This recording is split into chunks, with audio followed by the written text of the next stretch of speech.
Regularly.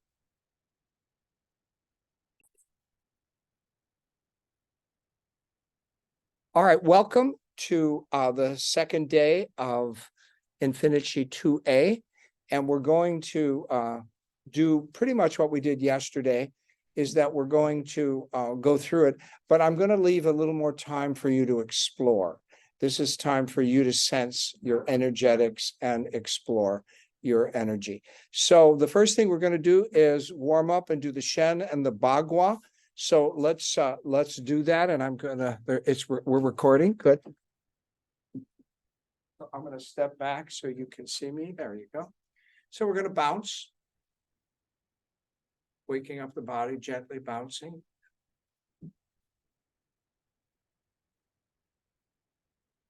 Now you can bounce consciously, send your troubles, your travel energy, or whatever is going on in your life, send it into the ground. Yeah, just welcome. We're just starting. Yeah, just go through, no problem. All right, so just wake up your body. We're just kind of waking it up. Bouncing strengthens your bone density and bone mass. NASA has discovered that. And I think I told you, they have a bouncing machine. The astronauts will strap their ankles to a bouncing machine in space, and it will bounce them for 20 minutes or a half hour. And 10 years ago, that machine cost $15,000. By now, it's probably double. And so that will help the astronauts not lose bone density and bone mass when they're, spending 2 or 3 years to get to Mars or whatever it is. So it's free. You don't need to spend $30,000. You can just bounce. Keep bouncing. I'm going to pin myself. That's right. I forgot to do that. And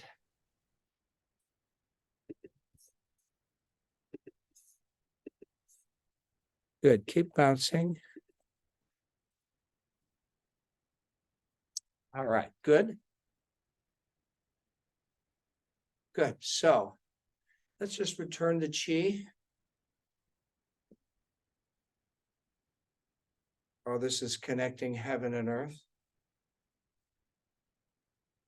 We are nurturing our plant body with water and earthy energy.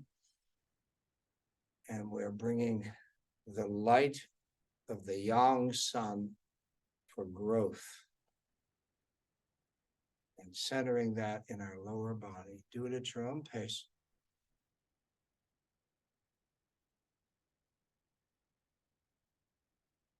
Oh, good. I have no ballerinas in this class. You want to stay grounded. You don't want to lift up.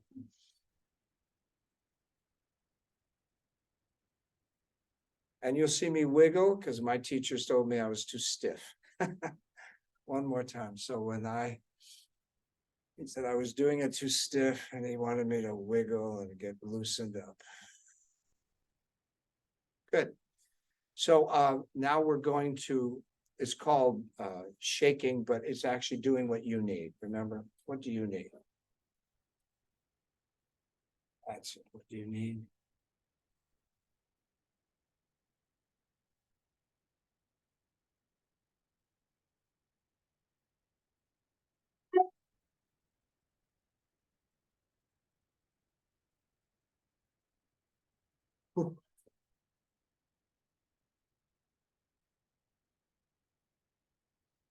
Let's return the chi again.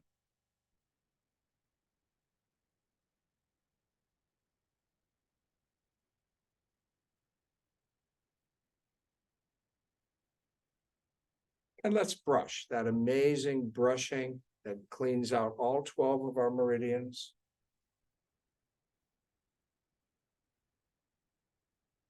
Shake it into the ground.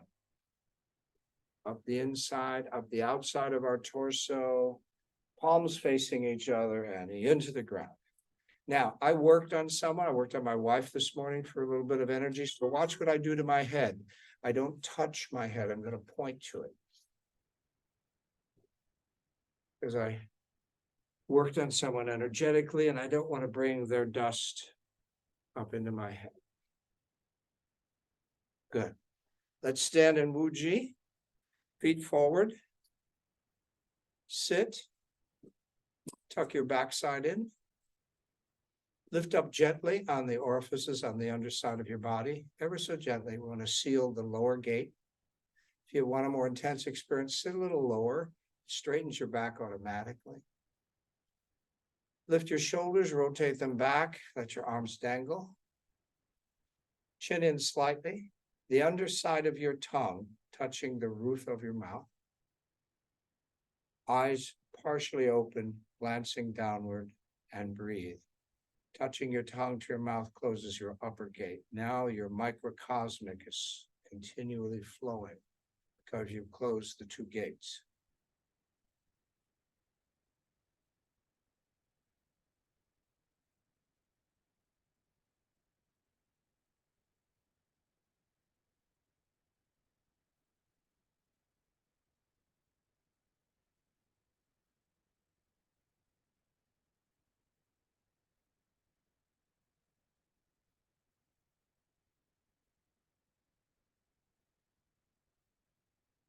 How soft can you be? Feel the toxins falling out your fingers and your feet into the ground.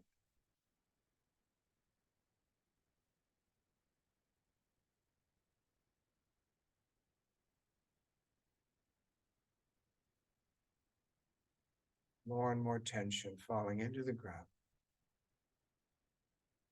Make it okay to be who you are today. You might be in pain or tired. You might feel great. You might feel anything. Just make it, it's okay to be you, you know?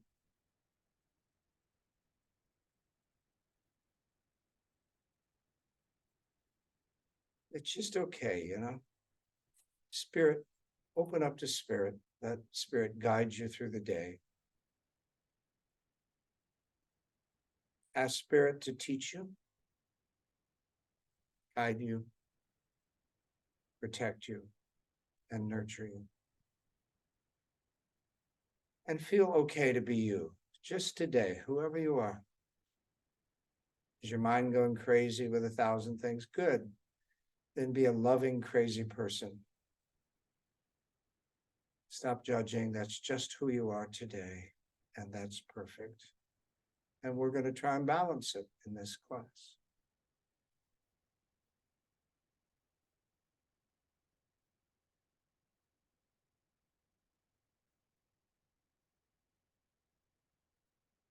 Down from the sky comes a beautiful chi rain. It's pouring all around you. And oh boy, do you need it today. It just feels so good on your skin, front and back. It's that perfect temperature rain that's so soothing. And it's a healing rain. It heals your skin, it hydrates, it refreshes. It's like if you lifted up your head, it's that rain you could just let hit on your face all day. It's just so sweet. But it's continual, gentle and continual, all around you, just pouring and pouring. This loving, healing rain. Ah, so refreshing. Seems to pull all the tension off your shoulders, out your back, down your feet. Oh, reminds you how gentle you can be, how soft. How sweet a rain. You know, that smell of rain as it hits herbs and plants and pine trees and all kinds of things, that fresh smell of rain. And it's a mystical rain. It's pouring in your head through your body. So feel it clean your brain out. All those thoughts, travel thoughts, any thoughts, just, and feel your eyes cool. All the muscles surrounding the eyes, the sinuses start to drain, and that tough jaw. Feel that tough jaw just relax and relax, relax. Cleaning out the whole skull. And it's passing in through your chest, your torso, and down into your legs, passing through the organs or in between them, pouring this beautiful healing rain. And it starts to fill up in both feet into your ankles. It's raining outside and inside now. And it's so refreshing. Take a breath. Oh, so. If you need to move a little, move. If you feel some tension, just, oh, yes, it's pouring into your body, cooling your lungs or strengthening, cooling your liver or strengthening, whatever you need. It's a beautiful energy passing into your body, into your kidneys, down through your legs. And now it's halfway up, both feet. It's filling up your legs, pouring all around you and in you. It's just welcome in this loving rain. This mystical healing rain just pouring through you, and now it's just filling all the way up to your knees. Oh, your body feels so good inside. It's just pouring and cleaning your lungs, cooling your heart, strengthening if need be, cooling your digestion, your stomach, spleen,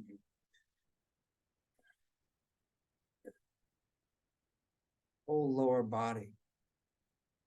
And now it's halfway up to your hips and both legs, pouring, refreshing, repairing, rejuvenating your whole inner body. Welcome this healing rain as it pours through your body, cleaning your bone marrow, your cells, your DNA. Oh, it's just passing through everything. And now it reaches up to both hips. And now your legs are so heavy that slowly you start to sink into the soft mud that's been soaked by this rain.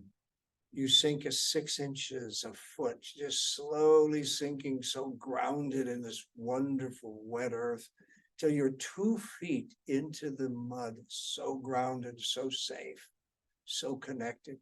And immediately roots from the bottom of your feet connect to the center of the earth, and now you're connected like a tree. And the energy comes up your legs from the center of the earth into your lower belly. Down from the sky comes the yang, blends with the yin in your lower belly, and 2 ground wires go down the front of your legs into the ground and back up into the room or rooms that you are working on. And now that energy is building, and it comes up the cylinder, up the center of your body, from your perineum up the center of your body like a cylinder, all the way to your crown point byway.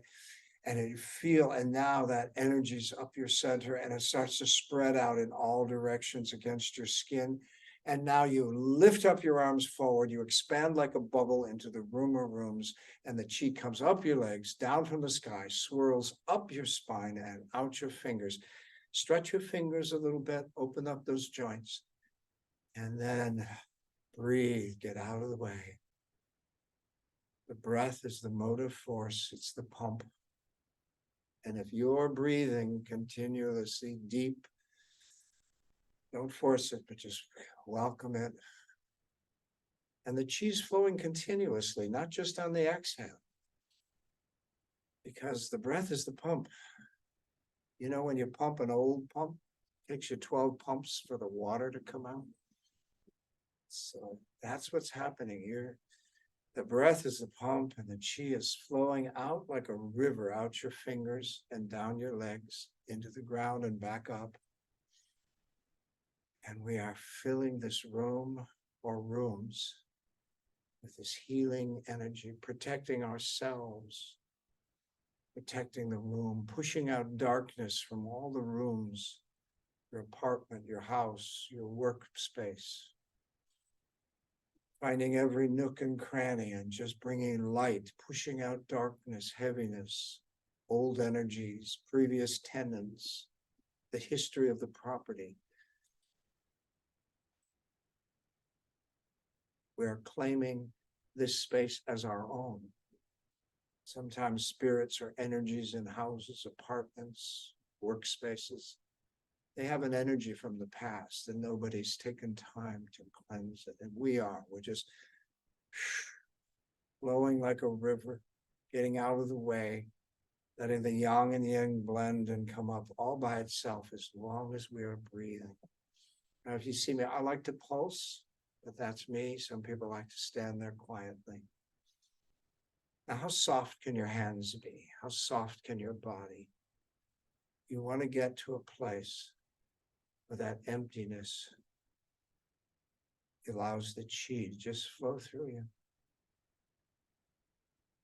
Flow through you.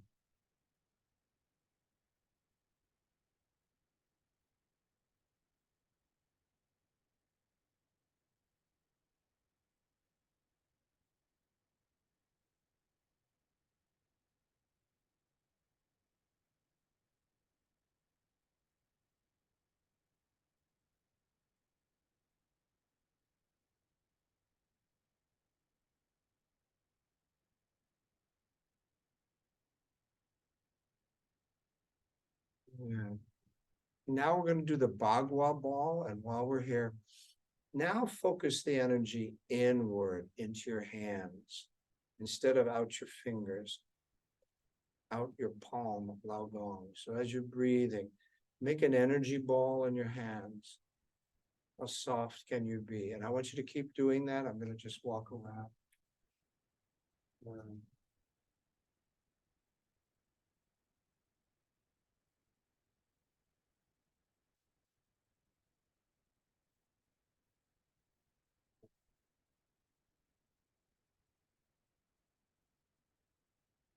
Make sure there's a ping pong ball or a tennis ball under your arms.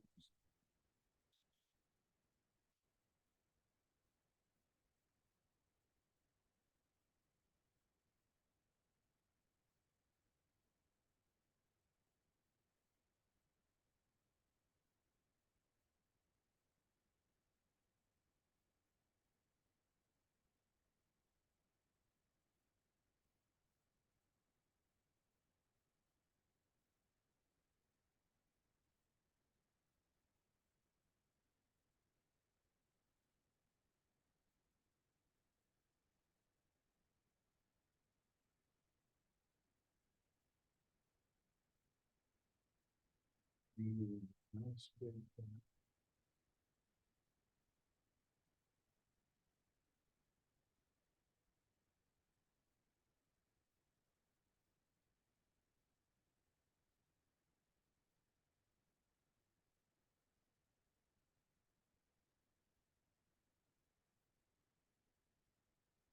Remember what Hua Ching Ni said?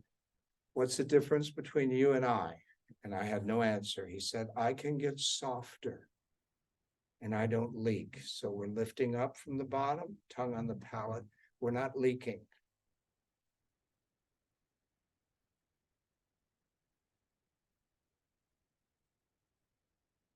Play around with the ball, see if you can make it wider and keep a connection. When you push close together, what's the feeling? Is it magnetic or is it pushing away or is it heat, tingling? Play around with it. Now, if you did the Bagua ball, the simple Bagua ball, each week, your hands would get so sensitive that they become computers.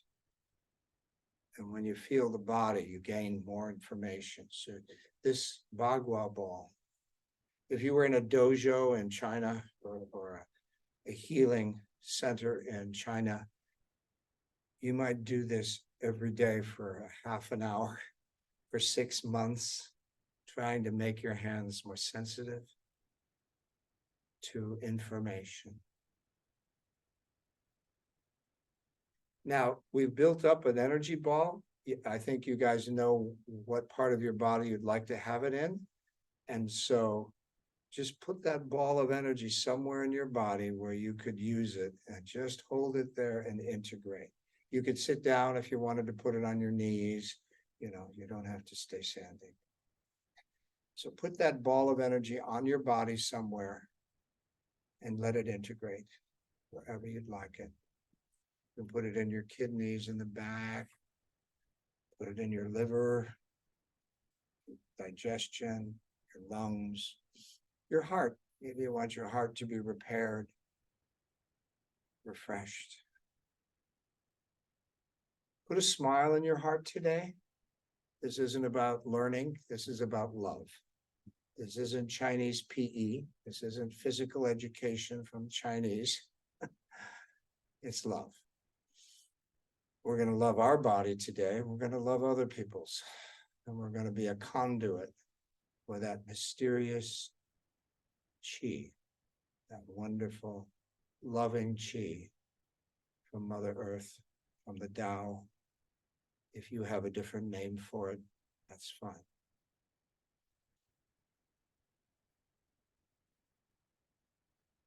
Good. All right, let's return the chi.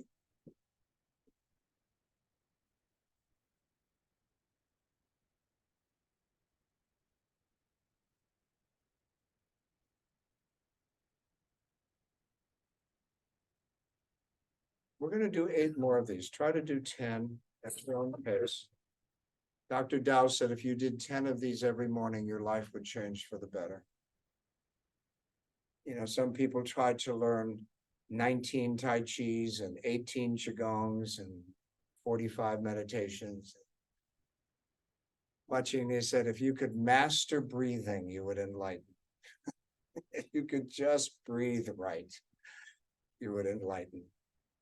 So Dr. Dow said, this connecting heaven and earth is so powerful that it could be your main cultivation. Because ultimately our goal in life is to balance yin and yang. And what are we doing with the simplest of exercises? Balancing our yin and yang.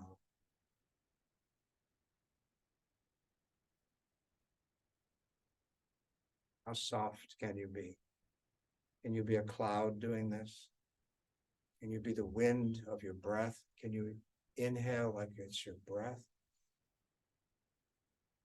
Can you follow your exhale?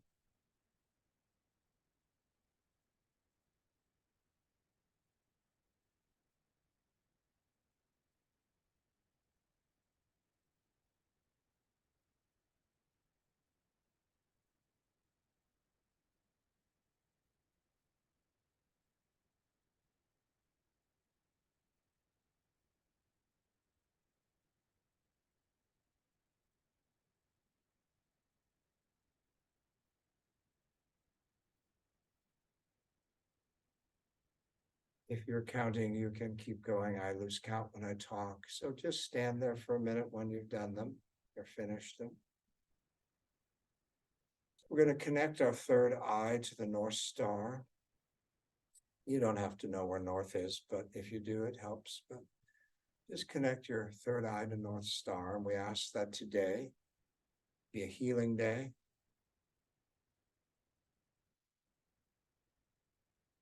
That be about love and growth.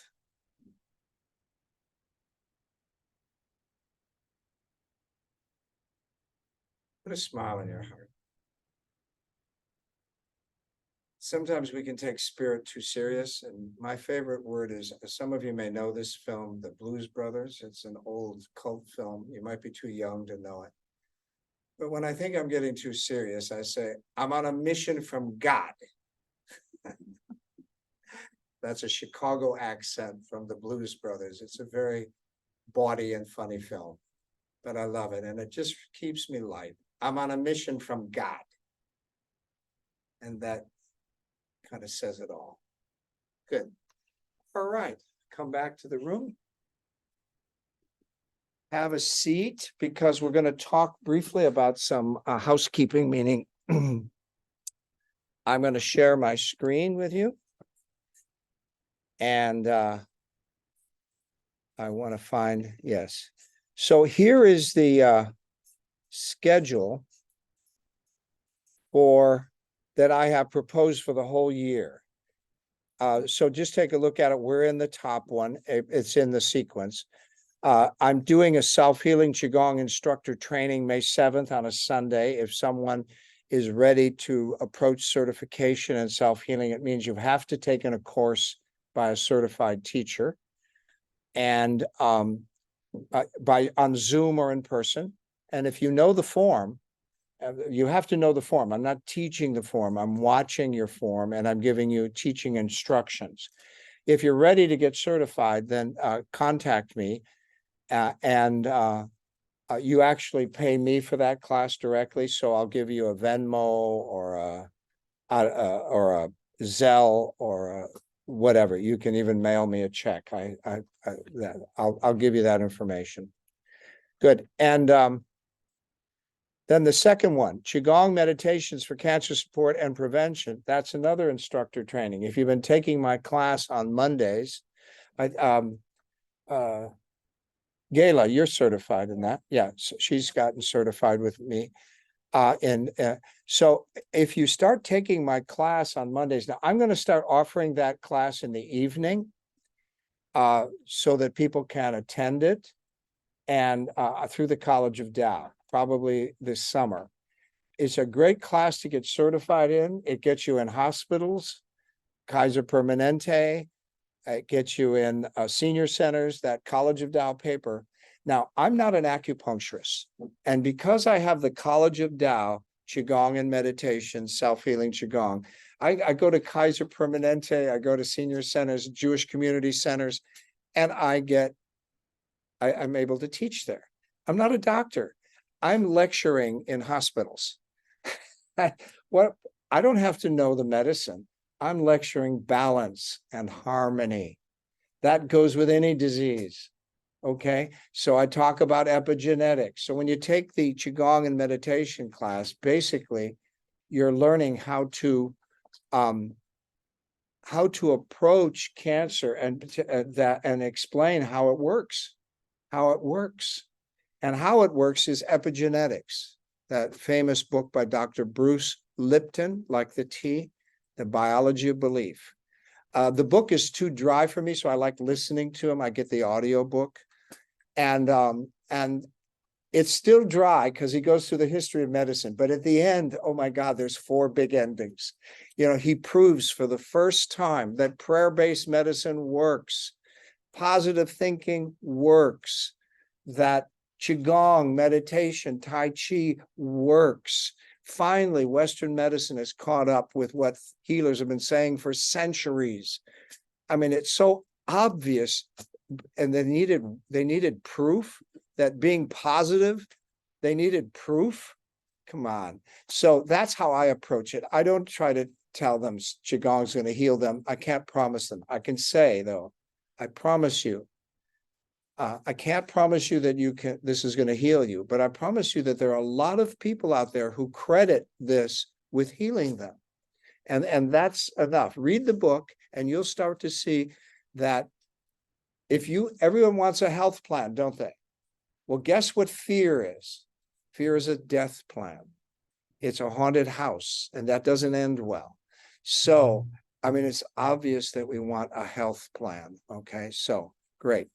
So that's how I approach it. So if watch for the College of Tao cancer support class, you only need 45 practices. It's just pretty much a simple process. And then you can get certified in it. So I'll probably be teaching that in the summer, College of Tao, look for it.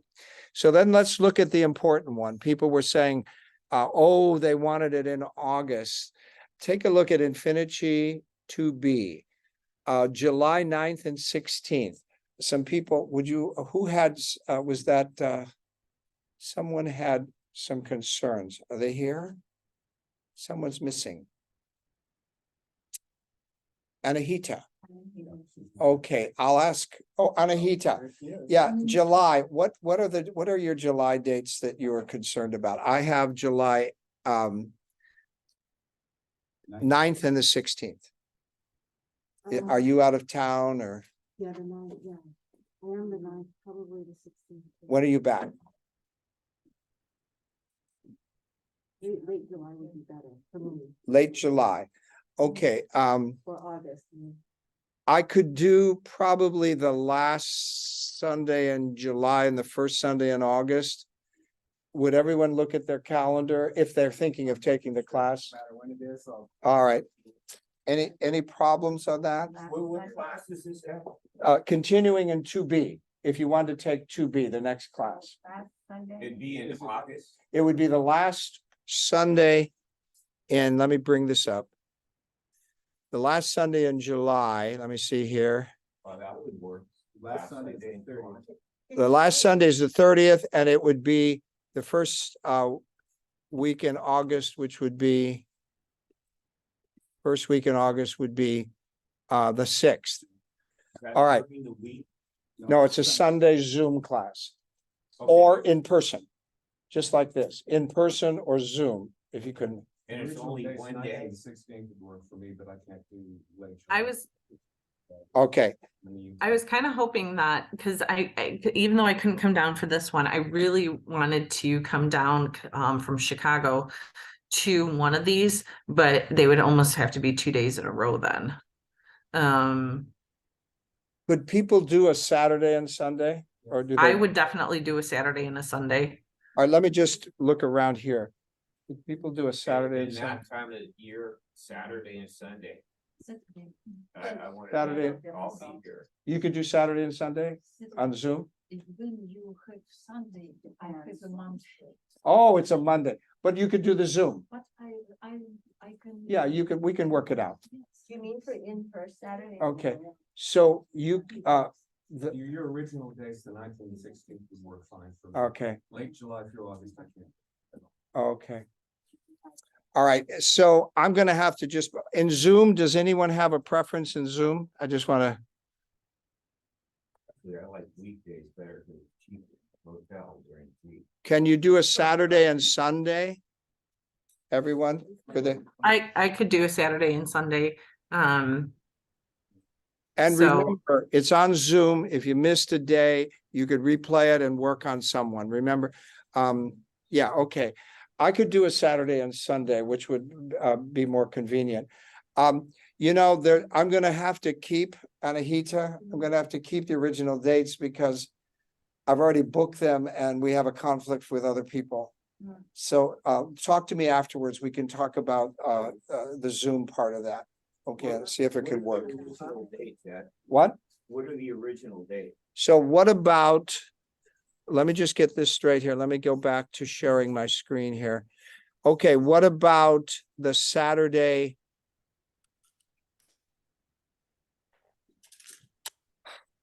What about what's the 16th? Let me see here. 89 or 15 and 16? How about 15 or 16? Could that work? 15th and 16th? No, 15th and 16th. not for Saturday? Any Saturday or no Saturday? I usually don't do it on Saturdays, but I mean, if we had to, I could, but it's that July time and I kind of scheduled. Okay, trip, right in there, all right. Maybe by then. Well, you know what? You're in person and so forth. We could make it up in a session. I could work with you. So if you didn't make that Saturday, I could do a private session with you, a Zoom. Because you already know it. It's the bone marrow washing. Okay, so that's the most important thing on the first day. So could we do the 15th and 16th? I forgot. Is that work? 15th and 16th? Anyone not work? Because I'm gonna work with Gayla. 15th and 16th? Yeah, we'll talk. I'll work something out on the Zoom with you if you have to. I have a wedding in Italy. Oh, boy, yeah. On the 8th. All right. But July's a tough month. Yeah, I think that me too, like another month. I have What? work. A later date would be better for me a later date. in the morning. You couldn't do the 15th, 16th? Okay, because I booked the room and everything, I'm gonna just make it the 15th and 16th. 2 days in a row, that actually is better in a sense. It'll work. I'll work with the people on Zoom and we'll make sure if you still want to take it, that'll work. So I'm gonna ask for the 15th and 16th. And would someone remind me at break to go to the administration and book those rooms? Okay, someone remind me. I don't have a pen here. All right. Do this by Zoom, right? Yeah, you can do it by Zoom. Yeah, 15th and 16th. And if you do it by Zoom, try to have someone to work on. Okay, that's the thing, try to have someone. But even if that isn't possible, because some people are in foreign countries, they're far away. If they don't have someone to work on, then they make a promise that when they can, the next day or something, they're gonna work on someone. They're gonna watch the class and work on them, okay? Because some people are in Australia, Switzerland, and Russia, okay? So, okay, so I'm gonna book the 15th and 16th of July. Okay, Quick question, because I'm gonna try, I really want to try coming down in person for one of the classes. What airport is by you guys? Because I'm gonna LAX start is looking into about- that.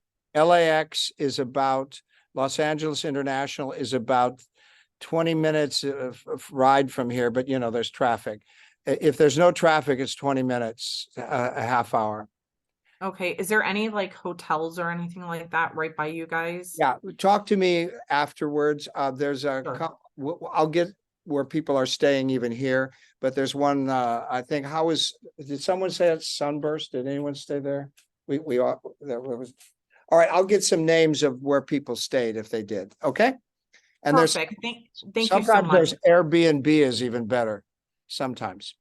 All right, Okay, let's get to the class. I wanted to get this straight, and so finally I got something going here, good. All right.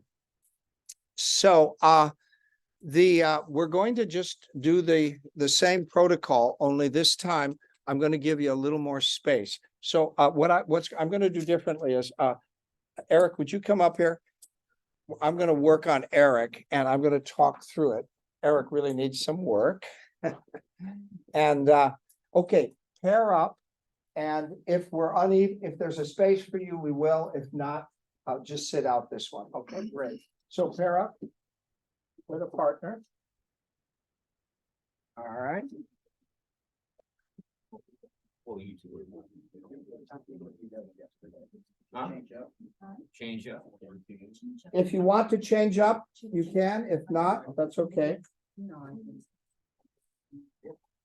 That's, Just said, yeah. oh, Sorry, Matt. oh, okay. I need to hydrate here. You know, when you do Qigong work, Dr. Dow says you should hydrate. Be drinking water. Are you because- working at this stage? All right. If you lay down on the table. Quickly. Huh?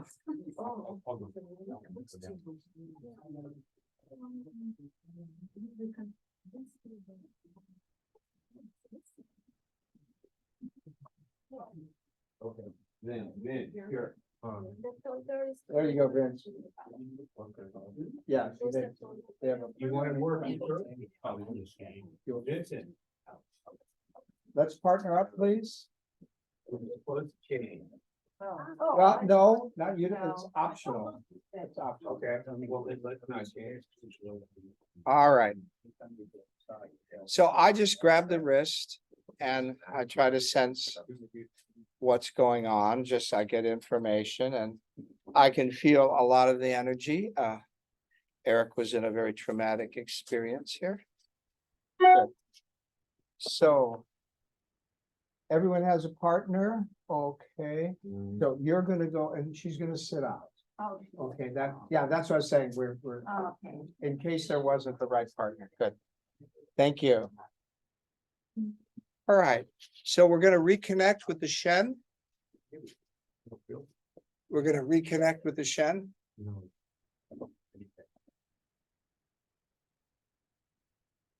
With sincerity and humility, we reconnect with the meditation. Feel that connection with your third eye. And now we're gonna, we would assume we're gonna ask what their chief concern and complaint is. I don't have to ask Eric, but if you want to today, you could ask what their chief concern or complaint is.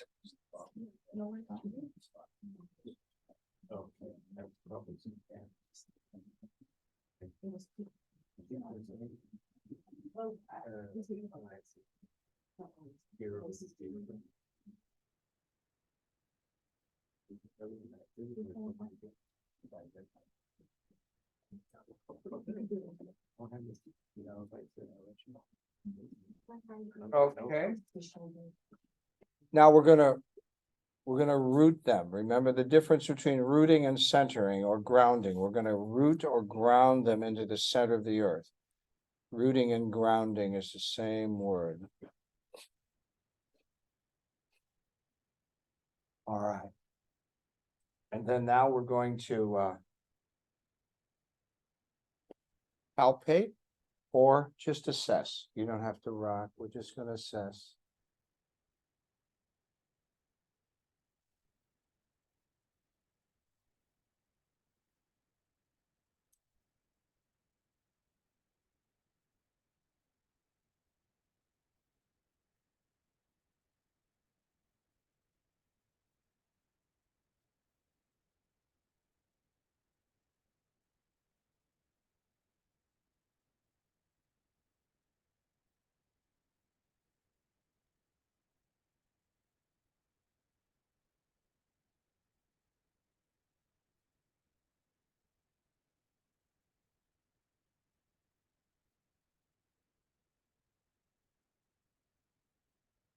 Very helpful for me to assess the organs.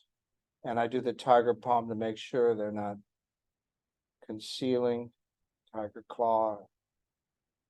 That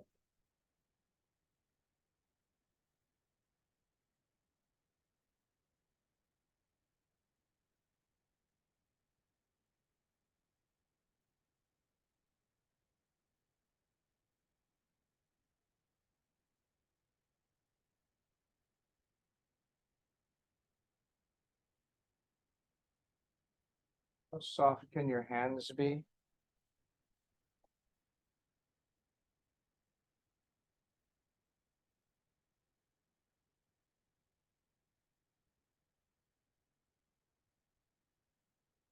This is a chance to explore.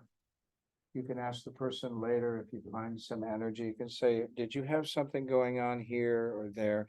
This is where you want to just feel.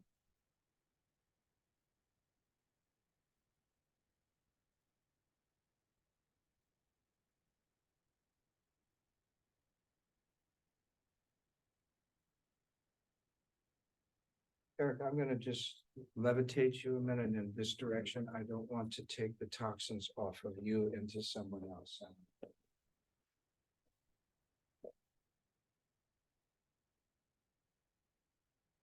And if you've assessed enough, then we're gonna wash that energy off into the ground. So you never want to be taking energy out your feet into someone's head. That's why I've turned.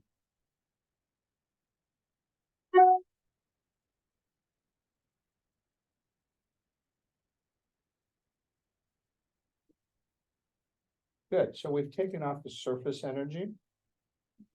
Now we're gonna open the 3 down 10s. We're gonna either start at the top or bottom, doesn't matter. And we're just we're just waking it up, kind of assessing. This is mysterious. And you go to the next one. And the next one.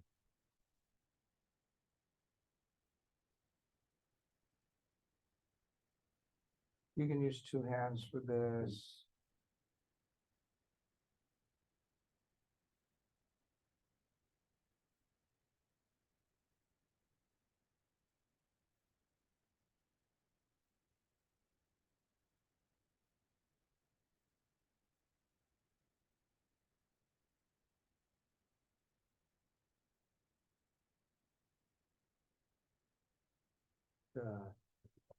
Take that off, and then we're going to rotate up the back, down the front.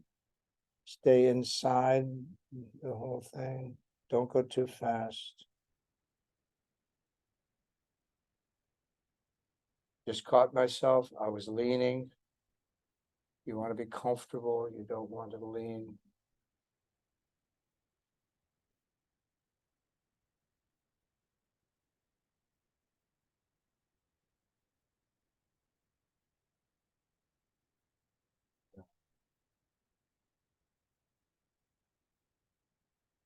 And then rubber hands.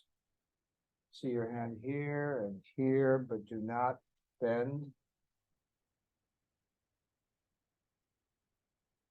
We're going to take our time here. See if you can feel the energy going through their body.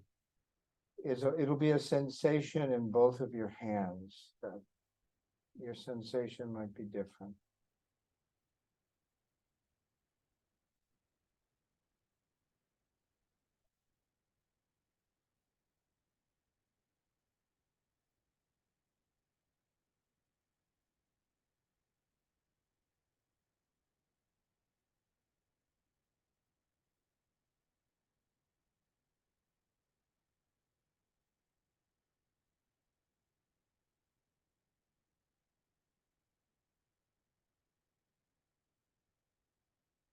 Psychic bath every once in a while.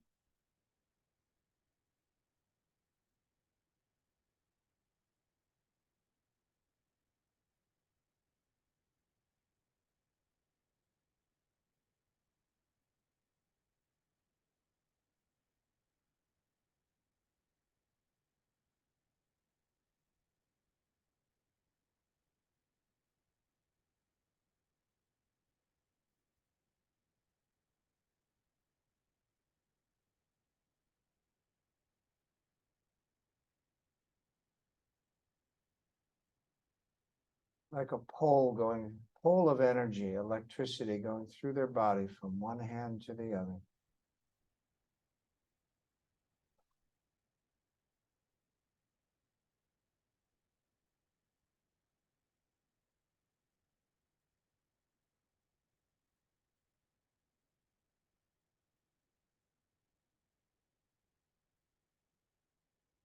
So just to share my feeling, it was quite a journey trying to go through Eric's body right now because it was a journey through a lot of trauma. And now I'm feeling in both hands a more peaceful connection. And so that tells me that I've energetically gone through his body. Okay? Good. All right, so now we're going to do the 5 cloud healing. So I'll just show you, we have a wonderful student at Yosan. She doesn't connect with the liver first. She connects with the liver energy with Jupiter first from herself. And so what she does is she just inhales that green energy down from the sky, that beautiful loving connection to Jupiter. And she fills up her belly first, her lower gun-10. She welcomes Jupiter into her body, her friend, this high spirit willing to work. These planets are so sweet. They're going, oh, we'd love to help. And they're a second away. They're not billions or millions or years away on a spaceship. They're right there. So just welcome them in.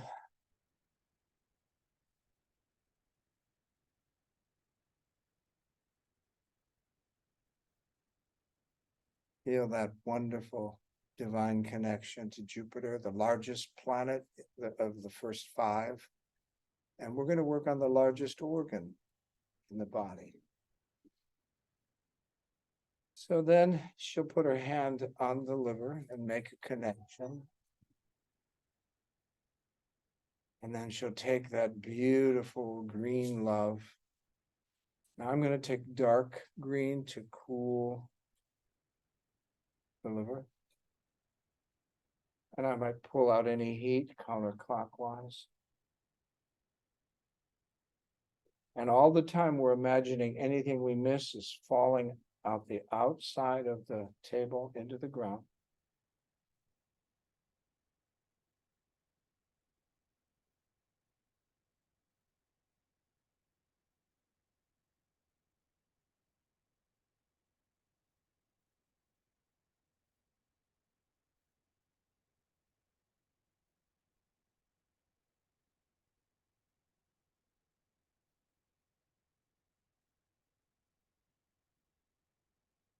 And just see that green energy coming up your spine and out your arm or arms.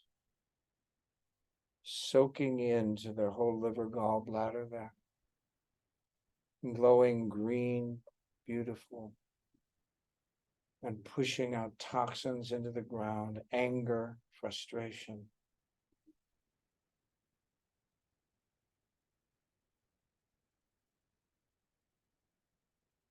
And I always ask for a little help.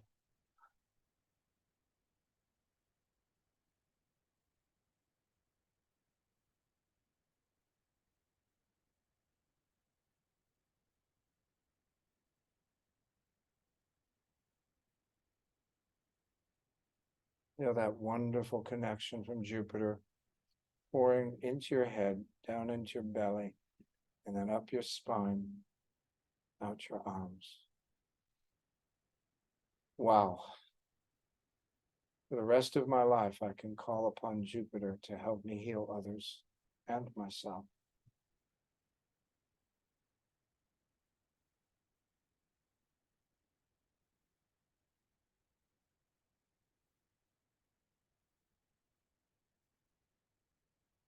I'm going to use the dragon palm where I go in,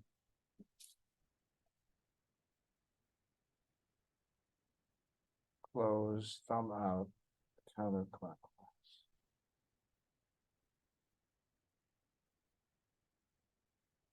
Make a good cup, not a leaky cup with your fingers. That actually counts. Energy will leak, so you want to close that cup, make it a cup.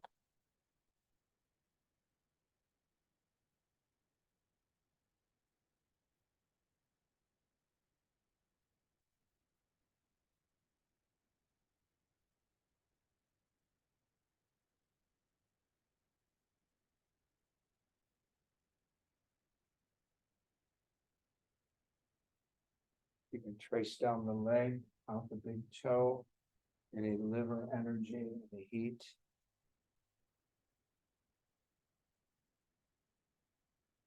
I'm going to do an advanced thing, but I'll show it to you if you want.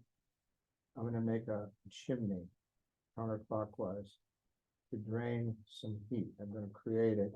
I'm going to leave it alone and keep draining while I'm doing other things. And at the end, I'm going to close it. So you can make chimney counterclockwise. Now I'm going to move. We're going to move to the heart. So shake that out.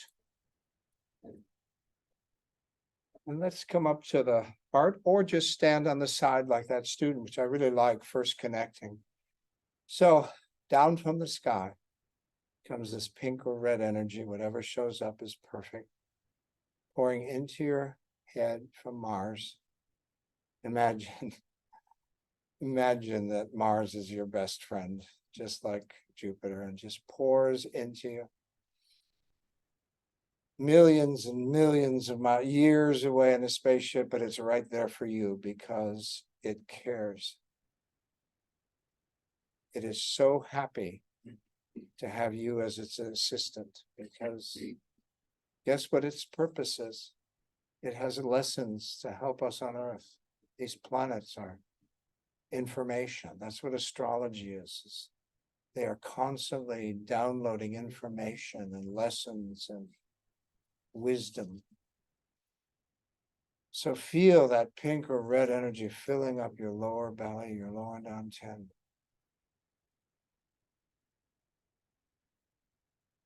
Welcome in that sweet, loving energy, that fireplace, that flickering gentleness, that kiss of warmth from Mars.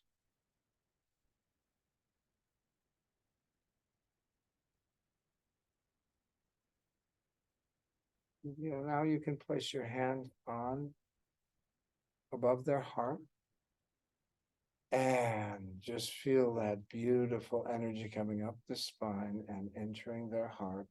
Always imagining anything you miss is falling away from you into the ground.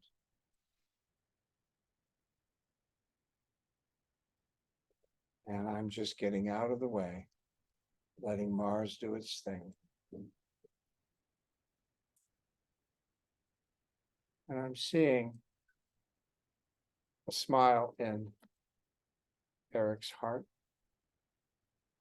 I'm talking to it, asking it to calm down. It's safe.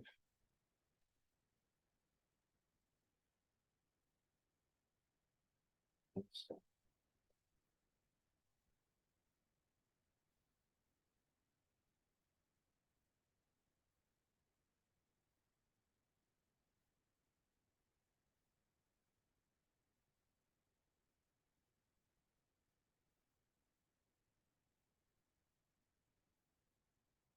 safe, my body's safe. My heart is safe.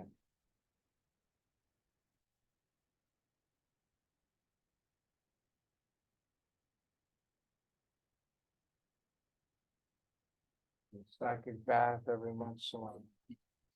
If the energy feels intense. Into the ground.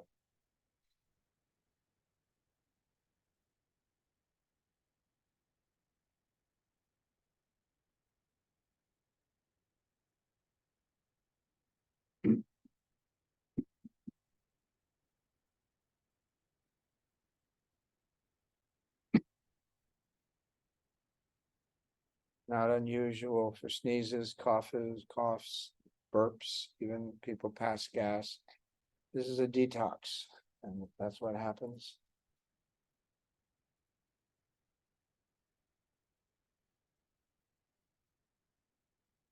Trauma and shock is falling away, and any other heavy emotions. See the heart become lighthearted. That's why we visualize a smile. And if you feel like you're done, the heart's delicate, remember, then you don't have to keep going. You can stop.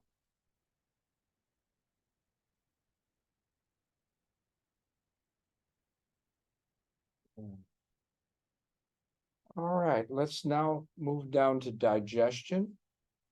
On the under the left breast, spleen, stomach, pancreas. Now, we're going to, if this is a choice, you can step just sideways and feel that yellow love from Saturn enter your head, into your lower belly, and up both legs, the yellow love of the earth in your lower belly, and just breathe and welcome in Saturn and Earth. That love. Not easy being human. Give yourself credit. We need those two planets to give us their love. Keep breathing it into your lower belly.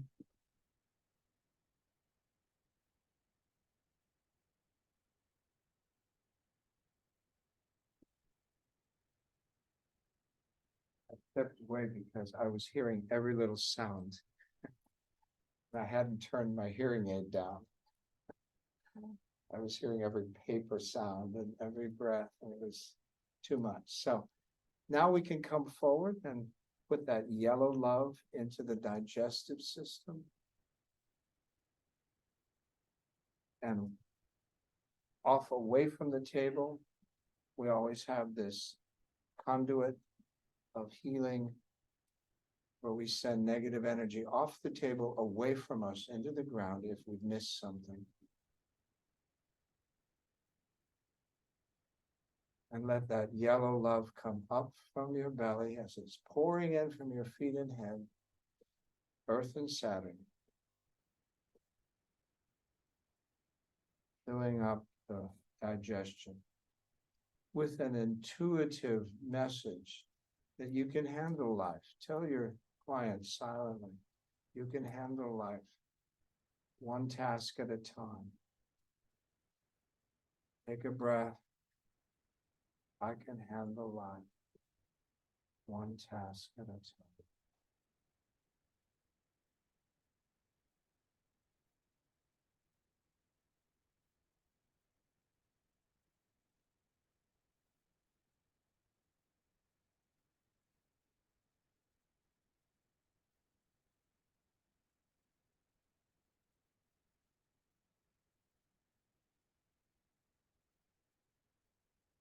Now I'm using my 5-claw counterclockwise to pull strings of energy out. Remember, it's continual, or you can use the claw to see if something's being protected. You can feel underneath.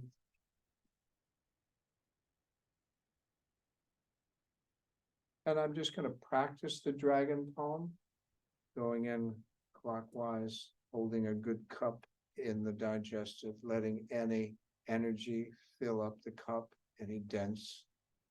Close counterclockwise, ease it out, thumb out, shake it into the ground. This is kind of a denser energy that we're letting the cup fill up with. And when we use the claw, the 5 claw, it's more of a lighter energy that we're grabbing onto, maybe old memories of worry. You know, sometimes we're pulling out themes, and by themes, I mean, I'm a worrier. That's a theme I've always had. Like I think I have to catch up. I'm behind everybody. Everybody's ahead of me. So that's a theme. And so when we can grab onto those old strings and like roots, pull them slowly out of the body, it's like we can pull out old memories, old thematic worries, overwhelms. And sometimes we have careers that are intense, you know. I had a client who worked for the insurance company for 47 years, arguing with the lawyers every day. So pulling that old 47 years of arguing.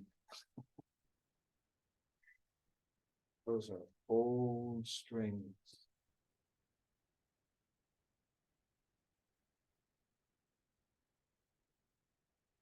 Some jobs are always hurry up and wait. It's like the army, this hurry up and wait. So you always see the rushing of waiting, and that's hard on you. And I'm going to palpate a little, just push on those ribs and just have a feeling that that's going to help let go of some energy. You can kind of sense that.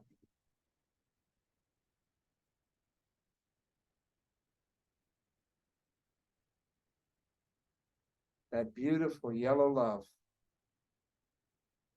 You're telling them they can handle their life. Calm down. One prioritized piece at a time. You're giving them confidence that they can digest their life. Peace, calm. Take it one day at a time. So that's what I'm talking to this organ. I'm just psychically telling them, calm down. You're a high spirit. I'm going to help you. Remember, we're borrowing a part of Saturn and Earth, kind of a baby of Saturn and Earth, a young energy, and we have to calm it down and connect with its parents, Saturn and Earth. And okay, you're going to be all right. Calm down. You have friends in high places. Your parents, Earth and Saturn, are here. Calm down. You can make it. You got big time friends supporting you, so you're going to make it. Yeah. So let's come up, shake that out. And let's come up to the lungs. Grief, sadness, and loneliness. Oh yeah, and I'm actually loving this. I step aside. I want to connect with Venus first. Now, if the person feels like unconnected, you could touch their arm so that they know you're still there, because they might look, what are you doing? So you could touch their arm and bring in that energy. Because I remember one person looking around, what are you doing? Because you're not touching me or doing something. So you could just touch their arm. Now bring in that beautiful white energy, that love of Venus, into your lower belly.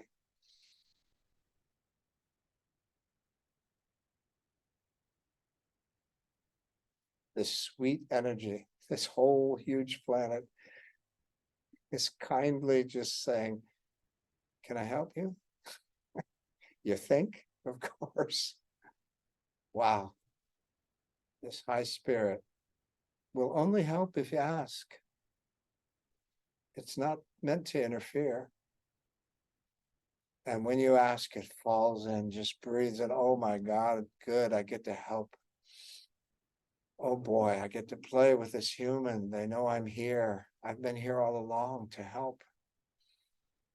Thank you. So bring in that beautiful, white, supportive love.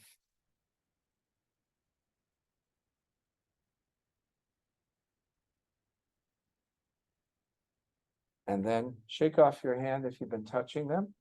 And then come up to the lungs. And feel that beautiful white love come up your spine, out into your lungs. Filling up with that beautiful white light.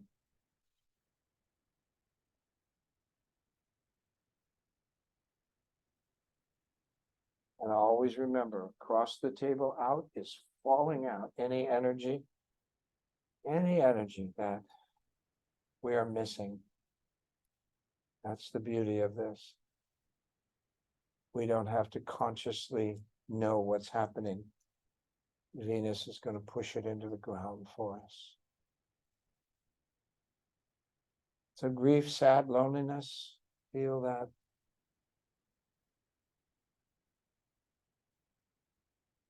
Pouring into the ground.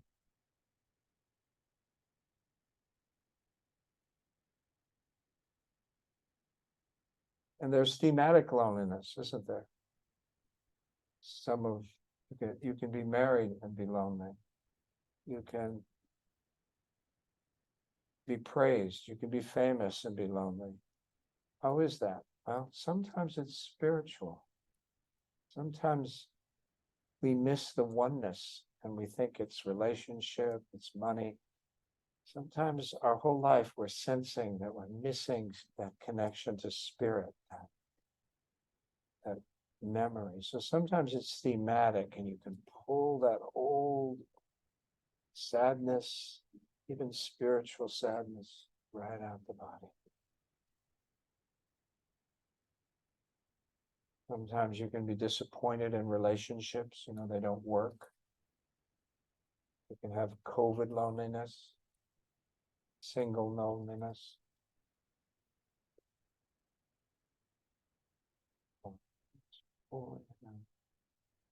And then, I'm going to just touch because Venus just wants to pour into Eric, tell him how much he's loved. Filling up with that amazing love.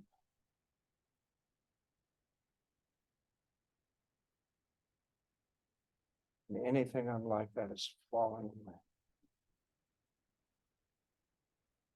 I am so loved.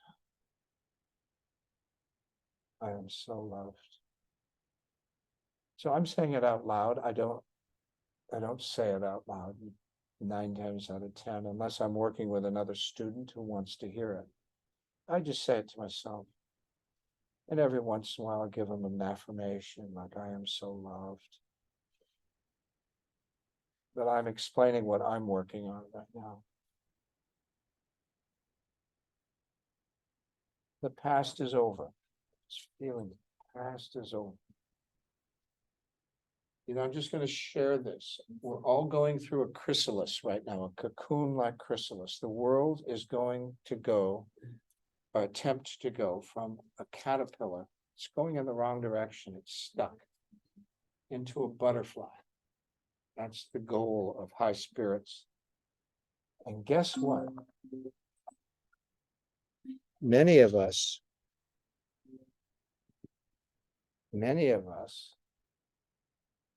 are going through that same thing.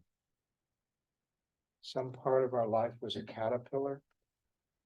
Could be relationships, job, mental, physical, spiritual. And just like the world, we're going through the chrysalis. It's icky, sticky, messy.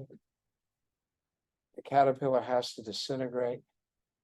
And there's a gestation period of a year or 2 sometimes. And out comes that butterfly you always knew was there. So just watch. That's why I say the world needs you now as healers.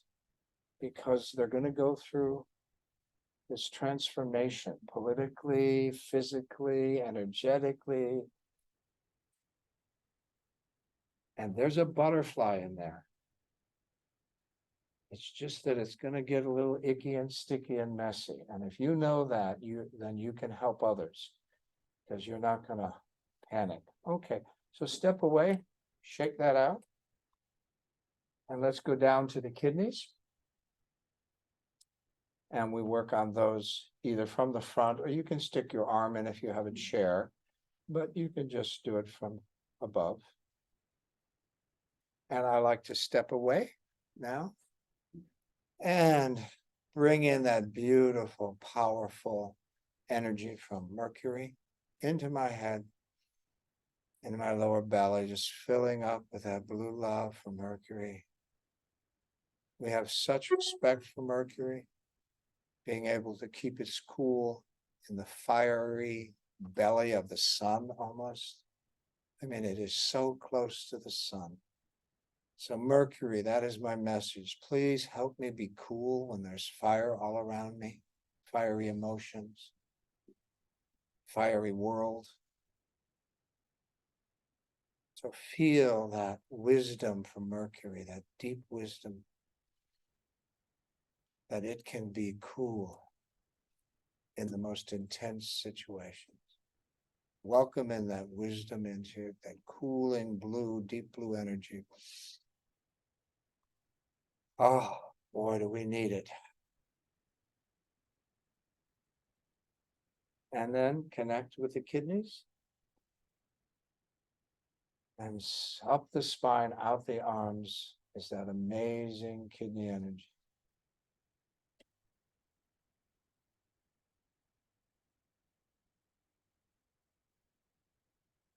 Pouring in, and immediately we always remember, off the table, into the ground, is that wonderful backup plan where toxins, tension, fatigue, heavy thoughts, heavy emotions, even dis-ease can fall away from the body, opposite where you're working, into the ground.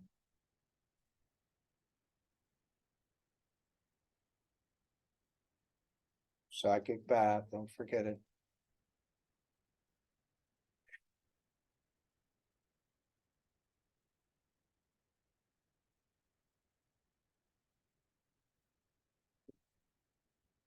Pouring that beautiful love from Mercury.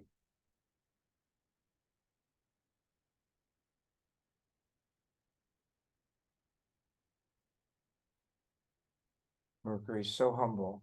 It just thank you for letting me help you and others. I mean, it's that kind of support that is there for us. Become celestial healers, celestial physicians.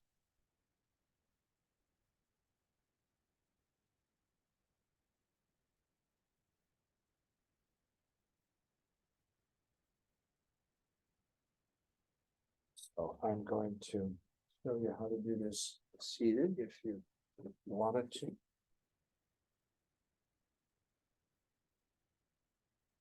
So I usually ask permission if I could put my hand on the belly, because I don't want to shock the person, especially if it's a woman and I'm working on relax. And if this is uncomfortable, let me know with my hand here.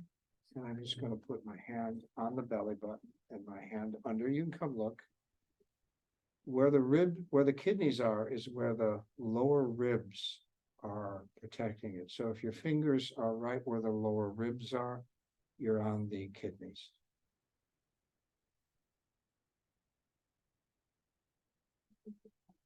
Have a good posture. I found myself leaning a little. So good posture if you're seated. And I'm just letting that blue energy coming up from the sky into me. I'm just passing it on into his body and seeing any toxins fall away from me into the ground.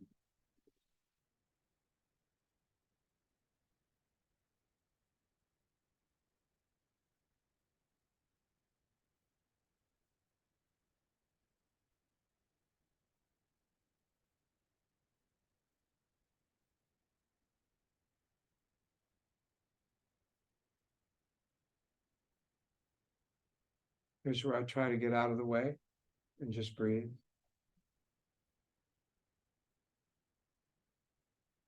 Sometimes I'll blow over the person into the ground beyond them because it's too hard to turn.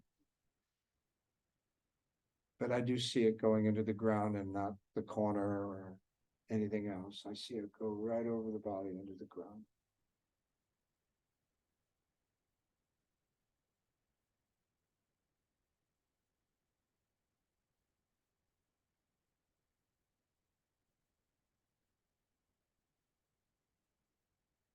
So this is the first time I can kind of open my eyes working on Eric. It was very intense, his energy. So we're getting, at least energetically from my point of view, I really had to focus. It was real intense. So now, for some reason, I can relax a little. So what am I saying? I'm not just telling him to inhale courage, exhale fear, which is a wonderful thing. Because I know Eric's a spiritual student. I'm actually telling his kidneys, remember who you really are, and you'll never be afraid again. That is the deep wisdom of the kidneys.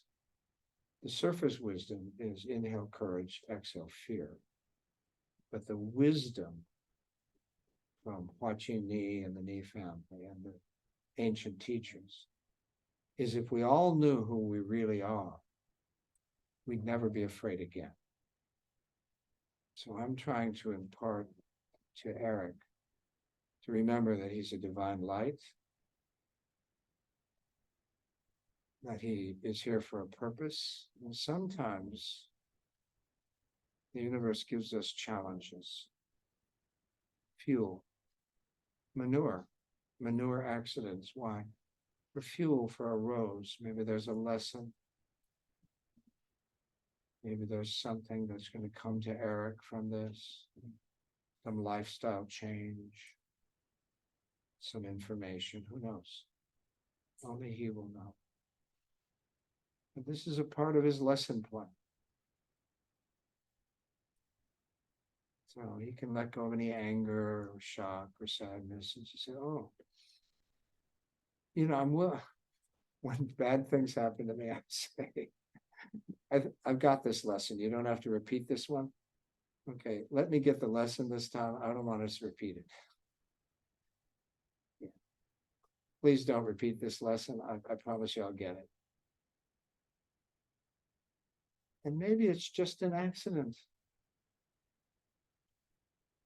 When I was in an accident and lost my spleen, I went to Hua Qi Ni and I said, is this karma? He went, karma. People think everything karma. It was accident. Life is a mystery. Sometimes they're just accidents, but sometimes it's karma. But what he said, everyone thinks everything karma. He said, there's karma, but that was accident. He actually said something like a stupid accident, but it was an accident. I can't remember what word he used.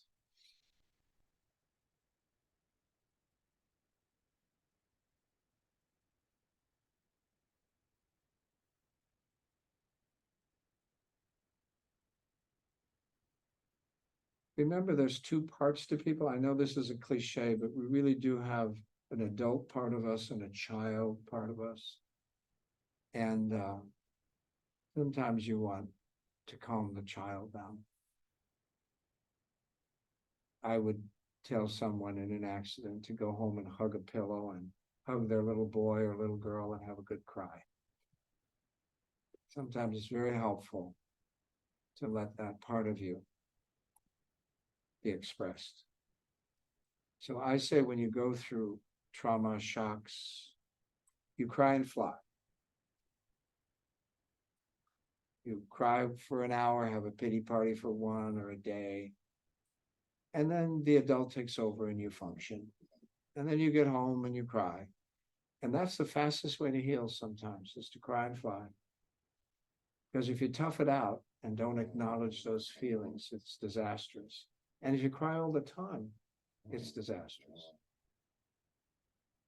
So the healthiest thing is to cry. Good. So back away. Take that energy off. Yeah. Now, by now, you probably know if your client is hot or cold. If not, then do 3 in one direction, 3 in the other.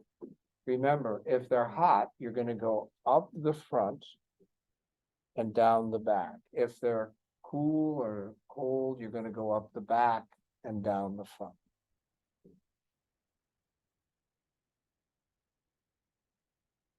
Oh, I'm doing the whole body because I've had level 3, but you're just doing the half body.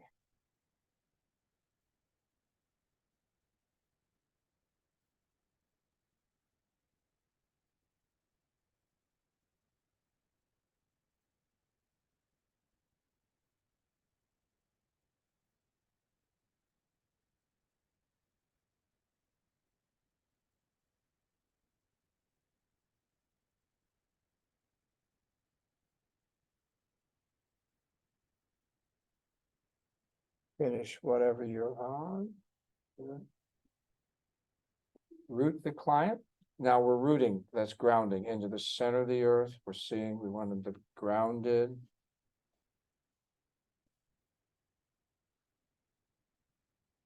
And then we're gonna back away. We're gonna disconnect. Mentally, physically, emotionally, spiritually, disconnect. And then shake off their energy.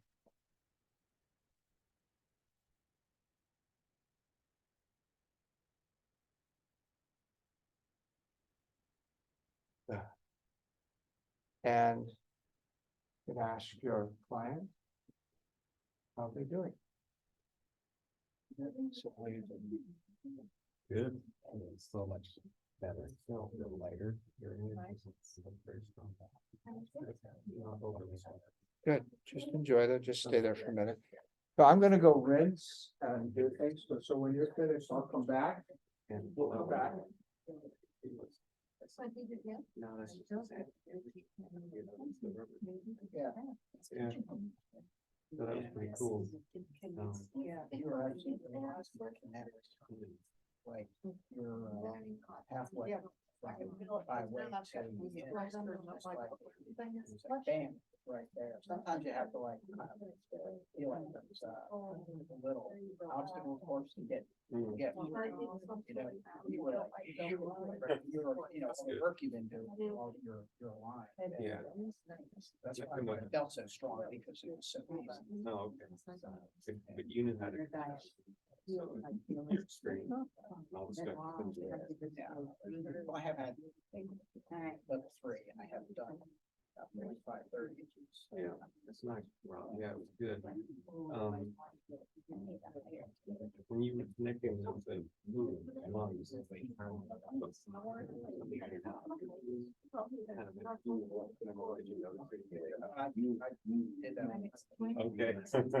All right, so you'd want feedback. That was old. That was old stuff. So I'm gonna ask the Zoom people in a minute if they've been working, but how was that doing it a little longer? Did that feel better on the table, doing it longer? Oh, yeah. Yeah, so you got a real You session. mean the healer or the? Both. Both. He said he got really relaxed. Yes. He was snoring for a while. We forgot to turn on the liver. Oh, yes. Oh, my God. We made, I did that advanced move, so go to your person and close off that. But Rob was working. Close off that. If you made a, How do you close it? you just close it, you just go. It's closed. And if you made 2 or 3 of them, you just sweep the whole bottom, they're closed. Okay? That's because we're doing another level there, I snuck that in. Okay, in level 3, I'm doing other things. I'm playing my hand, you know, there's a melody. This is the melody. It's holding the melody. On my hand, I'm doing the harmony. Okay, So in level 3, you're gonna learn hand positions. So when I was working on Eric, I was playing my other finger. Okay, so I'm just saying, there's advanced things. Do you understand that? Is that this is one level, but later on, we're gonna add some other techniques that are energy boosters. They boost the healing, okay? So I was playing my left hand while I was working on different organs, okay? Cool stuff. All right, let's take a 10-minute break. It's oh, I want to ask Zoom people. I didn't want to forget them. Is there any questions that you had if you worked on someone?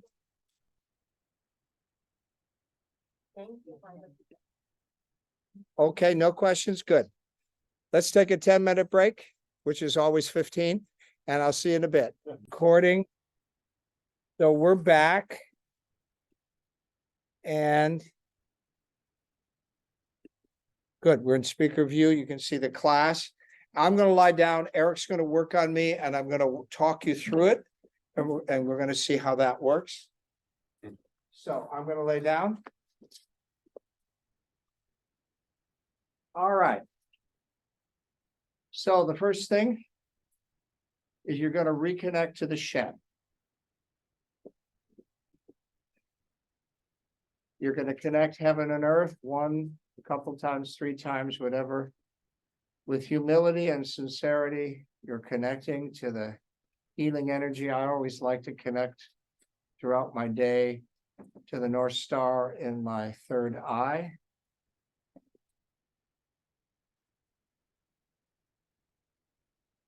Put a smile on your heart. This isn't about just healing, it's about love. There's a compassion to this, an opening to the heart. Good. And so, chief complaint. You would ask the person what their chief complaint is, and I have some lower back pain. Okay. Lower back pain, because I haven't had much sleep and, working on the retreat and this. Okay. So that's, it's kind of kidney stuff. And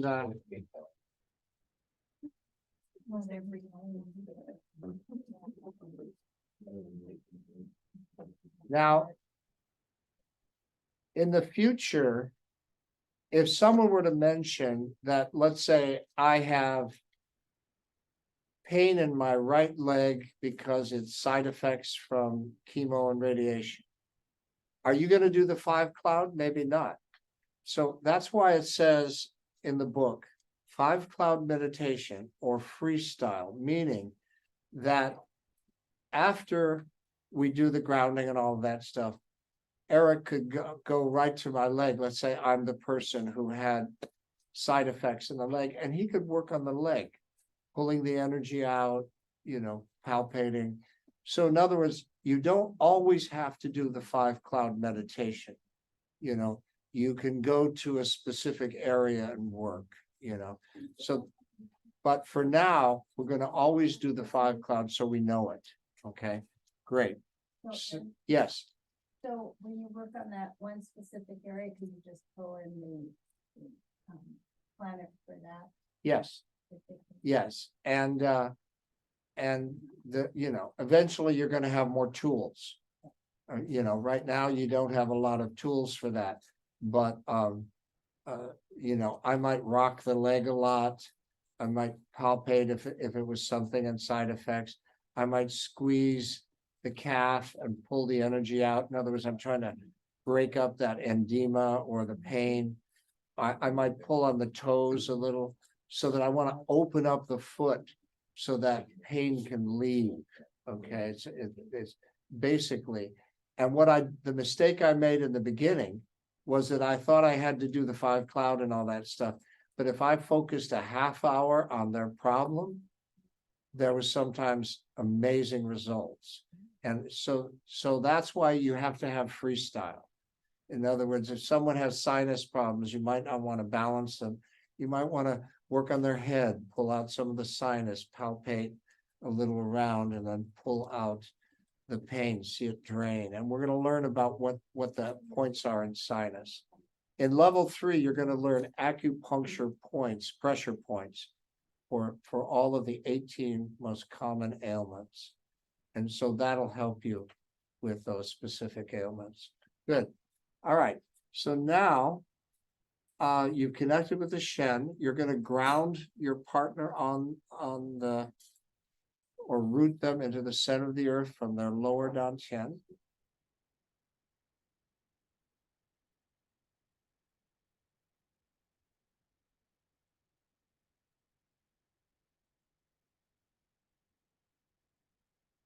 You can do this like 3 times. Yeah, you can do it 3 times, whatever you feel. Good. And so your client is grounded into the center of the earth. And now you're going to do an assessment. Flat palm, just guide your hands over. I don't always do the whole body because I'm limited with time. I just go right to the organs.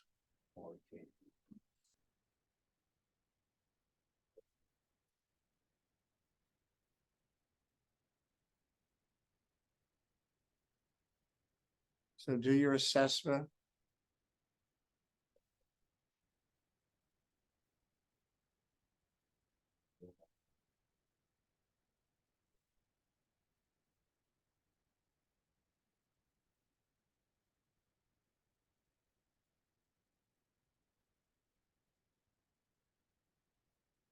Yeah, explore with your hands if you're new to this especially.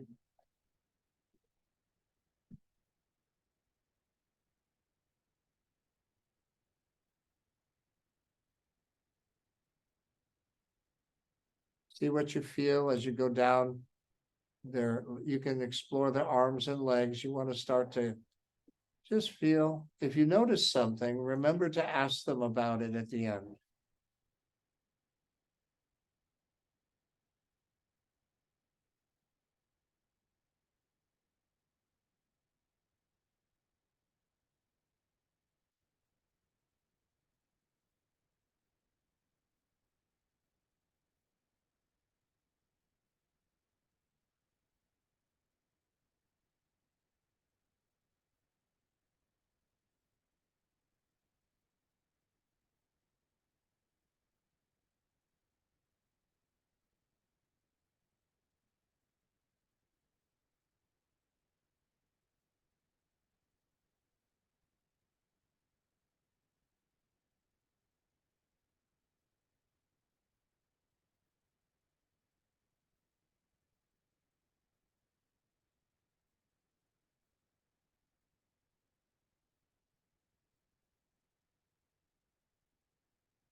So if you've just kind of finished your assessment, make a note of maybe what you want to ask them when you're done, what you felt, if you felt it.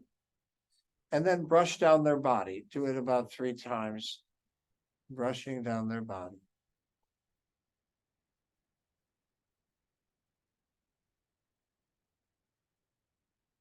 Now, what I tell the patients at the Cancer Support Center, one of the things I want to teach them is how to let go of negative energy. So when I brush down, I'll say, I want you to pop 10 corks on the tip of your fingers, pop them off, and 2 big corks on the bottom of your feet. And I want you to take a big inhale and then exhale. And as they exhale, then I brush down their body. Exhale out all the tension, toxins, I'll say. And so I want them to participate because I want to teach them, because some of them don't know they can let go of energy. And so it's a gift you're giving them. So I'll say out loud, pop 10 corks on your fingers and 2 on the bottom of your feet. And take a big breath and let it go. Right out your fingers and your feet, all that stress. Good.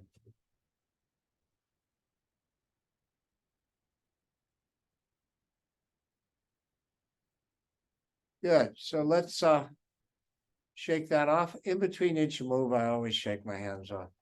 And now we're going to open the 3 dantians. We're gonna open the 3 down 10s.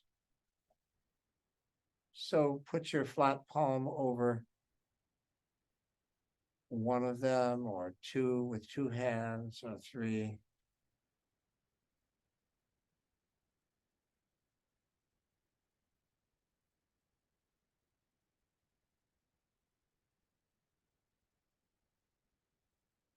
And again, this is mysterious. We're just kind of awakening them or connecting. What you're really doing is saying, my deep part of my spirit is going to connect to yours. And what I like to think is, when I connect to these 3 down 10s, they're going to tell me what I need to do on this patient. Because the deep part of their energy is their Tao, their essence, and their spirit. And so sometimes I'll say, show me what you need, what this person needs. So I want their spirit to talk to my spirit. Good. And now we're going to circulate them. Remember, up the back, down the front. Each down 10. Don't go too fast. Everyone wants to go fast. Try to stay in the confines of their body. Don't make big circles. Try to stay in their head, in their chest, in their lower abdominal area.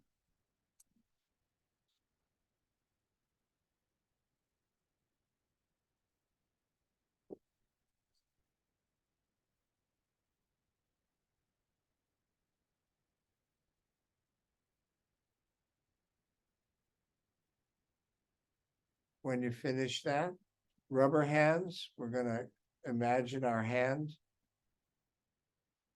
between the person's knees and our other hand about 6 inches above their head. And we're going to just feel that center pole. We're going to try and connect their perineum to their crown point, to break through their body and bring that center pole connected.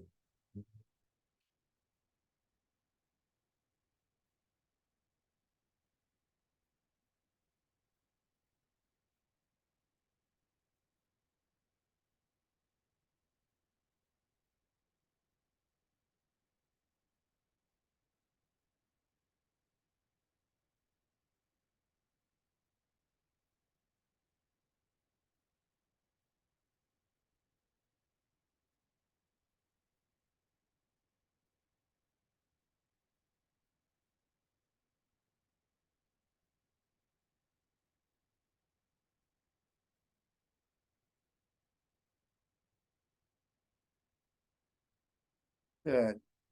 So now shake that off. And now stand on the side, where you can touch their arm if you want to keep a connection with them, so they're not thinking you're not doing anything. And connect with Jupiter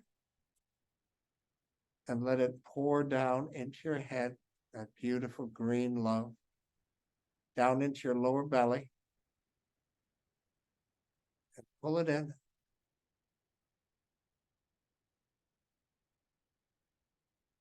Welcome it.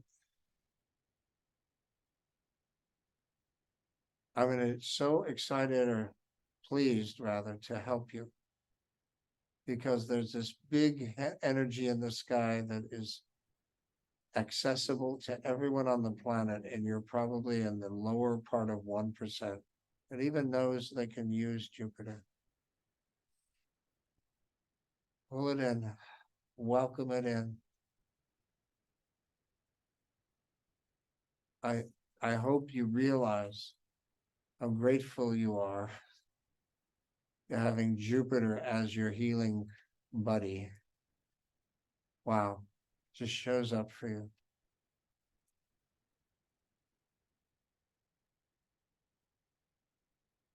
And now connect with the person's liver under their right and central part of their breast.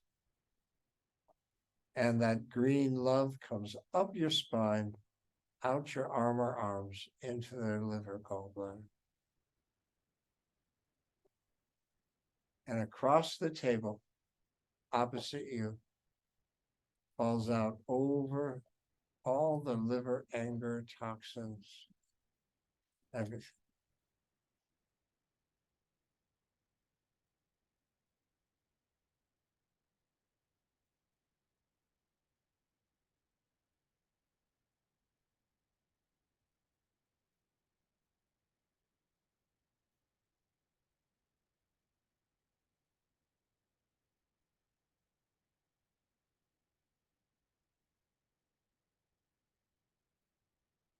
Pouring in. If you feel like pulling something out, please do so. If you want to do the dragon palm, stick it into their liver. Make a nice cup, let it fill up with any heavy substance, if any. And then close the fist and pull it out counterclockwise with the thumb out, like you're hitchhiking. And shake it into the ground. Or you can do the crane palm where 5 fingers come together like a beak. And you grab something that's ancient or connected, that's made roots into the body, and you pull it out gradually, not losing connection, and shake it into the ground.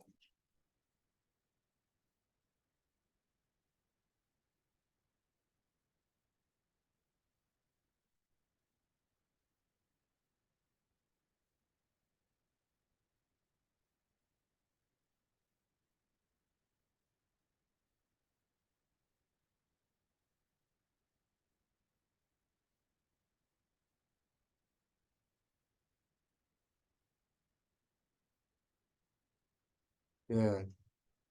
Step back, shake it out.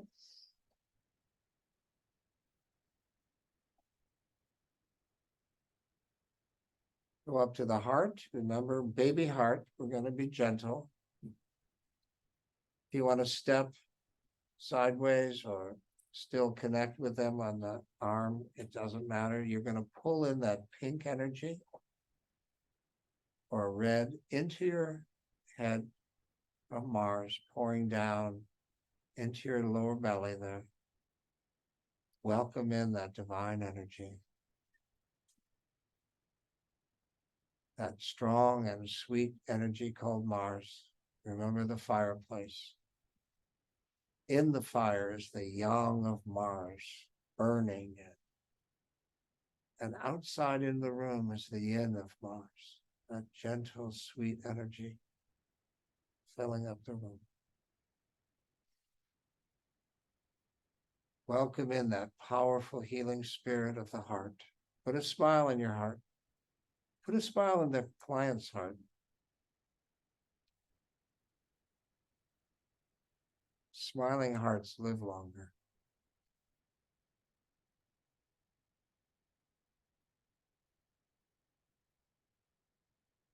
Good. So come back, connect with their heart with your hand or both hands, whatever. And let that beautiful energy slip in to your body, up your spine and out into their heart, cleaning the chambers, strengthening, repairing, and all the time we have this wonderful, any darkness is falling out opposite you into the ground.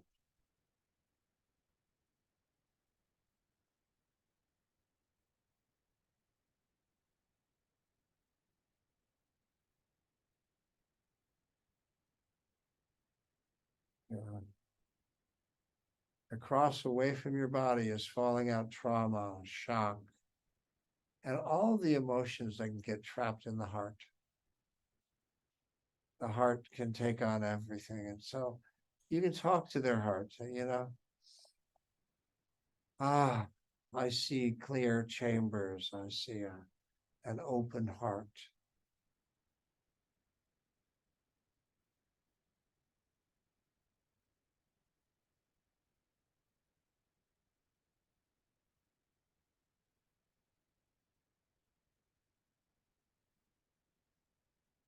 Good. Let's step away and shake that out. And let's come down to digestion. which is under the left breast and into the central part of the body. The left central part. And you can either touch their arm or just turn away and connect with the sky and the earth energies. Remember, Saturn and Earth, we have two parents. Breathe and welcome in that yellow from Saturn through the sky, coming pouring in your head into your lower belly. And up both legs into the second area there. And worry, overwhelm, overthinking is pouring out of the body, away from you, into the ground. And welcome in that yellow energy from the earth up the legs, the Saturn from the sky.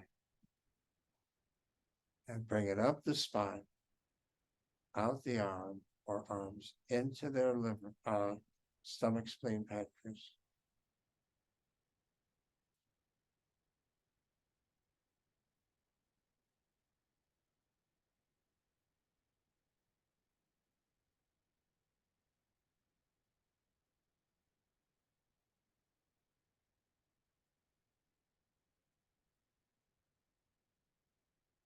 Do a psychic bath if you need to or want to. Turn sideways, inhale a real positive energy from the sky, and just exhale any garbage, any tension.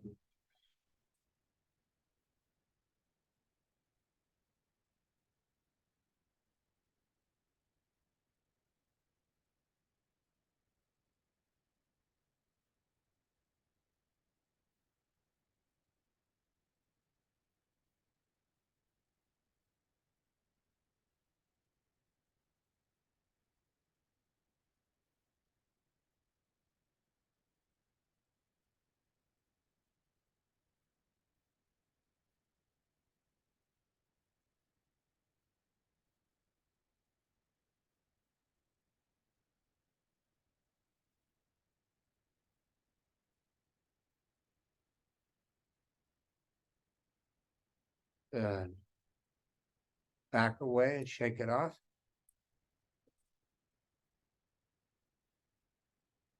And we're going to work on the lungs, grief, sadness, and loneliness. So pull in that beautiful white energy into your head from Venus. Welcome in the love, that beautiful white light, into your belly, 3 to 5 breaths. Welcome it in. I mean, these planets are going, oh boy, someone wants to work with us. How fun. Remember, these planets are actually helping us. They're guiding us through life. They're the 5 elements of our solar system. And they can't wait to work with you. That's the whole point. Earth is this wonderful experiment to help humans evolve, to remember who they really are. And so these planets are really helpful. They so want to just fill you with their healing energy. So open up to Venus and let it pour into you.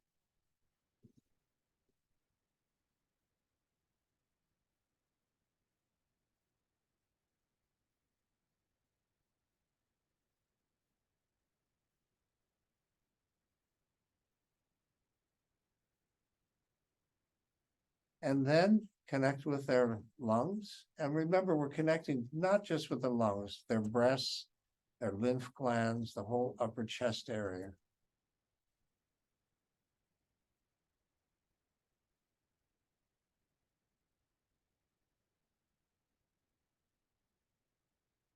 And let that energy come up your spine, out your arms. And remember, opposite you, falling away from their upper chest area are any grief, sadness, loneliness, toxins, tension, fatigue, heavy thoughts, heavy emotions, even dis-ease we're imagining just falls into the ground.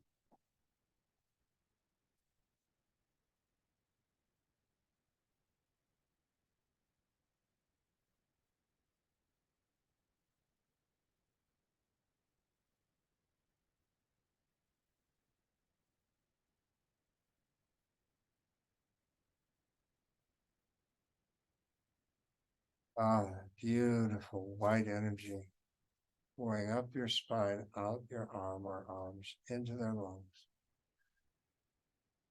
Filling them with this wonderful white love.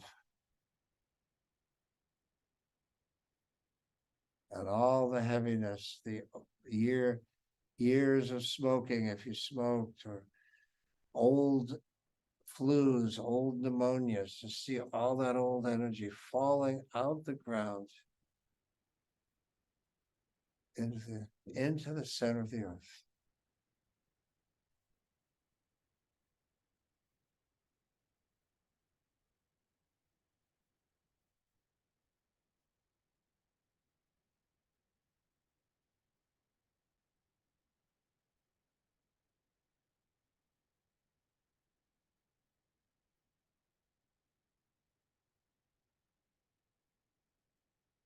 Good.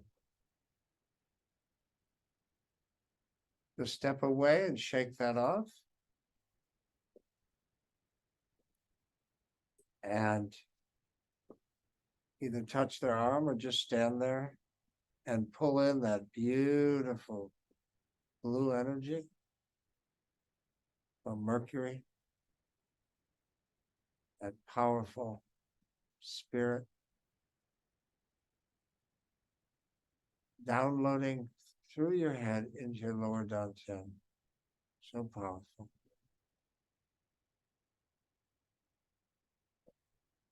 Yep. And when you're ready, connect with their kidneys and feel that beautiful blue energy from Mercury coming down, up your spine, out your arms, filling up their kidney, bladder, and reproductive area. The whole lower body, even the lymph glands, the whole lower body is just being filled up with this deep blue energy, this deep blue love.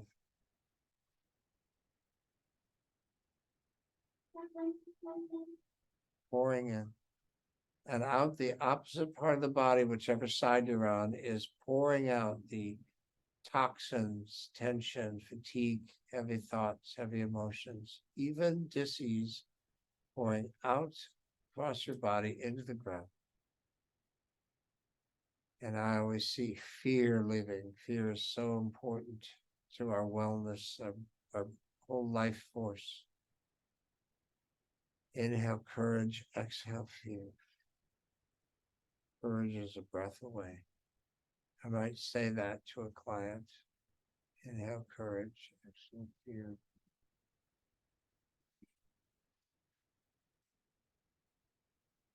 And on the deeper level, you could send the message to their kidneys. You may not want to say it out loud, but remember who you really are.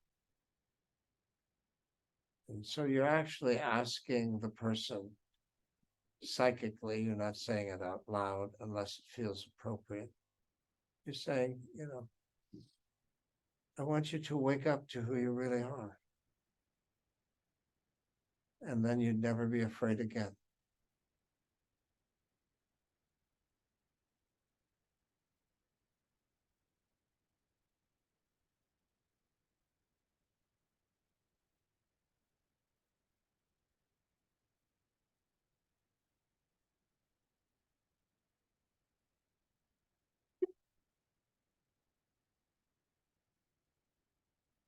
You need to do a psychic bath, take a big breath from the sky energy, take in that good, healthy energy, and then turn sideways and exhale into the ground. Sometimes it's too inconvenient to turn sideways, so you can actually just send it over their body into the ground. You can just send it over their body into the ground on the opposite side you're working. When I was working on Eric and seated, it was too impossible for me to turn. So I just sent it over his body into the ground.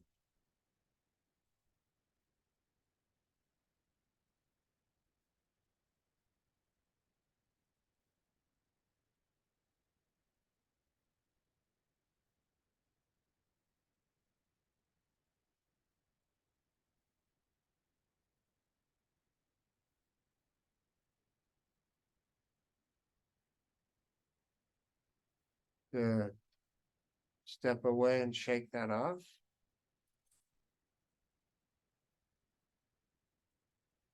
Step away and shake that off. Now we're gonna do the microcosmic, all right? So by now, you probably know if they're running hot or cold. So remember, if they're running hot, you want to go up the back and down the front. Well, I mean, wait a minute. Sorry, I'm laying here getting spacey.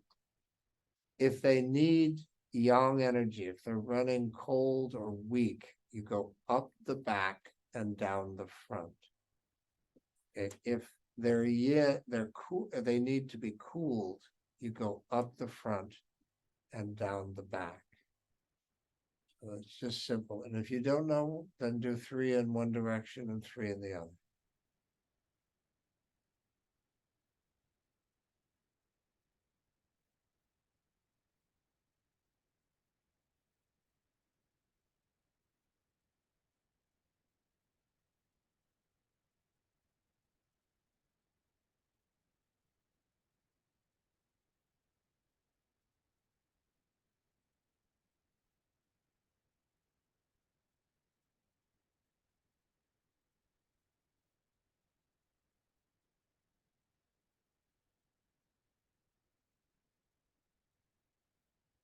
And when you finish that,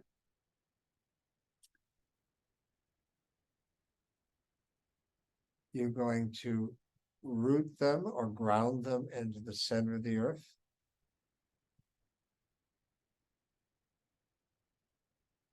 Root and ground is the same word. We see roots going into the center of the earth from their lower belly.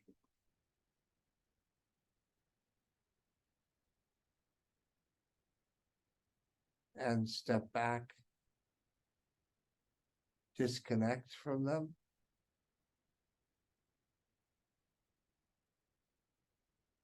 Sometimes on the sheet it says reconnect with heaven and earth.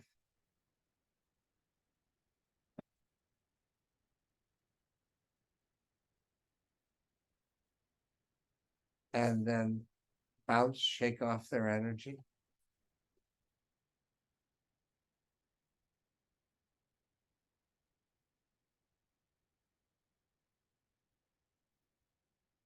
And then ask your client how they're feeling. How do you feel, Ed? I feel better, just, but it's very challenging to talk Right, and enjoy it. and enjoy it. 'Cause Yeah. a couple of times I'd almost drift off. Yeah. And I, Yeah. and I think once in the kidney, I forgot what I was talking about. Yeah. I didn't let them breathe in 5 times because I was like, oh, yeah. But all in all, pretty good because I could have passed out. So that was good. Thank you. I feel a lot better. Can you put me up a little? Wait, yeah. 2, 3. Thanks. Feeling anxious. Years ago. I will get for you better. Yeah. Wow.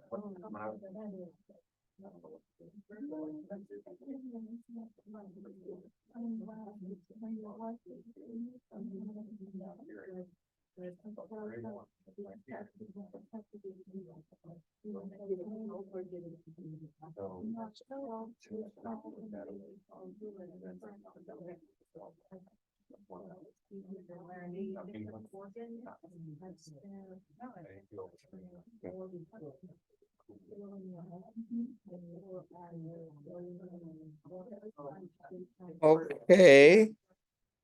I'm gonna open it up to any questions from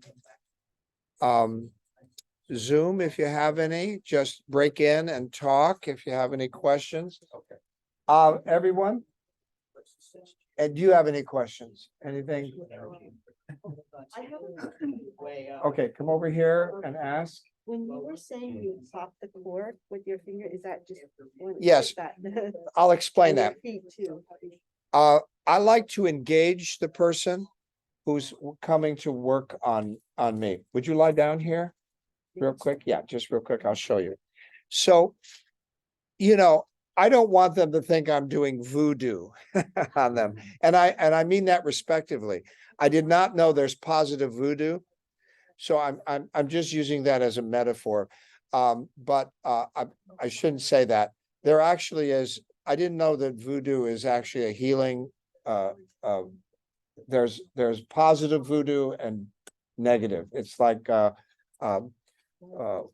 white witches and dark, I didn't know it. So it's actually a healing in Louisiana and in some parts of the South. So I don't want them to think it's weird is really what I want to say. So I want to engage them and I want to teach them. I will tell you that 1 out of 20 people you work on is going to say, what do you mean pop corks and let energy out your body? Do you know what a gift it is to tell them that they can let go of energies? Can you imagine that there are people, I mean, we don't know we can let go. They're just victims to energy. So here's what I say. So I've got my client here. And I don't want to start with this and things above the body. It's going to look too weird if I don't know this person. Now, once I know them and they're comfortable, I'll do anything. Okay. But when they're new, I might start with this. Okay. I want you to pretend you have a cork on each fingertip. We're going to pop it off, all 10 corks, and we're going to drain out your arms. And I want you to 2 corks on the bottom of your feet. And I want you to, and I'll just touch their body lightly in appropriate places. I want them to get the sense of sending. So I want you to take a big breath and let go of the stress you're under. Let go of the stress, the worries, the fear. It's a cancer patient. Take a big breath. Oh, and let's let this go. And this is where I might palpate. Oh yeah, I might ask them, let go. And I might put my hand under there and just, let it just rotate it. And I'll go on the other side, one hand right under the knee. Oh yeah. Oh, letting it go. Ooh. That's a gift to some people. They didn't know. They've been a victim all their life thinking I have to, hold it in. So I want them, and then they start to realize, okay, now I want you to inhale courage, exhale fear. That's, if you've got someone going through trauma, a disease, give them that affirmation. And I'm telling you, right away, you've got them. They've already experienced, oh, I didn't know I could let go of this. Oh, and I've shaken their body a little and they feel, and I'm telling you, sometimes you got them. They're ready. Oh God, this is already working. So I might not go to the grounding in the beginning. Now, when I've got them, I'll ground them. So new people, I start this way. That's just my style. If they don't know me, if they know me, then I reconnect. So I reconnect psychically sometimes with the North Star. I don't let them see it because this is going to look very strange to a person who knows nothing about healing. And I get them at the Cancer Support Center all the time. They've never had a healing experience. They come in wondering, now I don't know what this Qigong is. So, and they're looking at what you do. What you doing? What you doing? What you doing? So that's when I go to invisible work. Okay, I don't want to scare them. So I'm not going to start with this. So I'll start with that, then I'll ground them. And I'll just, that now they've accepted this is okay. I've got them on my side. That's why I have to follow the sheet because I mix this up a little.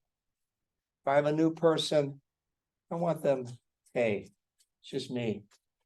We're gonna help you let go of stress. Sometimes remember, disease is a mystical word. Dis-ease. You know how mystical that is. Dis-ease is disease. Okay. So that's how I sneak in. We're going to let go of dis-ease. Okay. Because I can't promise them we're gonna let go of disease, but I can promise them we're gonna let go of dis-ease. Okay, and then on the way, they start to believe you. But hey, let's imagine we can let go of disease. Okay, so I actually want to give them a tactile sense of letting go out the fingers, okay? That you do it for them and tell them. Yes, I might do it lightly. I say, I want you to imagine you could just pop corks off your fingers. And I'll just reach over and poof, and too big, I'll hit my thumb and Oh. shake it off. If they have shoes on, and then I say, now let's let it go. And that's when I'll wash down their body. And I might just touch the bottom of their leg and their fingers, give them a sense. Mhm. And now it makes common sense to them. They're not thinking I'm doing do. Okay, now, like I say, so I mix it up. Okay, if someone comes in with something, I know exactly what I want to work in, I might not do the 5 cloud. That's what I'm saying, is if I know that there's something like referred pain, like down in the leg. I worked a whole, let's say 2 people had edema and side effects in their legs. Well, that's where my massage skills come in. I actually have a lady who comes to me with referred pain from many chemos and radiations. I spend 45 minutes on both legs. I'm just on her legs, but just shaking and pulling it out and shaking and pulling on the toes and just shaking it out and letting it go and, working down the leg. I don't want to pull it into my body, so I get on the side. Okay. I was a massage therapist 35 years and made the biggest mistakes. I was cleaning their fingers into my belly. Yeah, I wasn't thinking, I wasn't learning energy, so I'm doing all this and pulling it in. And now I don't do it, I put sideways. I don't want anything that's coming off their hands into my body, okay? Good. All right, any other question? I've got a question for you, just kind of generally, on this work, do you ever, when the person, or for example, if someone comes in with back pain, chronic, do you still have them lie down on, like, with back? I usually have them lie on the side. Would you lie on your side there? So, yeah, can you go the other side so the camera can see that? Good. So, if they have, yeah, I would have them turn on their side. Okay. And, for chronic back pain. And, I do have some massage skills, so I might take my finger down. I just want to get this, down the spine. I might palpate just to relax this part of the body. And then I would do some assessment, try to feel what the kidneys feel like. And then I would find a comfortable position where I could place both hands on both kidneys. You can come down. Both hands on both kidneys, but make sure it's comfortable. Or if it's not comfortable, I'll just put one hand on one kidney. I mean, both kidneys like this. But if it's comfortable, this feels pretty comfortable. So I don't want to lean forward. I'm going to still keep my posture here. And I'm going to bring in Mercury. Everybody could use this. I mean, I can feel that you have pretty healthy kidneys, but you're still tired. Travel and all this. And so, you could, I do this on my wife at night sometimes, I might wake up and be awake and I realize, that she's having a rough week. And so I'll just roll over and while she's asleep, just put hands on the kidneys and just pump in some energy. And you'd be surprised what a good day the person has the next day. Be surprised. So you can work on family members without them really, because sometimes you can't get to sleep and what are you going to do? And so I turn over and, you work on someone for 15-20 minutes and you're ready to pass out. Right. So what I'm doing is just bringing in that blue energy. And I'm seeing the toxins go over into the ground. And I'll just tell you something, this is my, this is my secret. I like to start with a color and then turn it neon. So even dark colors. Once Joaquin Nee said there's an advanced meditation in ATP. And he said it's a color meditation. And so he's having a color come through. It's a very complicated, strange meditation. There's a few ATPs, advanced tradition, they're very strange meditations. And then at the end, the advice was, oh, and don't be surprised if it turns neon. So I love that visual, you know, that I'm putting this blue energy into the kidneys. And then as I make a connection, I just see it glow neon, you know, deep blue neon or bright blue neon. It just, I like things that excite my visual. It just helps me just feel like I'm bringing in that powerful Mercury energy, and it just turned neon.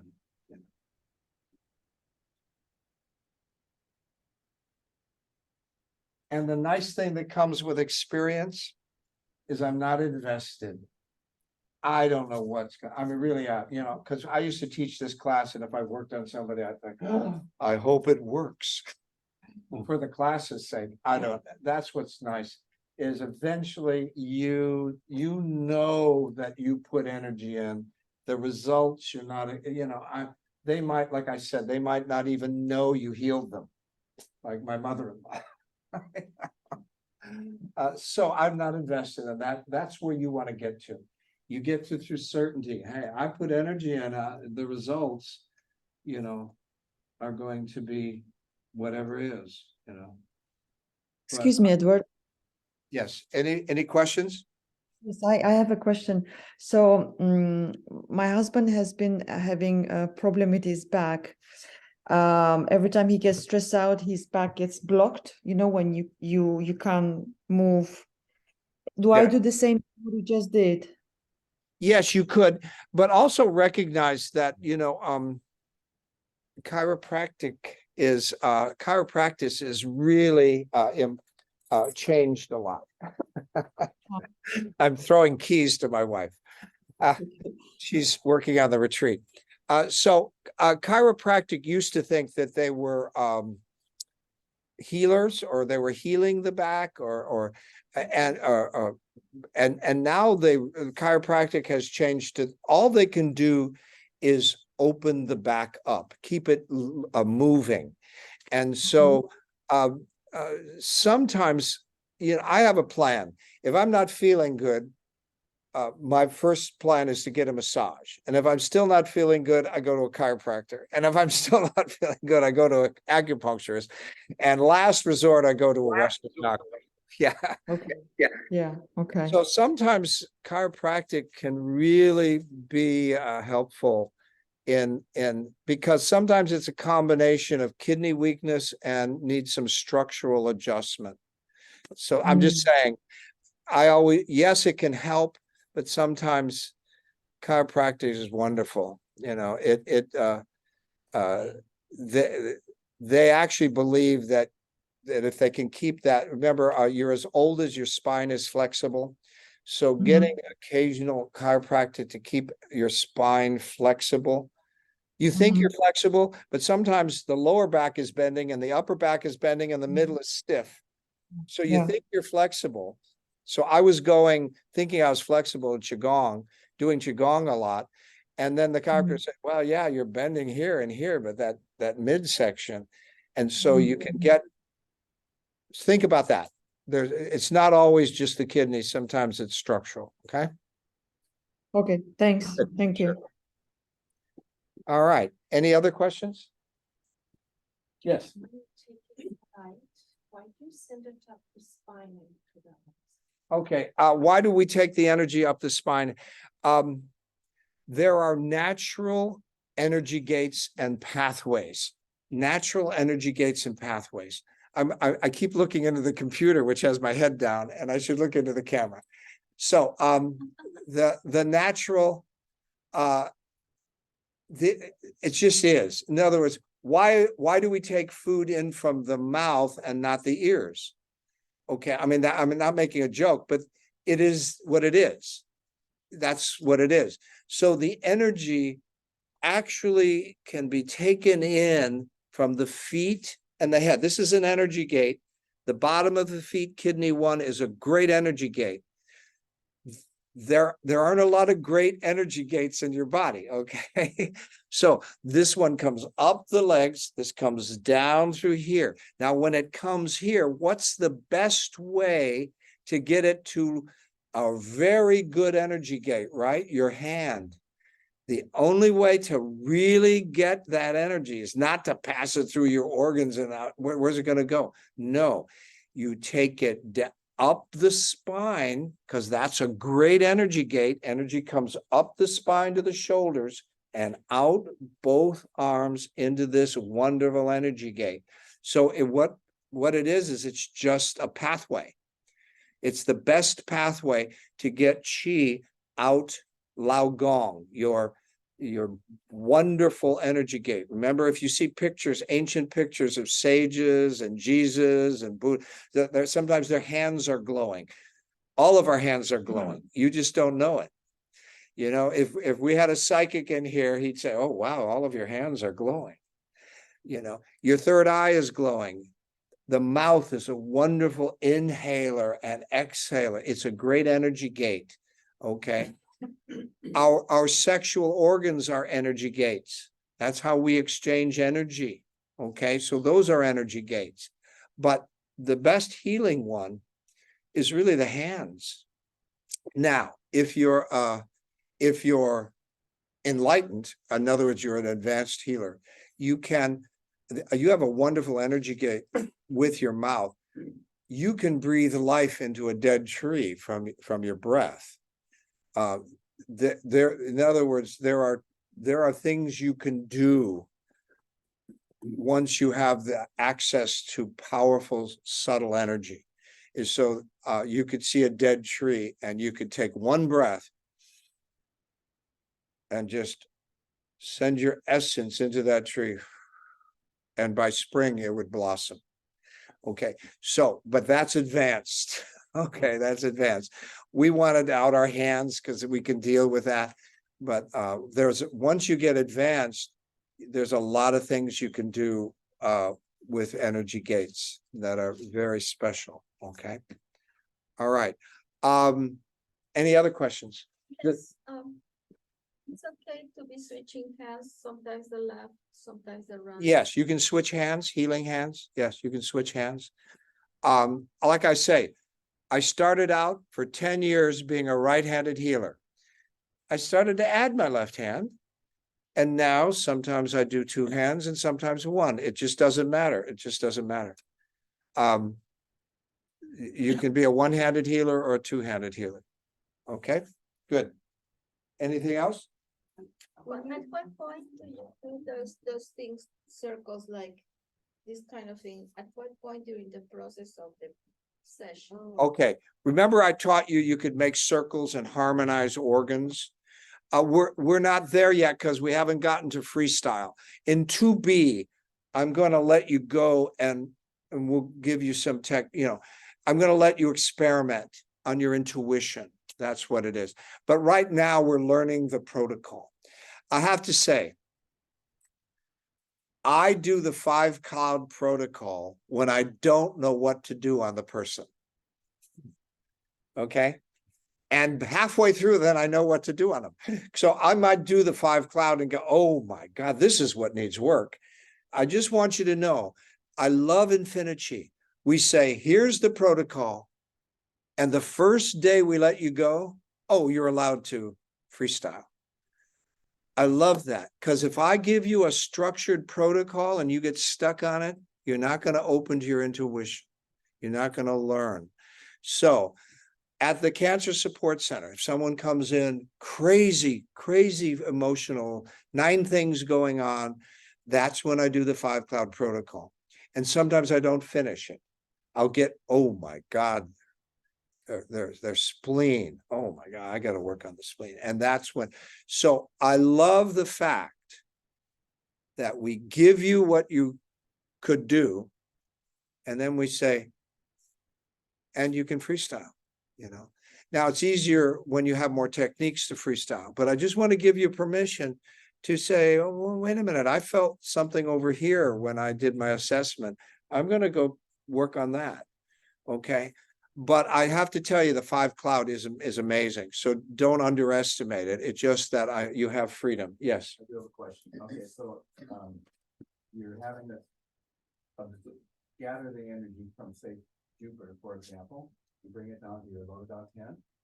And then after you start working on the person and letting it go up your spine and into the person, then do you continue to allow the energies from, say, Jupiter to go through your body? Yeah. Okay, that's a good question. So when we let that Jupiter green energy come in and then up the spine and out the arms, do we continually visualize that? No, but every once in a while I'll revisualize it. I don't know why. It's like maybe I got distracted and then that's up to you. Once you've connected, what is beautiful about this work is that you have to have faith you're still connected. You see, because if you had to think about the Shen all the time you're working on this person, like, okay, it's coming down, coming up, and no, the Shen connects us. It's like plugging in your fingers into the divine electrical sockets. You're on, you're lit up. I want you to think about that. The Shen plugs you in to the sky, plugs you into the earth, and it says, you're lit up now. You don't have to visualize. You've turned it on. Okay. I just came up with that. That's a good analogy. It's plugging in, you're lit up. I'm going to put that in the book. From all the work I've done in the 5 elements, a little bit like it's not tough. So I visualized that when we pulled it down and it's in the lower dungeon, the largest storehouse, that it's still kind of still some there when I'm still working, like the Jupiter coming through. So I'll keep pulling it. It's already here and it's going up the spine and out the line. What's your question? So can I do that? Can I imagine that there's still residual there? I mean, I don't Oh, think yeah, it's- yeah. Whatever visual helps you do this. So if you see that you have this well of green love in your lower Dan Chen, it's instantly being replaced. The more you use, the more you get. You must think of that. The more you use, the more you get. So you don't. So Gayla was saying, she feels this reservoir and she likes to feel that's there and she's using it. That's great. But know that the more she uses from her reservoir of Jupiter green love here, it's being replaced. Okay, so just know that it's just pouring in. I like the fact the more you use, the more you get. Okay. But it's naturally filling up as it's naturally filling up. Think about it. Yeah. Now, there'll be an emergency. You'll arrive at a client or when at the cash. Sometimes I'm in traffic. I show up and the person's waiting for me. What am I going to do? I didn't do the Shen yet, or I didn't do that. The more you do this work, I want you to do 25, 50 sessions before 2B. The more you do, the more you open up that broadband connection to that electricity, okay, up and down, yin and yang. It shows up for you. All you got to do is one connection because you're sincere. None of you are insincere. So you're saying, oh my God, I was in traffic. I can't do the Shen. Can you help me here? And you put your hands out. You can just feel it shows up and you go, wow. Now you don't want to always do that because the Shen, you want to keep that broadband. But that's the beauty of this. You start connecting more to spirit and it helps you in those times. So there'll be a person that, I've only got 10 minutes. My wife might be saying, I got to go, but oh my God, I feel so stressed. Can you help me? Well, there's no time to do the Shen. So I just, boom. And it's like, it'll be there for you. Why? Because you're sincere. And it just shows up and you can work on someone and then you shake them out. So that's the beauty of this work. Okay. Is the more you connect, the more it's there for you. Sometimes instantly. Okay. Any other? Yes. 2 questions. One of them, when you say turn to the side and do a psychic cleanse, is it just turning your head to the side and exhaling, or do you physically? Yeah, just your head, your body, doesn't matter. Okay, And- and it's doing, how do you do the psychic cleanse? Just The psychic exhale? cleanse is see yourself pulling in beautiful oxygen, pure oxygen, just pure divine healing energy. Not, and then turning away and letting go of anything you collected from this person or is around you, the cloud of their energy into the ground. Now, once when I was working on Eric, I was stuck in a position that I couldn't turn. So I went over the table into the ground and I saw it going into the ground. Okay. So, yeah. That's opposed to physically doing this with your hands. No, because sometimes you're working on the person Yeah. and you want to actually keep Right. working, but you want to let go of something that you're picking Okay. up. Okay. I was picking up a cloud, Eric's cloud, and I just wanted, and I didn't notice it because I was distracted.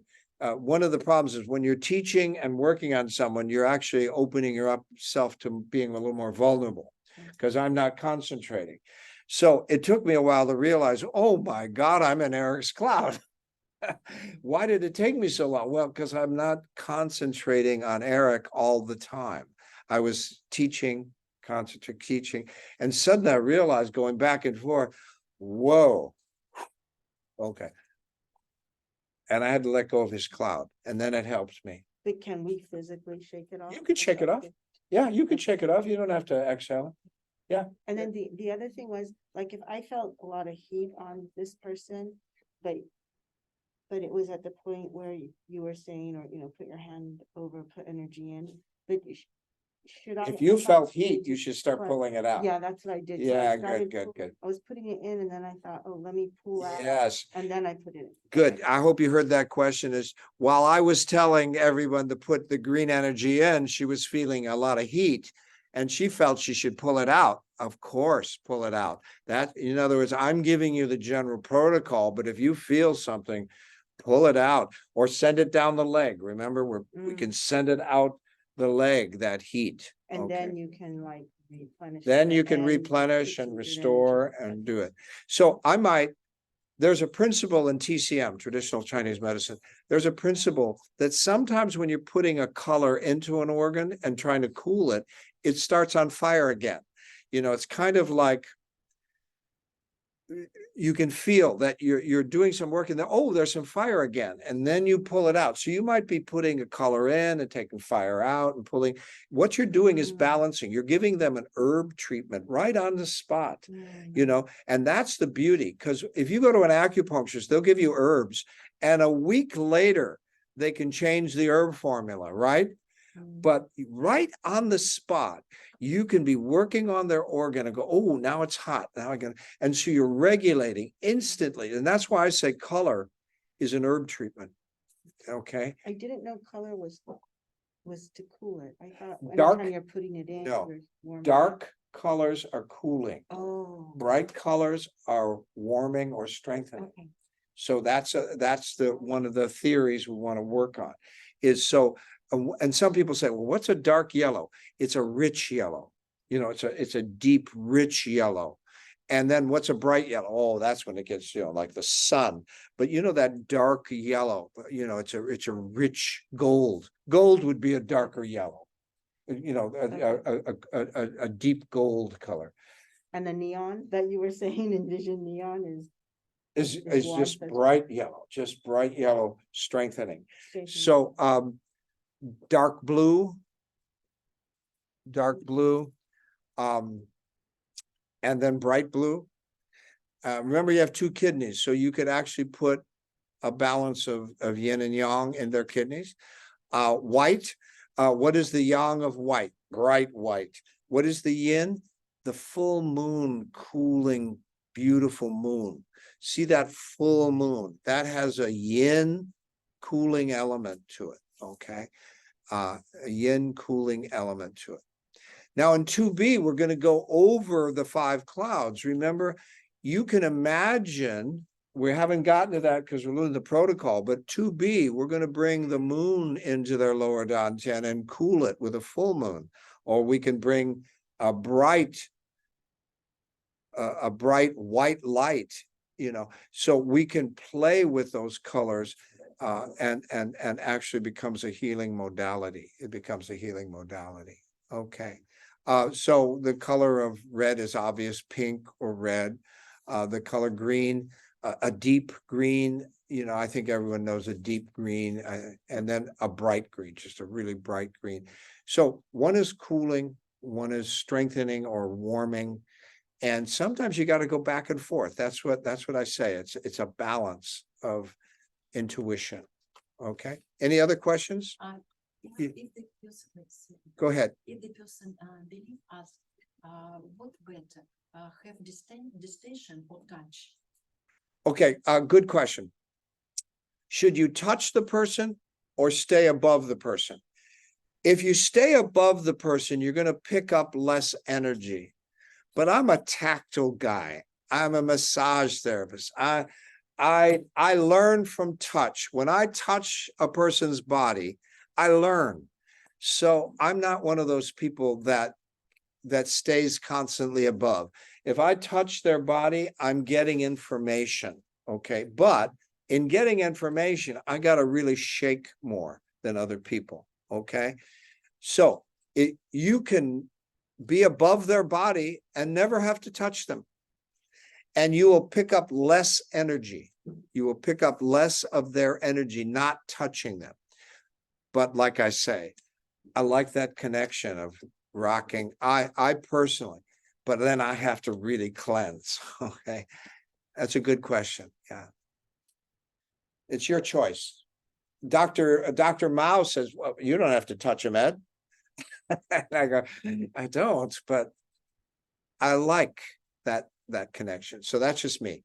I wish I didn't have, I wish I was a person that stayed above. I'd pick up less energy. I'd shake it out.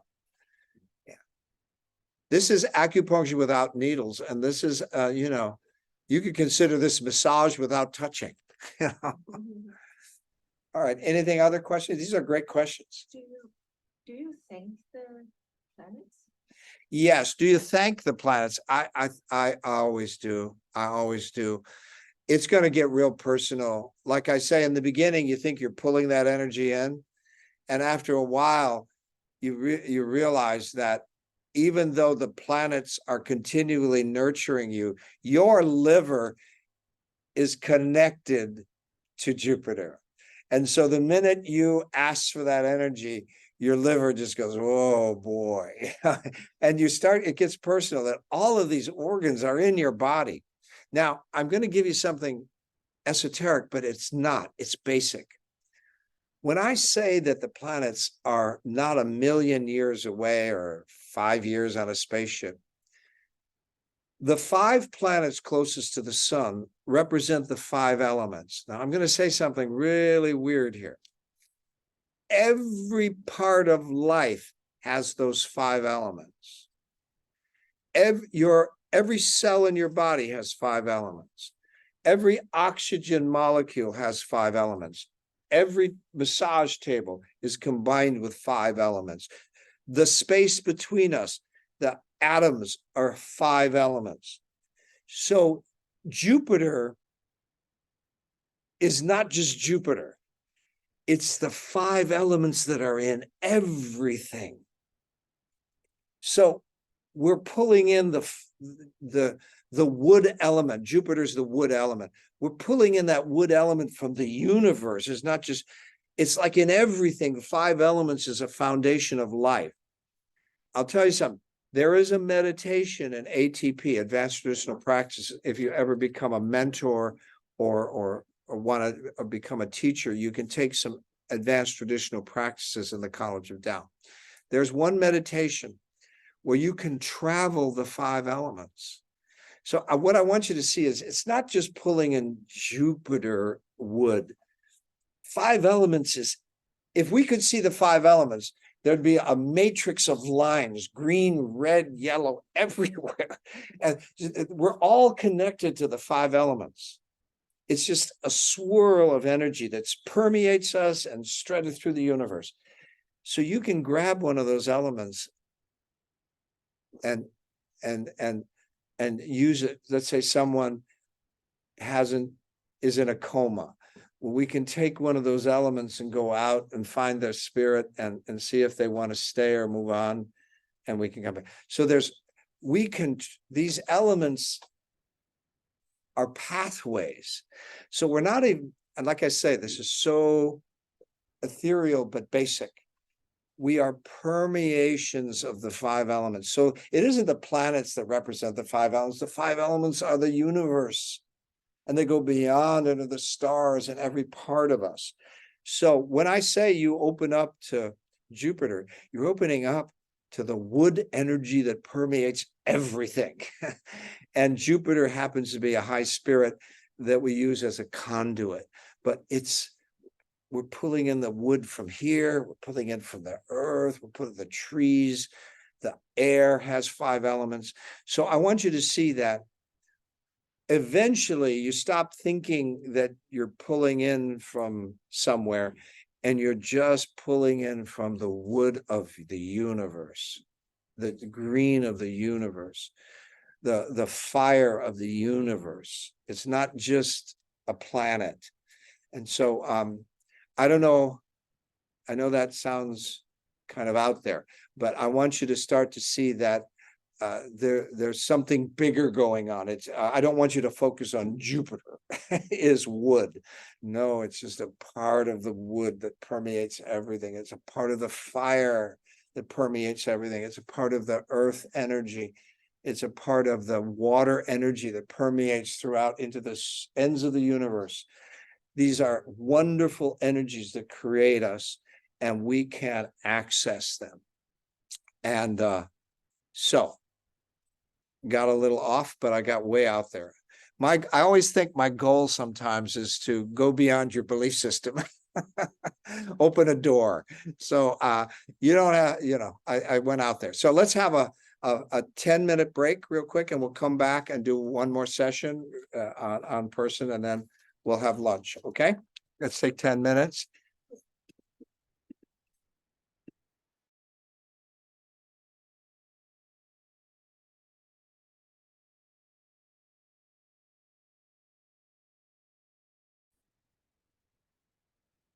So, hi everyone in the Zoom world.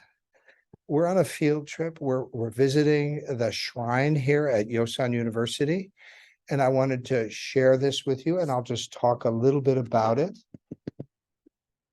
Let me see what this looks like. Yeah, that looks very good. So this is the shrine. It's if you'll kind of close the door, Jeff, right there. So people get confused when they look at a Chinese altar.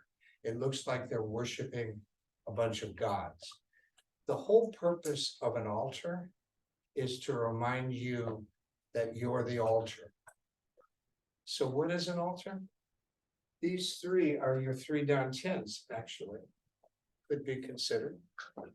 The 8 statues are your 8 extraordinary channels. We do a lot of that in 8 Treasures Qigong, is we build up the deep pools of energy. The 5 elements are the 5 elements in you, what we're dealing with in our life. We have earth, the sand, earth, we have water bowls, we have metal, we have wood, and when we light the candles, we have fire. And actually, there's other elements. The feathers represent wind, and metal represents mountains. So we have other elements here. The 8 great manifestations. So I never knew what the 8 great manifestations meant. You'll see in the I Ching. It means prior to them, you couldn't see anything. It's only when at that level, when the 8 manifestations came about, could you see it if you were human. In other words, they turned into form. Okay. So there's a period of creation, which everything was invisible.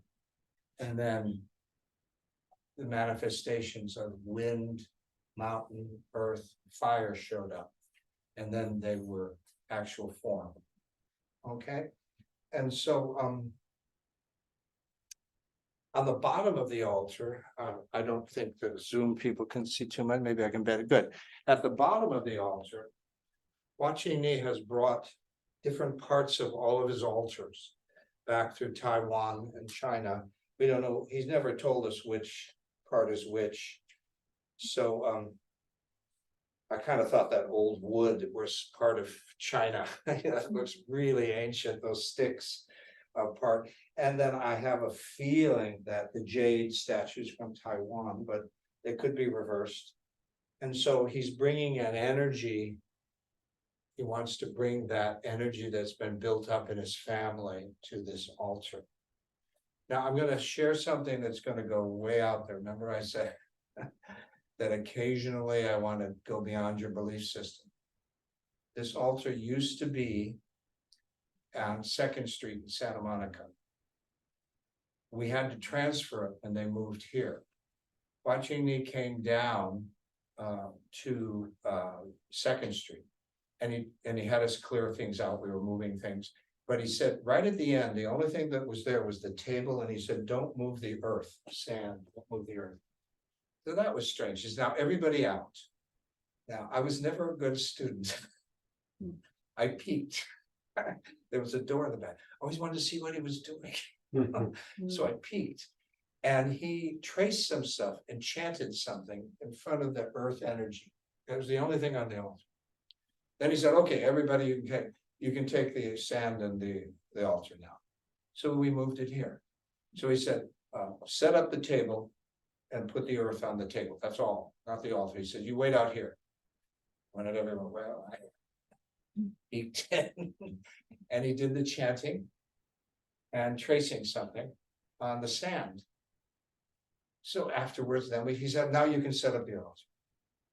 So I was alone with him near the end, and I said, why the special treatment of sand?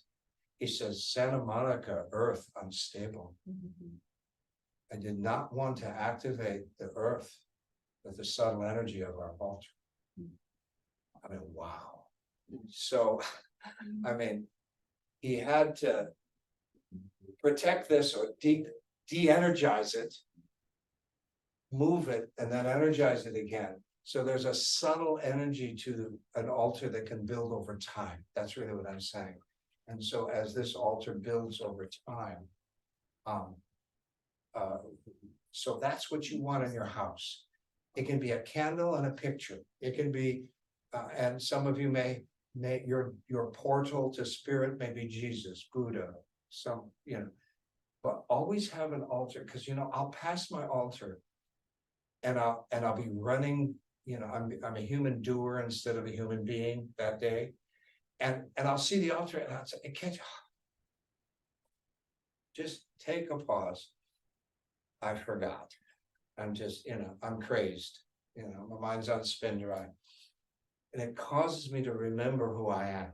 So the altar is supposed to remind you that you're the altar, that you're this energy. So don't worry about all of this. Now, I do have a special respect for the sages up there. But remember, this isn't cultural. The reason there aren't women up there is in the ancient China, yin masters did not want to be recognized. It wasn't like, oh, a feminine, women are second class. No, if you were a yin master, like Madame Yosan here, she was a yin master. Okay. She was such a yin master, she doesn't want us to say her name.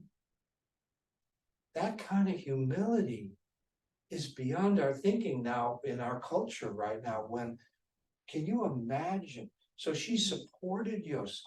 She was the woman that did the finance. She loved the theater, so she kept a whole theater troupe going, because she noticed that artists were really bad with money. She says it in the book. There's a wonderful book, Moonlight something. It's about her.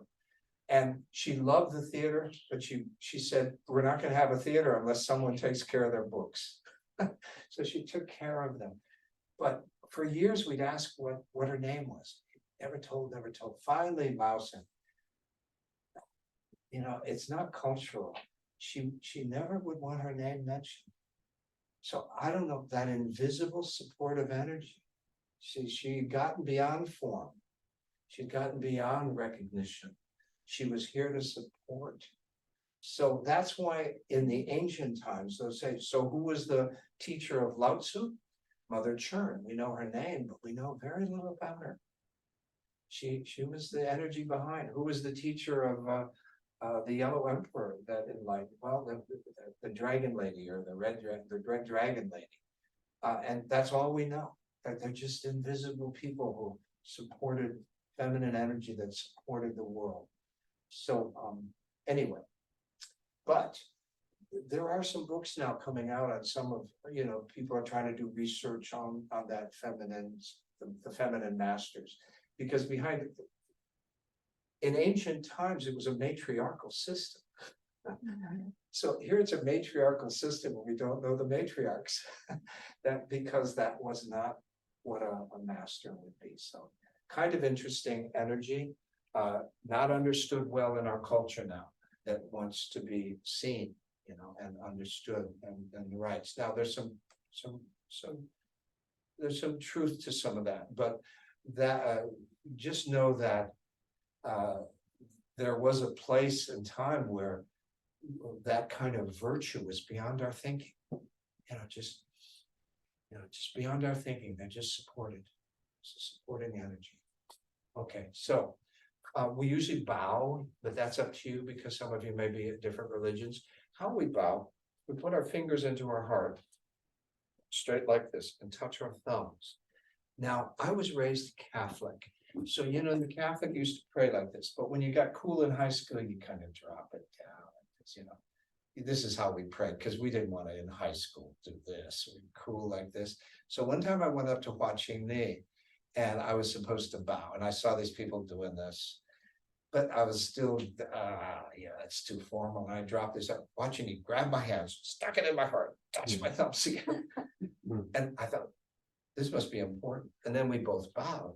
So I asked the assistant, why did he do that? He said he didn't want to exchange stomach energy. He wanted to exchange heart energy. Okay. And so when you bow to a teacher like this, and he is bowing to you, he's sharing his heart with you. Okay. So you can do this or not. This is optional, but we usually bow to thumbs.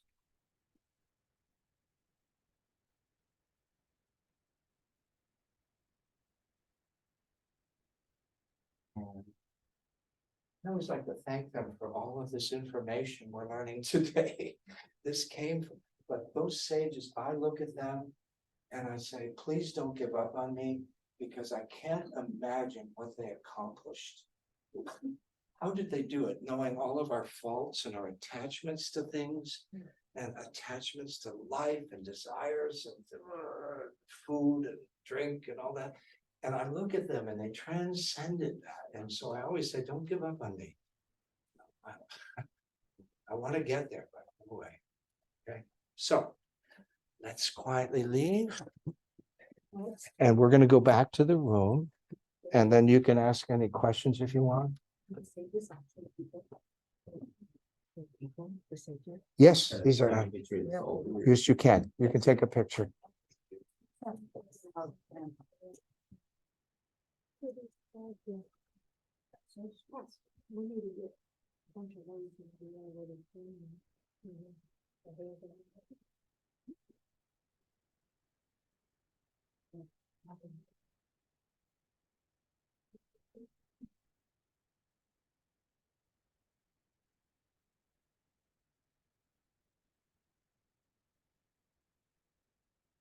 They're taking pictures, and then we'll go down to the room now. If you get the College of Tao newsletter, there's a nice picture in the newsletter, and sometimes you can capture that and drag it to your desktop. The 8 extraordinary channels are the statues. Yes. And then the 5 elements Are on the altar, yeah. And these are the three Don Pianos, but these weren't actual people, right? Like they're symbolic. Well, they might have been and transcended beyond actual people. I'm gonna turn it off now, the light, good. Good, let's go. That's really heavy here. Thank you.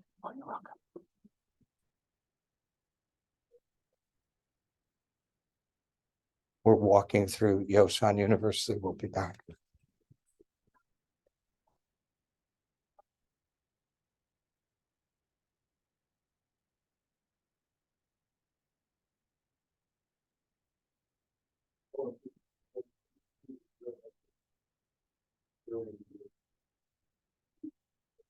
Thank you, Anne.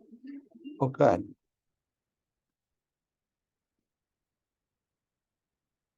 Rather than get you dizzy, I'm gonna turn this part off so I can walk through the halls and not get dizzy. Oh, here we go. I'm getting hungry. What? I am getting hungry. Okay, good.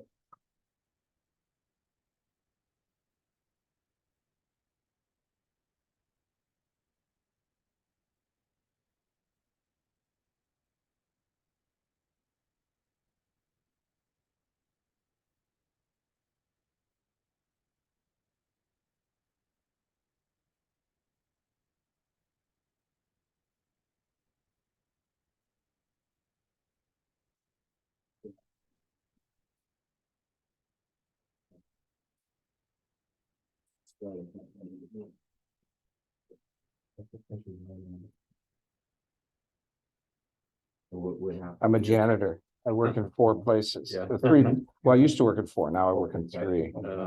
But I don't know where some keys are and I'm afraid to lose them because oh my God.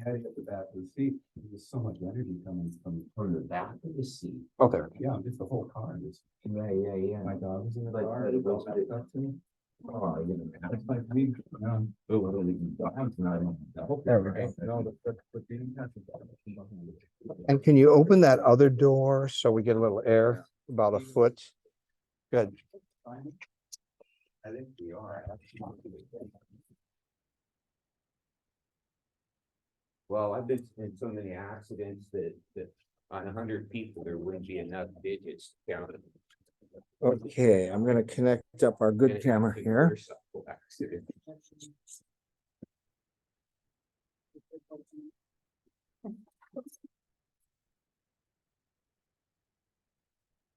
Okay, good.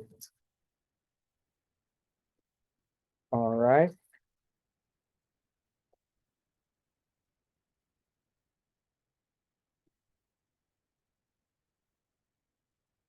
I'll use that water for a minute.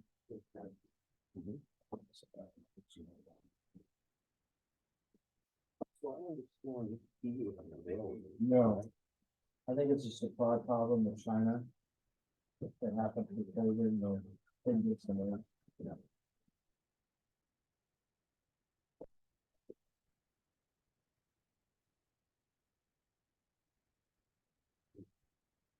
Should we wait a while then? Yeah, you probably should wait a little bit.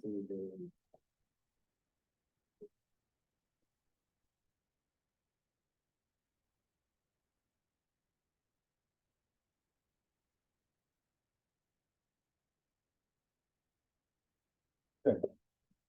All right, we're back. Switch partners, please. We have time for one more session. All right, we're going to do one more session unless you have any questions. Anyone on Zoom have any questions for our field trip? And if not, we're gonna reverse and work on someone right now, do one more session. All right. Would you like to work together, please? Oh, and you can work now. Yeah, you can work now. I have a question about the field trip. Yes. The 3 robed practitioners in the back, do they have a name? Is that- The in ro- the posters of the three, with the three robes, the yellow robe, the red robe, and the green robe. Oh, though, you know what?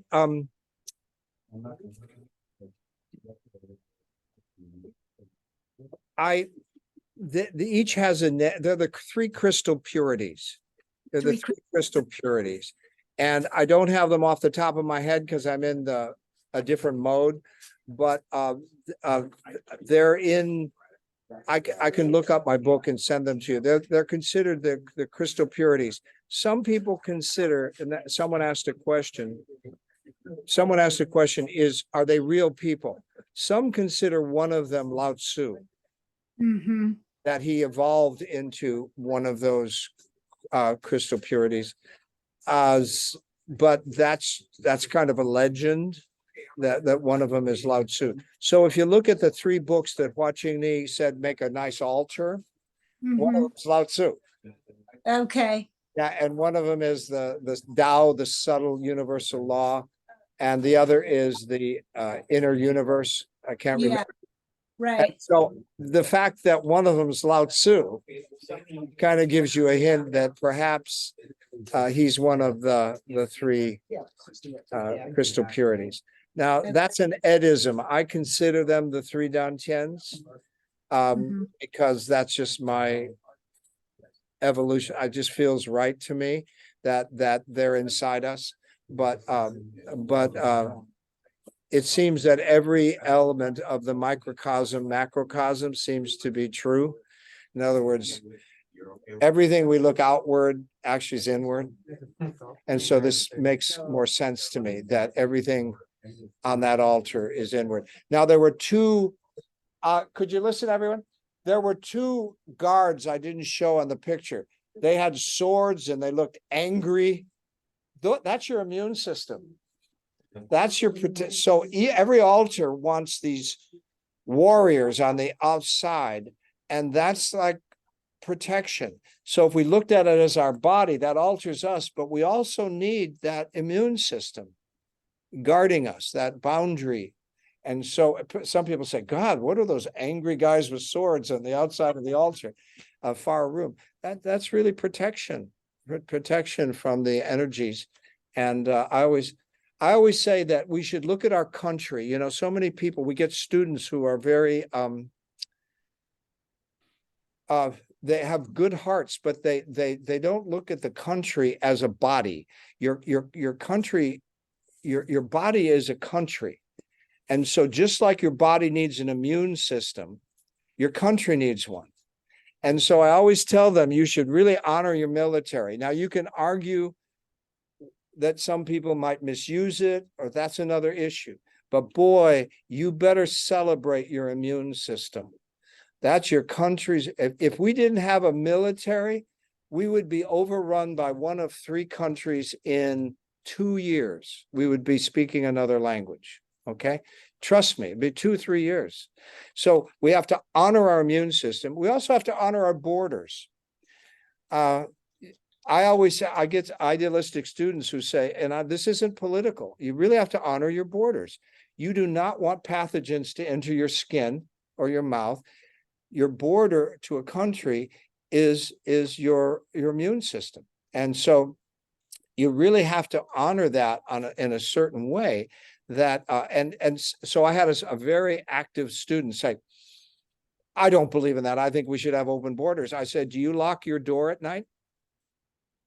Your apartment, or can we put up a sign that you're taking everyone in tonight to sleep with you? She goes, well, I lock my door. I said, well, then you believe in borders. You see, a country is a room, a very large room, and it has a door, and it needs a lock. It just, Taoism is common sense. You know, once Hua Qingni, I was having lunch with him, and two flies landed next to him when he's making lunch. And I am telling you, I almost didn't see his hand. He was so quick. A fly swatter that was hanging went, and then he had it hung up. And my thought was, oh my God, my teacher killed something. And he looked at me with disgust. He said, pathogens. And he brushed them off into the ground. And I always love Taoism. It's so much common sense. They're pathogens. There's a certain level of life that is not good for you, you know? So anyway, I love the fact that so many times in my life I've said, oh, this is common sense.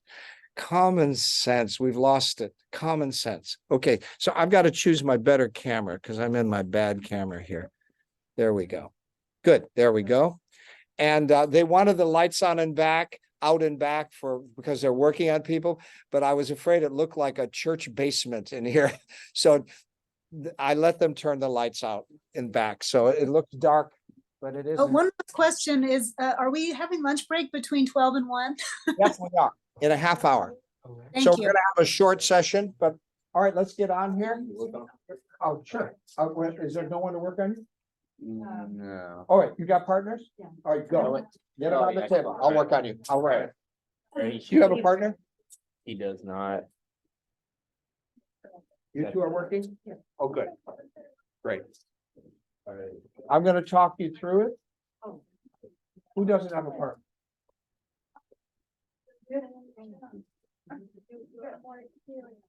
What? I wonder what it was to watch, doesn't want to be worked on. Who does? Me, You don't want to be worked on? no, I want to work. No, you need it. No. You need it. All right, so I'm gonna pretend a person is here because we have them paired off. All right, so first thing we do is reconnect to the Shen. We're getting a little flaky in this room. We've a lot of healing energy. So let's reconnect to the Shen.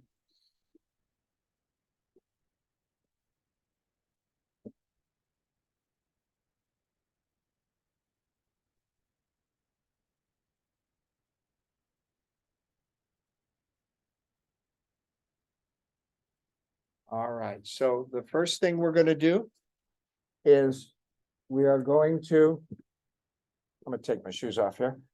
So the first thing we're gonna do is we're gonna ask them what their chief complaint or concern is.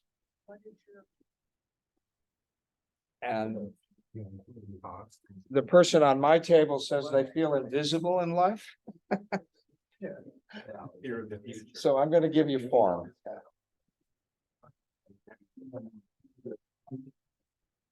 Yeah, about, the future.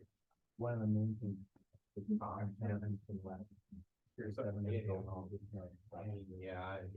All right, so let's assume you have a chief concern or complaint.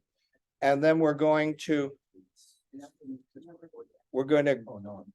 ground them, root them into the center of the earth. Ground them in the center of the earth. Great. And so root them. And now you're going to take your flat hand palm and you're going to assess. Just try to feel whatever you're feeling. I like to just do the organ system because I don't have a lot of time.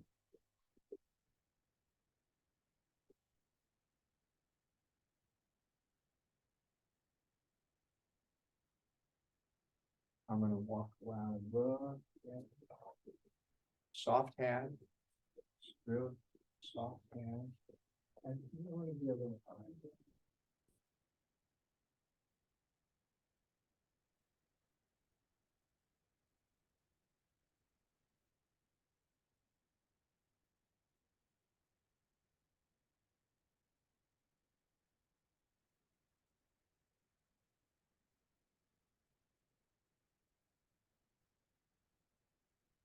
Good. So let's assume you've gotten some information. And then we're going to brush them down. Just brush that energy right into the ground.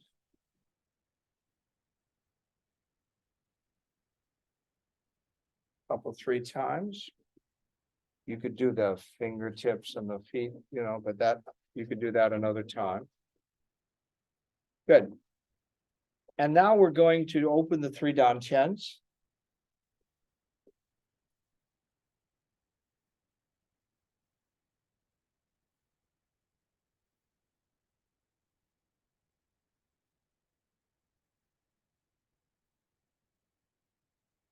And again, this is mysterious, 1 or 2 hands, you just want to activate them. And then you're gonna circle up the back, down the front. Don't go too fast. These are delicate things we're opening. Between the nipples on the chest, about there. Make the circle. And the lower.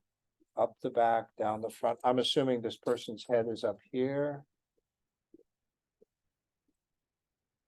Good. All right. So now we're going to rubber hands to the knees and above their crown point. We're going to see if we can feel the energy go through their body from their perineum all the way to their crown point.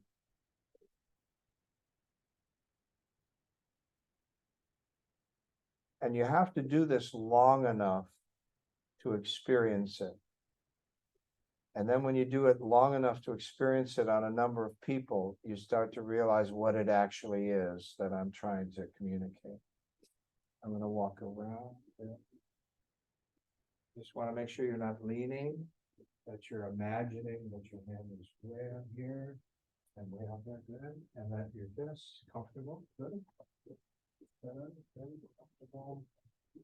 Good. Good. Try not to lean if you can. Be back on your heels and your feet.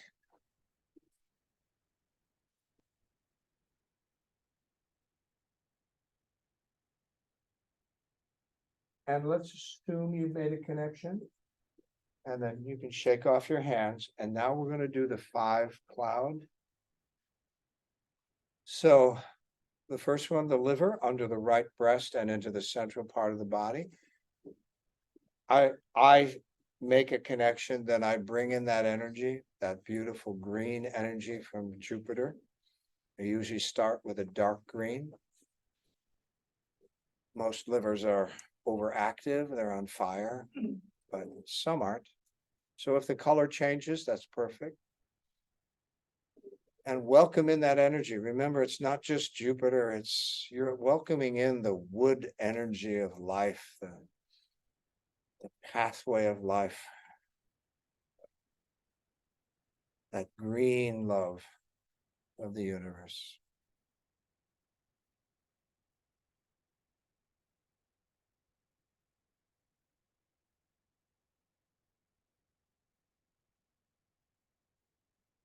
And you surrender to receiving it, and then up the spine, out the hands, into the liver. And at the same time, you're seeing that you'll always have that pathway out across from your body into the ground.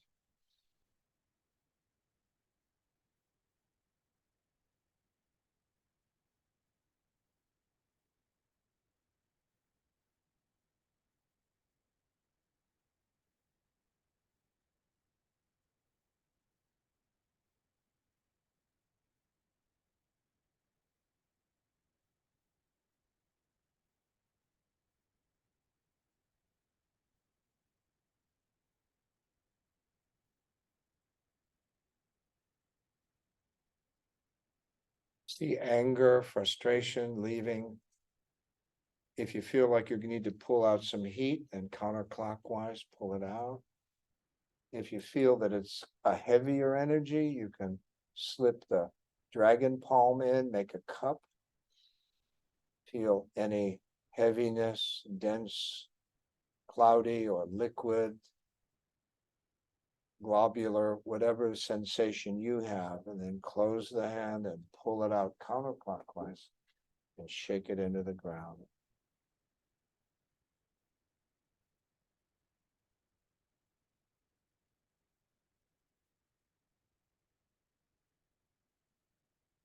All right.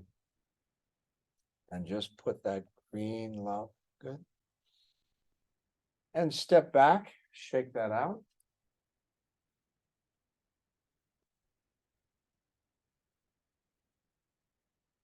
And then we're going to come up to the heart.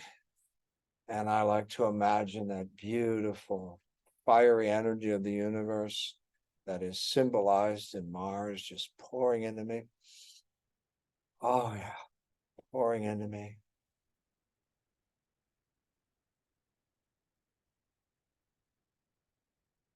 Mars is the doorway to that fiery energy that's in the universe, that loving energy of the heart. And so pull that in, just surrender that it's just filling up. Start to see your belly glowing with that red, beautiful energy. Or pink, whatever color is perfect. And then let it come up your spine, out your hand or hands, permeating the heart, seeing any negativity fall away from you, off the table, into the ground. And just feel, this is baby love, we're being delicate here, but we see the heart chambers repaired, cleaned out of emotion, trauma, shock. We see it all falling away.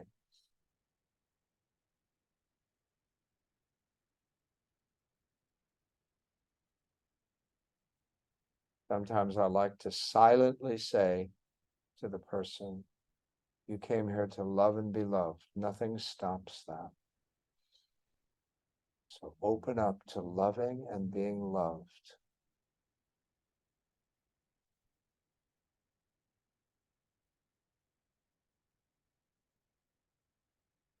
Again, if you feel anything is there, pull it out counterclockwise, shake it into the ground.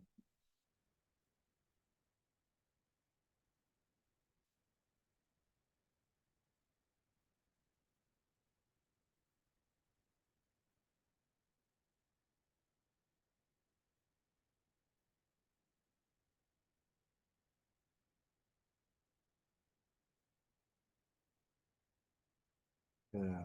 Shake it into the ground. Remember the psychic bath. If you feel like you're kind of picking up the person's energy, you inhale that beautiful energy from the sky and then exhale it into the ground in any way that's comfortable, either sideways or over the table into the ground.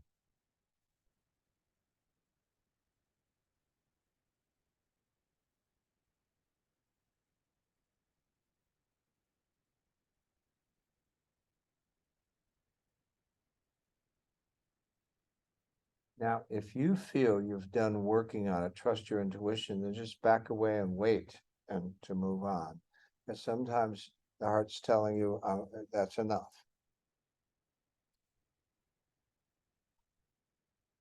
Okay, so back away and shake it out. Now we're going to work on digestion. So if you want to change sides, you can. That's up to you. It's under their left breast and into the central part of their body, one hand or two. And we're going to connect. And then I like to turn sideways a little and then let that beautiful double parent, the earth, come up my feet into the lower belly there, the lower battery, and then let Saturn come down through the sky. And let their yellow, nurturing love fill up my belly.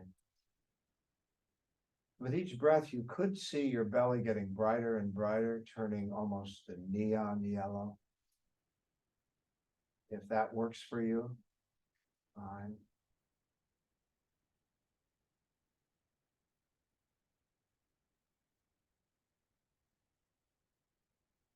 And then it comes up the spine, out your arm or arms, into their digestive system, spleen, stomach, pancreas, and always you see falling away from the table, opposite you into the ground.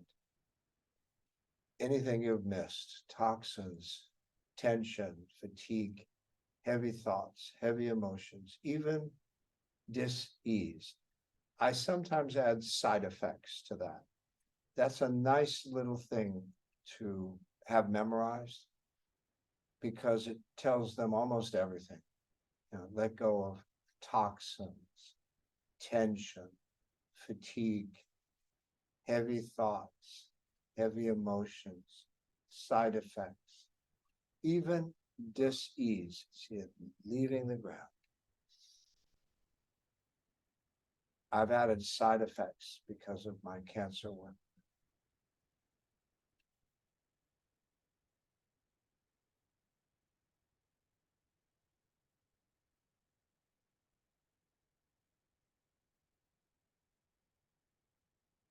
Just welcome in that love of Saturn and Earth. And you can talk to the organ silently, tell it, you can handle life. You can handle life. One task at a time, one bite at a time, one day at a time.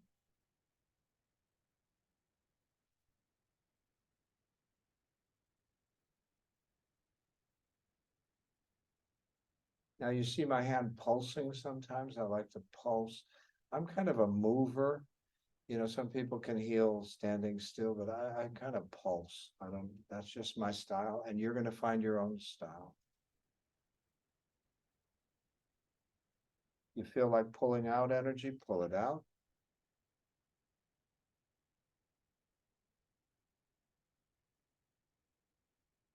Yeah. All right, let's step back and shake that off. Now we're going to come up to the lungs. I usually connect and then turn, and I let that beautiful white energy of Venus permeate me, just pour into my lower belly. With each breath getting brighter and whiter.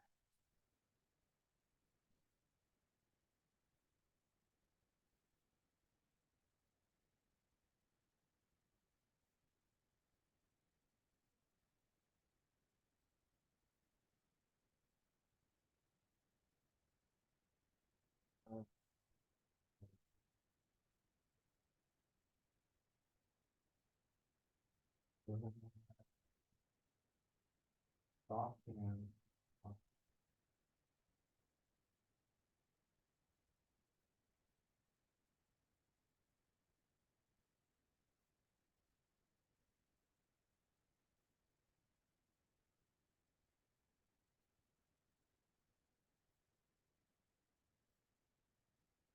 All right. That beautiful energy, seeing grief, sadness, loneliness as you permeate their lungs, chest, breasts, lymph glands, pouring out into the ground.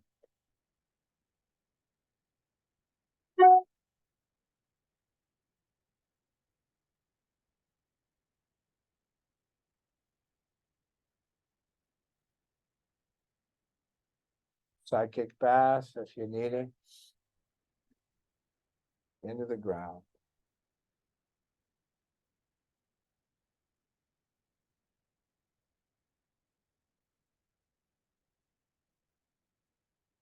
Okay.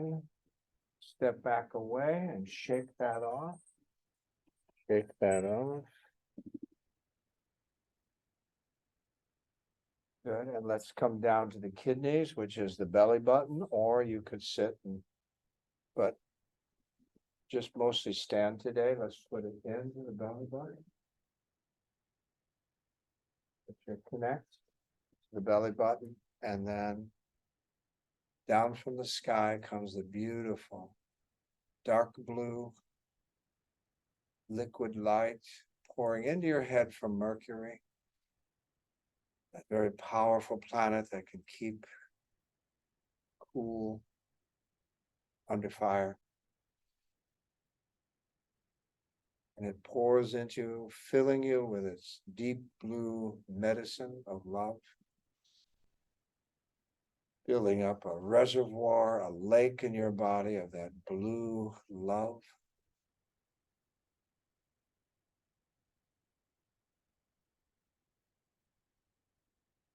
And it comes up your spine, out your arm or arms, and permeates their kidney, bladder, and whole lower body reproductive system.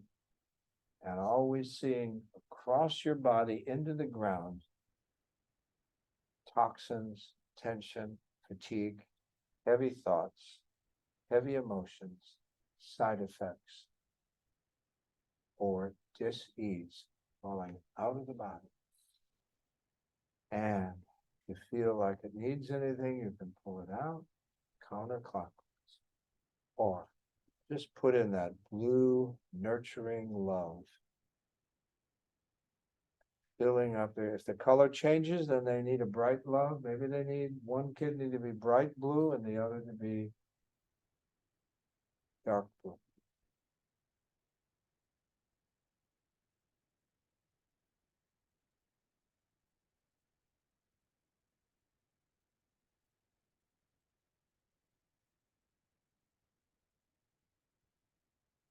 It's just optional, but you could start to see that blue energy, that dark blue, or if it changes, turn almost neon, ignite down into the bladder, reproductive area, pushing out darkness, old traumas, shocks, abuse, surgeries, anything and everything that we don't want. Just see it falling off the ground. And fear is leaving the body. You are giving them courage and wisdom. If they knew who they really are, they would never be afraid again. You're putting in that wisdom from Mercury. Mercury should be the most frightened planet in our solar system. It's the closest to the fiery sun. But Mercury knows who it is. They're wise and can keep cool and calm.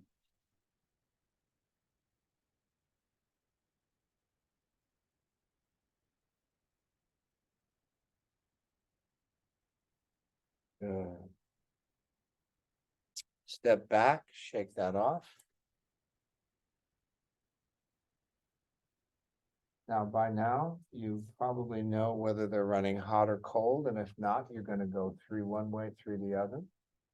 So if they're running hot or too much yang, we're going to go up the front and down the back. If they're running cool or weak, and they need that yang energy, we're going to go up the back and down the front. And if you don't know, you're going to go 3 or 5 in both directions.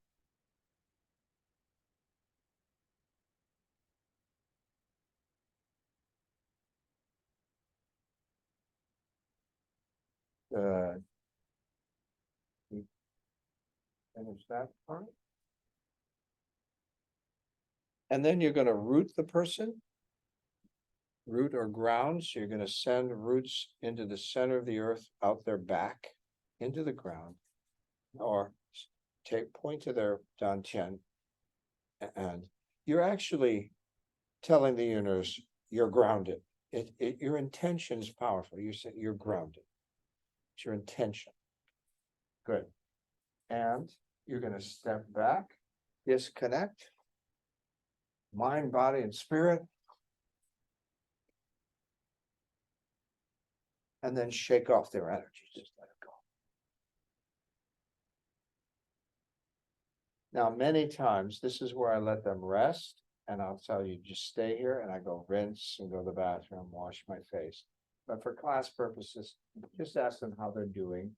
And then we'll do that afterwards. I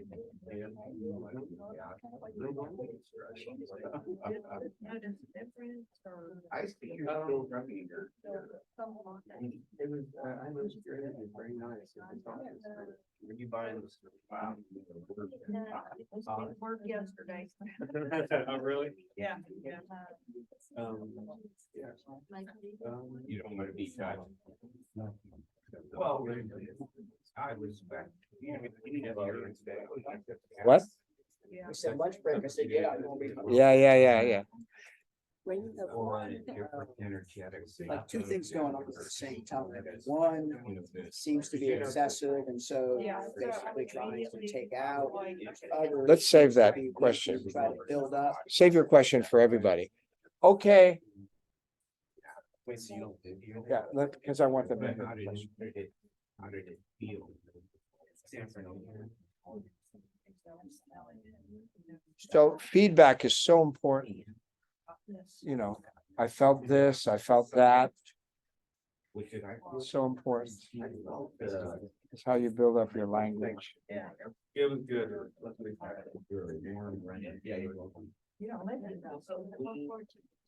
Okay, everybody, let's come forward. We have a question. Could you come in camera, Bruce? All right, that's good. Yeah. So Bruce had a question here. Matt, can we just go over it? Just, yeah, good. So when the client has two different things going on, one, there seems to be some excessive chi that needs to be dispersed in one organ. And others where it seems to be deficient and you want to tonify. How do you decide what direction to do the orbit in at the end? Because in some respects, they need some cooling, in other respects, they need some heat.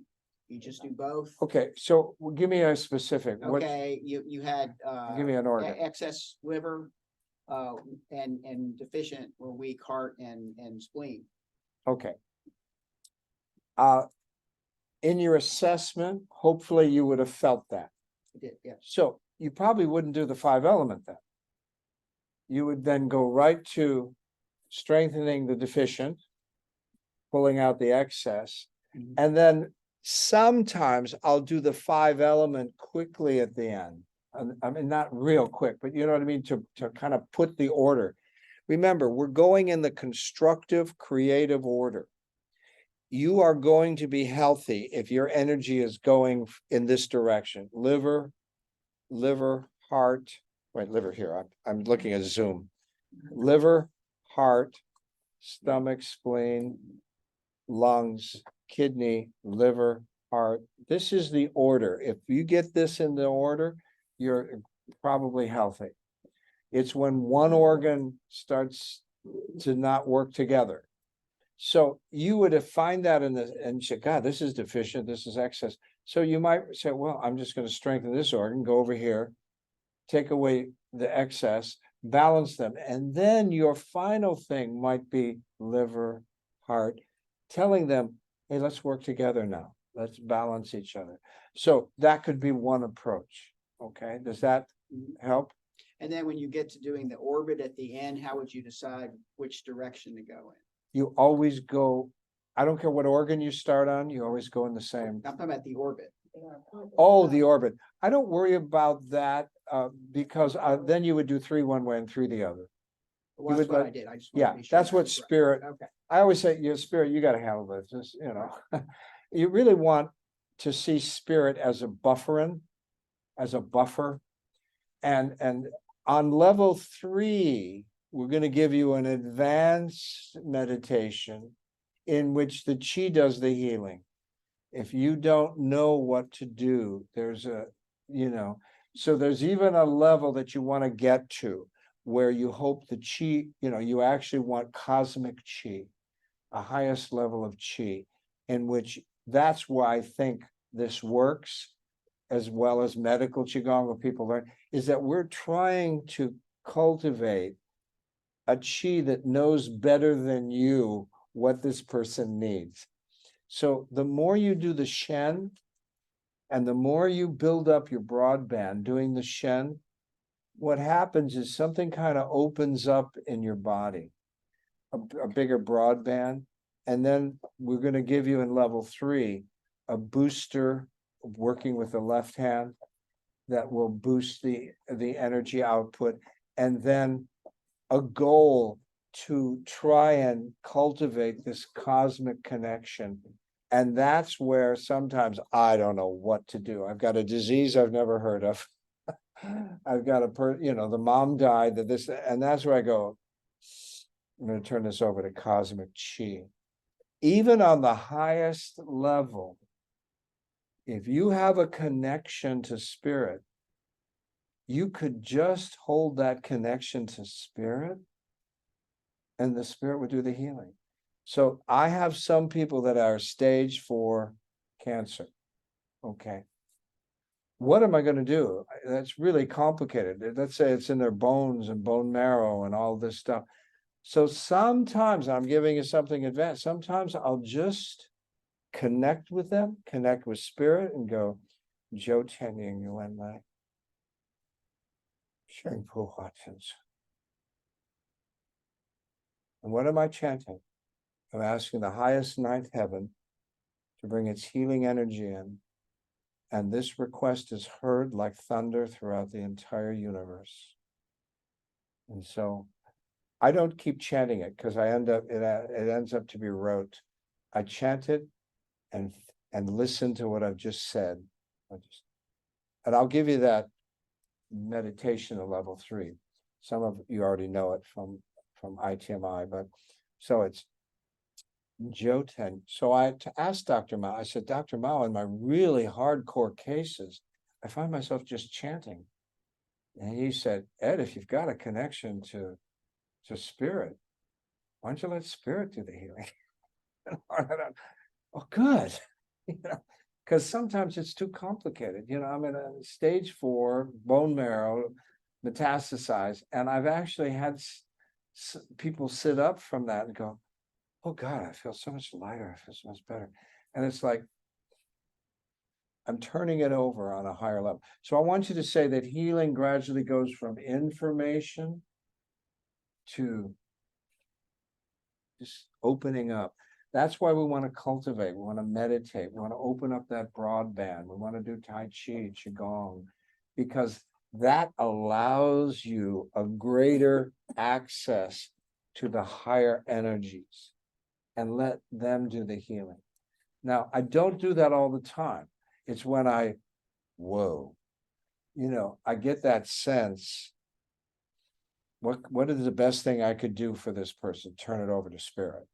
Now, sometimes I know what to do, and then that's the best thing to do. Okay. So I'm saying there's levels of healing.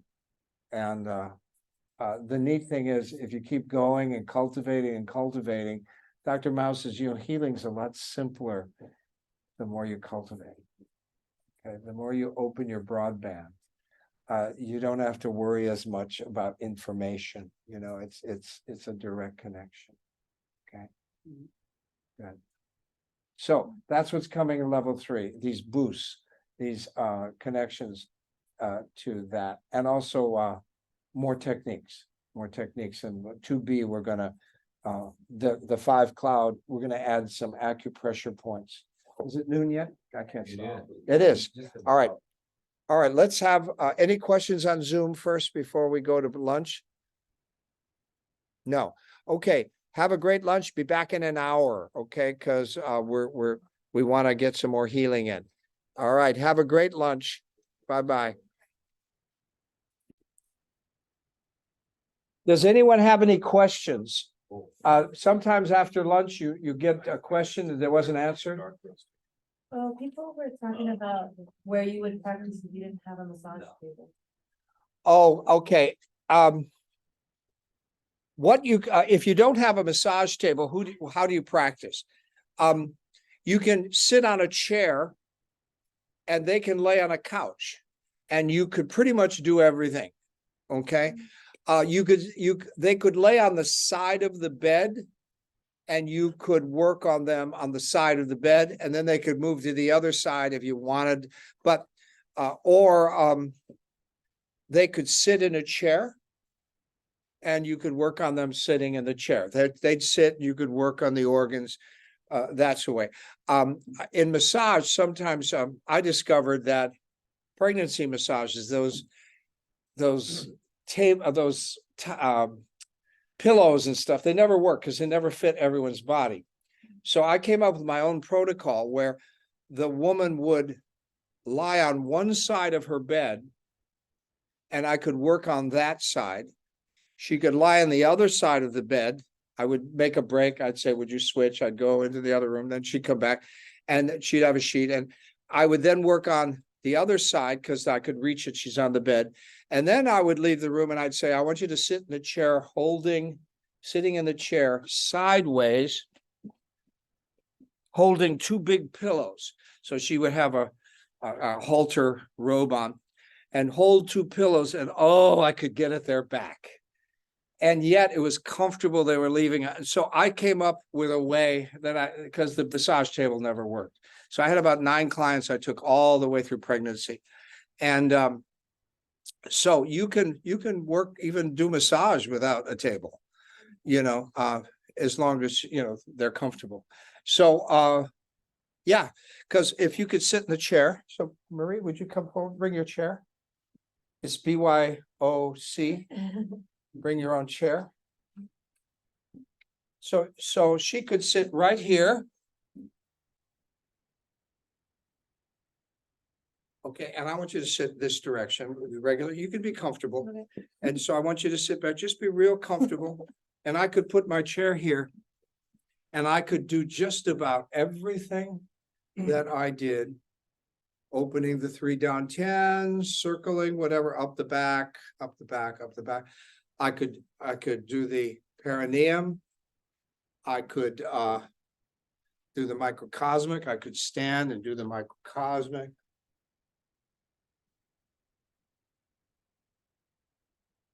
I could pull out, I could put in. Okay, you could do everything seated. You don't have a massage chair. Okay, good. Good question.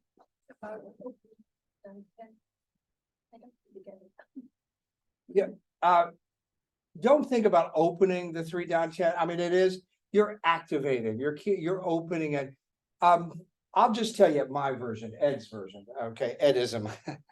Okay, think of these as openings, they get clogged. I don't know if you've ever done deep work on past lifetimes or something, that sometimes there was a Japanese Mahikari karma cleansing, and she worked on the 3rd eye a lot.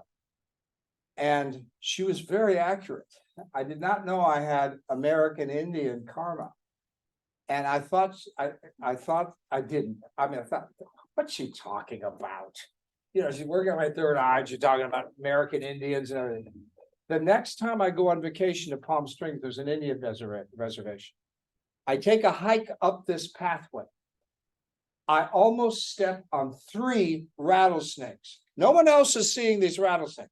3 rattlesnakes. I'm going, oh my God. I'm thinking, should I continue? And I thought, well, I've just got a little more to the path. I'll pay attention. So I walked real slow. I got to the top of the path, and the sun was, do you ever see the sun right on top of the hill you're at? Right on top. And a coyote in broad daylight, shadowy coyotes looking at me with the sun behind it, or her. But I got the chills. I had to go back and do a lot of forgiveness. I must have been a soldier, an American Indian, and boy. So I felt she was pulling stuff out of my 3rd eye. There was karma. I don't know. So I think of these as openings. And so what we're doing is, the only thing I feel is every once in a while I open it. And otherwise it's okay. Just every once in a while there's something clogging that. And that's all. That's an Edism. I can't explain anything more than that. But these are openings, and I think they get clogged. They get clogged sometimes. And sense healing. I did a lot of healing on American Indians. Going to Palm Springs is a joy now. A joy. I go to the Indian reservation and beautiful things happen to me. So I have to say, people come up to me, they give me things. It's like, I've healed this. Whatever it is, I've healed this. But I mean, it's so there's mysterious things in our life. And so I think those 3 openings are very mysterious openings. And so the only thing I can say is every once in a while I clear it. I pull something, I pop a cork. That's all we do. We don't know anything. When it's itchy or something. What? When it's itchy or something. No, I don't fool around with chi too much, but I stay sometimes, because I'll feel the upper one, I feel the middle one, I feel, I don't feel this one. So I don't even try to do something. I just stay longer until they feel the same. That's about it. That's all I know about the 3 downtown's.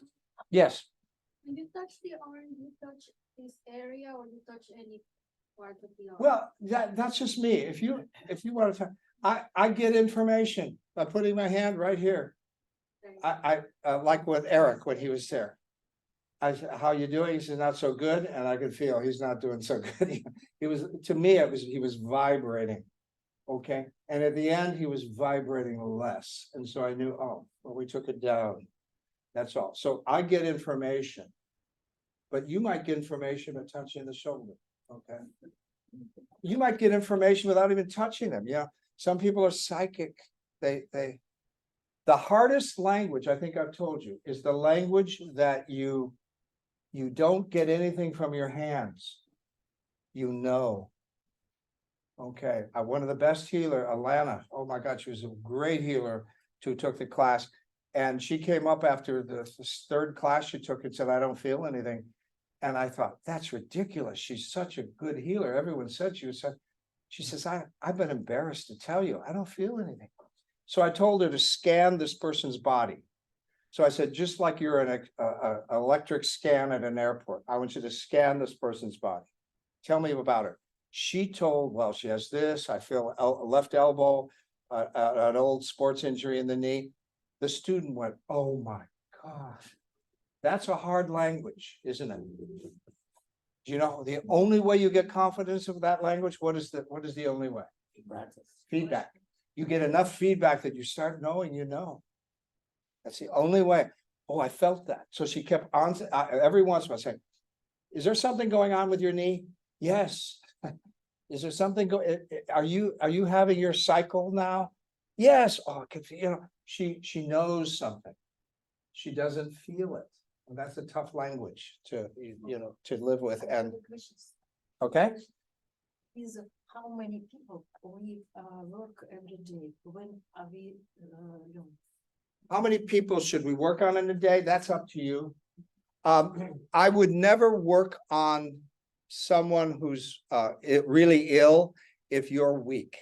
Okay, that's just a common sense, because energy tends to go to the, if one thing's overflowing and one's empty, it tends to go logically into the empty cup. So if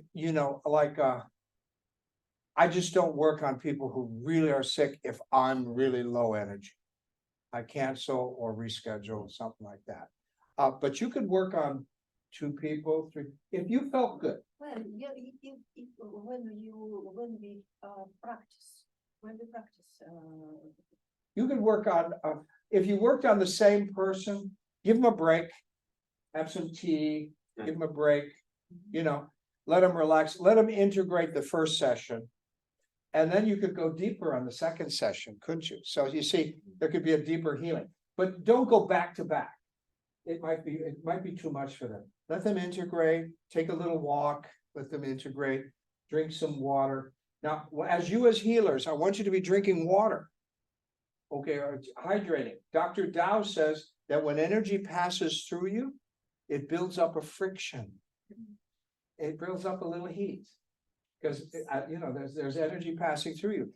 And he says, so he was teaching a Qigong class, Dr. Dow.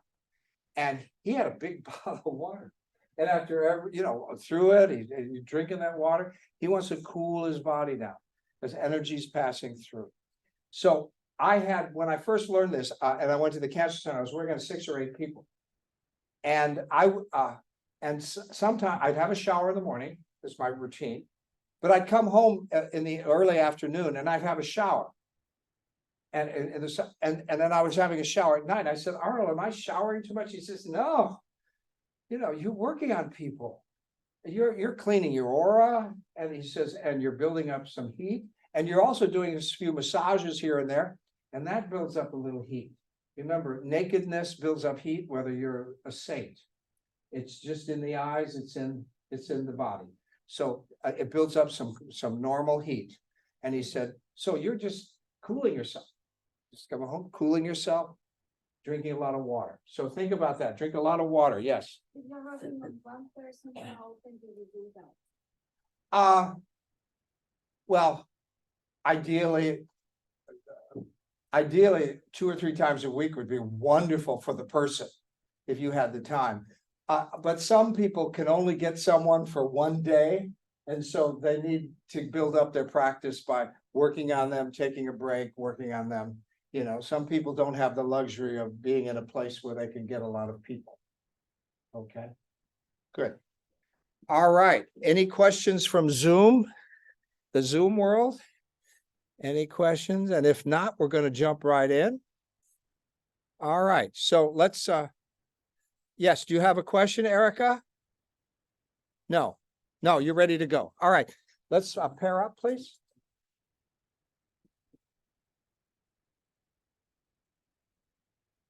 I'm too full to do anything yet.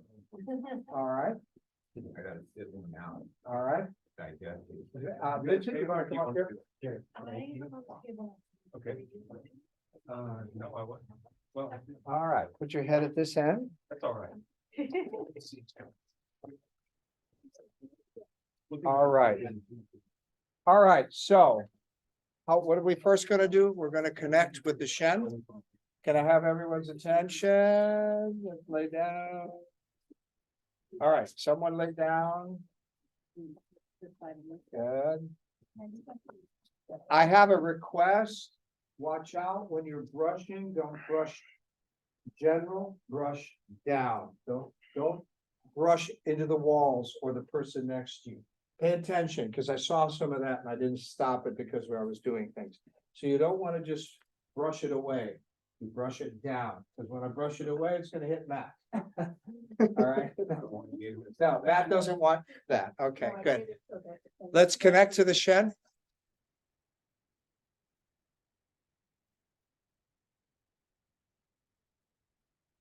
So I put my third eye to the North Star.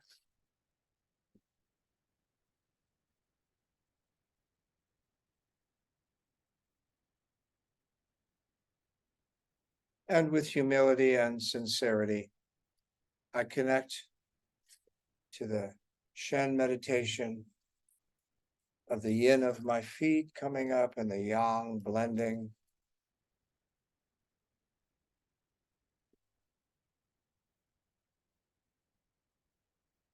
Good. And I'm not going to ask because I'm just going to go and just do the protocol. We're going to ground the person into the ground.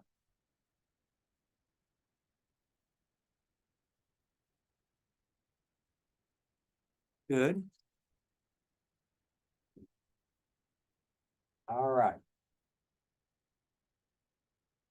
So we would have asked them what their chief concern or complaint was, but we're going to just do the protocol right now. If you want, if you've already done that. So we're going to assess.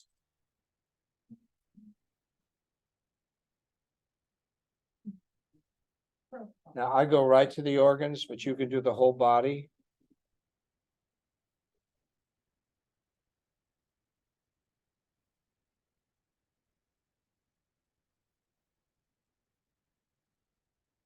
So I'm starting at the liver. I'm just use the claw. I want to see if there's anything hidden in deeper.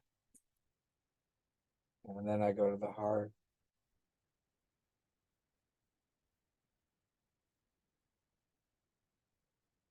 Just assessing. Now I'm assessing the stomach spleen.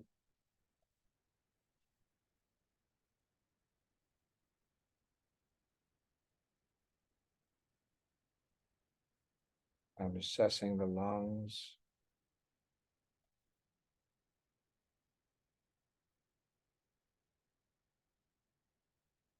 And the kidneys.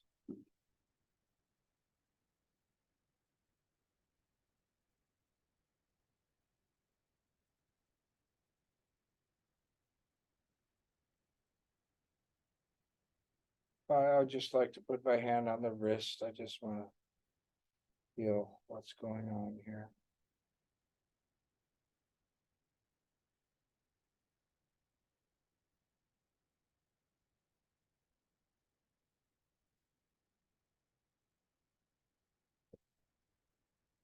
Okay, so now we're going to brush down. So I'll just tell you, you can do this with your patients. Put your hands down, please. And so I'm gonna say, pretend, Vincent, that you have a cork popping on each finger. We're gonna pop off and two big corks on the bottom of your feet. And I want you to just send it into the ground. Don't brush it into mat. No, thank you. Thank you. Good, into the ground. And just feel, and then brush them down. That surface energy. Good. All right, and so now we're going to open the three dantians. And we're just gonna go lower body or upper, wherever you're starting is fine.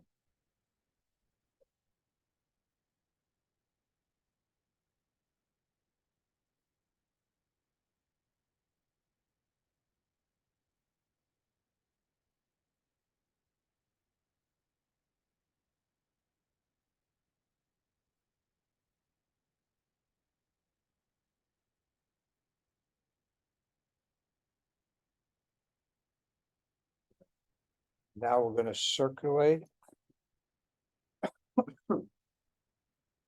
up the back and down the front. Go too fast.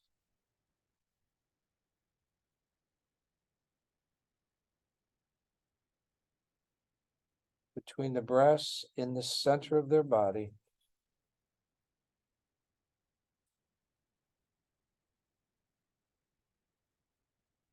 And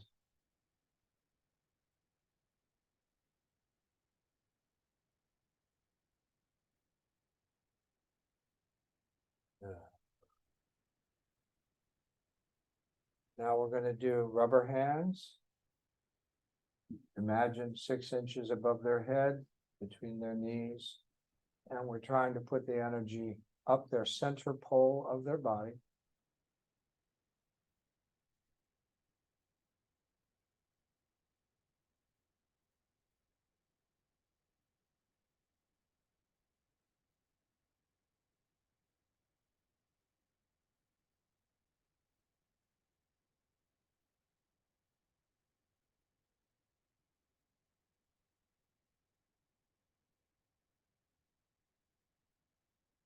Relax the shoulders when you do this. You can relax your arms a little bit. Remember, you have rubber hands, so get in a comfortable position and let your hands just extend. And your intention is to send energy through the center of their body from their perineum to crown point. And see if you can feel it in both of your hands when that happens.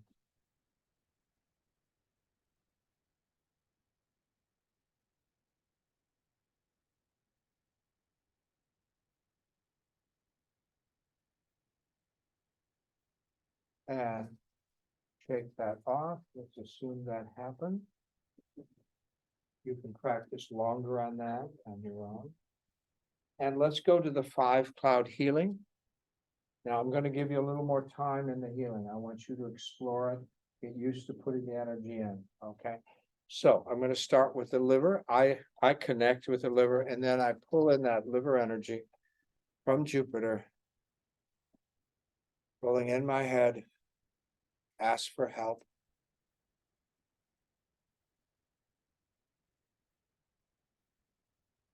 Keep breathing.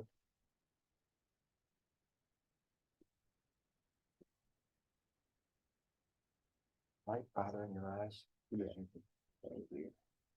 I just pull that or open it up. Okay. If a light is bothering someone's eyes, we have a napkin here. You can put them over their eyes.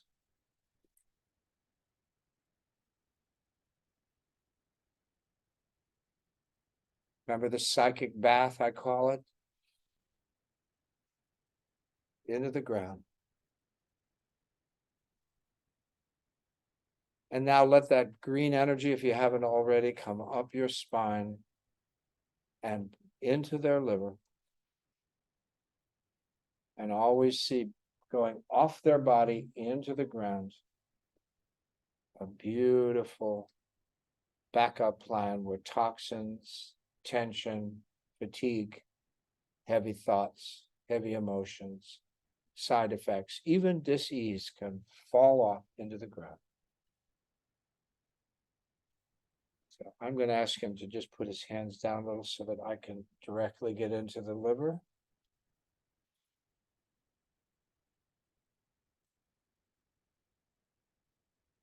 So I'm going to take some energy out, pushing and pulling it out the leg. The liver goes out the big toe.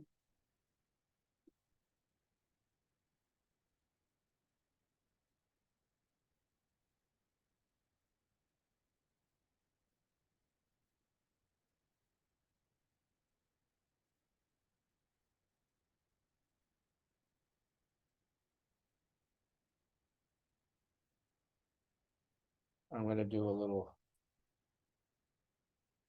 dragon palm here. Counterclockwise out.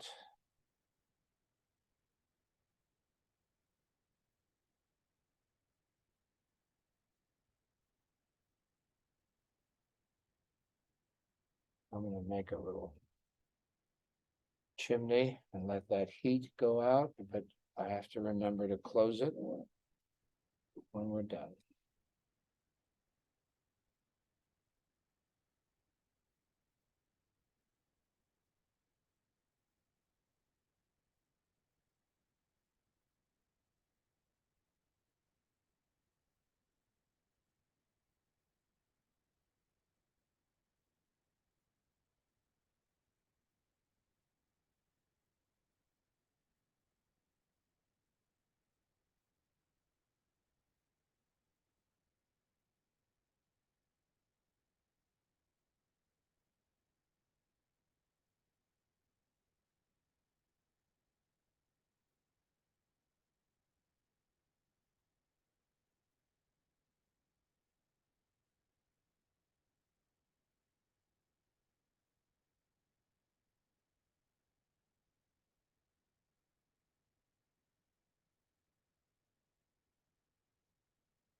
And you can sometimes, if you feel, you can just palpate the rib right under the breast there, and it can loosen things up and allow you to pull more out of the liver. If you're finished with that organ, you can stop and wait till we move on. Sometimes your intuition says that's enough. Good. So I'm going to step back and shake that off. Now I'm going to come up to the heart, and I'm going to connect to Mars. Let that beautiful pink or red light come from the fire element of Mars, the heart, love. Fill up my belly. Welcome it in.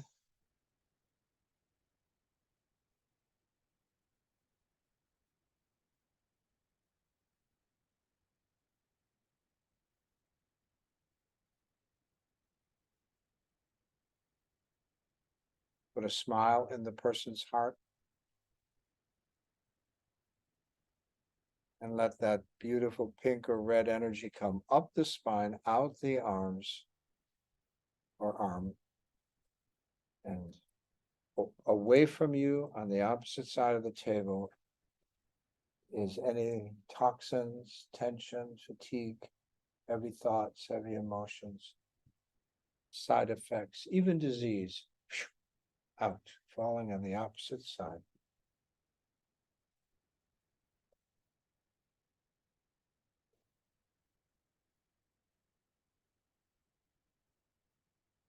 So if I were doing a session here, I would say the water and fire element is out of balance. So I'm going to do that figure 8,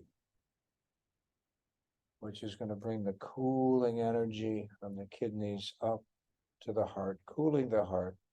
And the heart's going to bring the warming energy to the lower dantian. I'm gonna try and do 8 in each direction. Don't go too fast. So we want to cool down the fire and warm the energy of the lower body.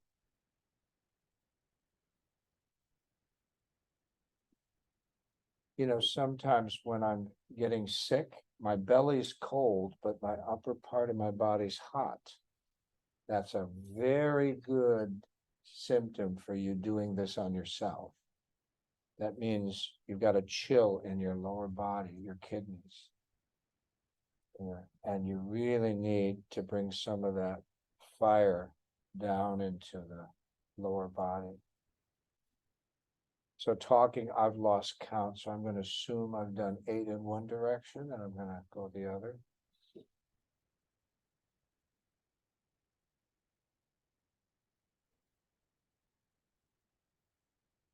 So you're pulling that water up, cooling, and then you're bringing that warm fire down to warm water, cooling.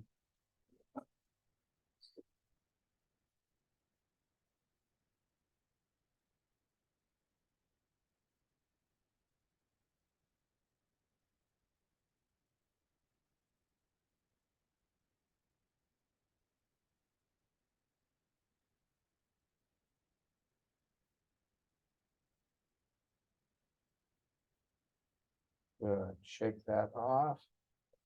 Assume we've done the heart. Now we're going to come down to digestion. Spleen, stomach, pancreas. I'm going to switch sides. I'm going to connect to spleen, stomach, pancreas under the left breast into the central part of the body.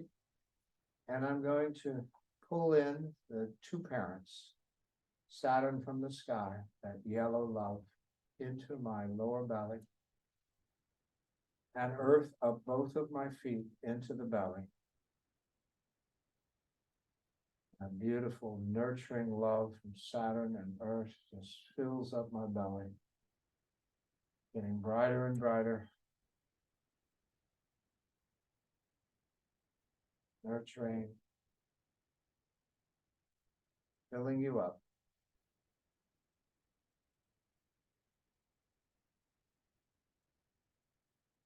And imagine across the side as it comes up your spine and out your arms, imagine it's as you pump or project this yellow love into the digestive system. On the opposite side of the table, falling into the ground are any toxins, tension, fatigue, heavy thoughts, heavy emotions, side effects, even disease falling away.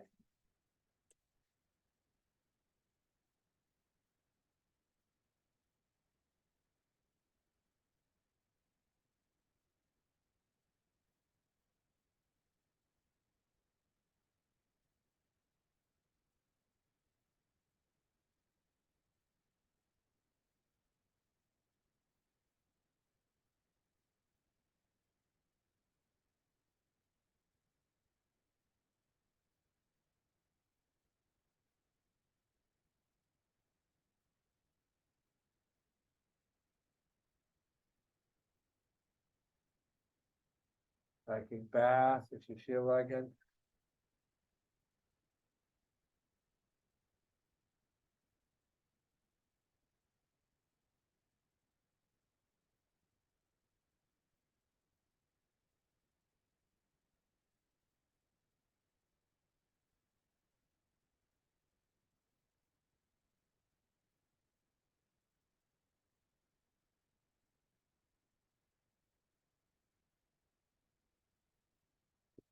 Yellow love.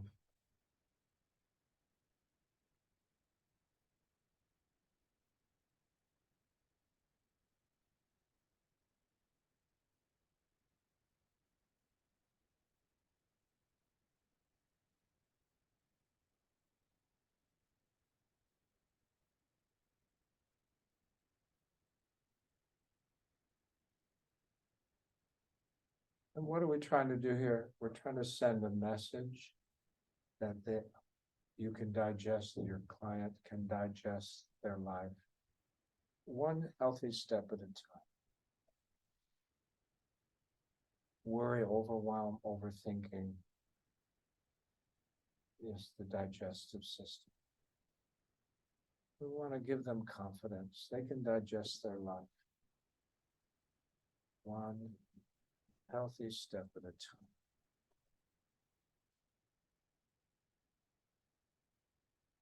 You can also take the stomach spleen energy right out the leg into the ground as well.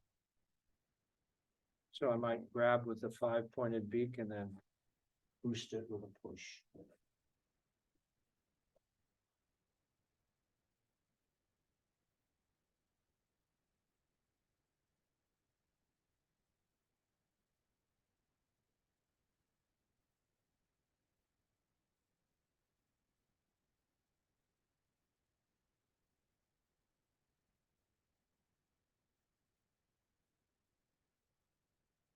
So step back away, pick that off. So we're going to come up now to the lungs. I like to connect. And then I bring that beautiful white energy of Venus down from the sky into my head, filling up my belly. And it's beautiful white love, just filling it up.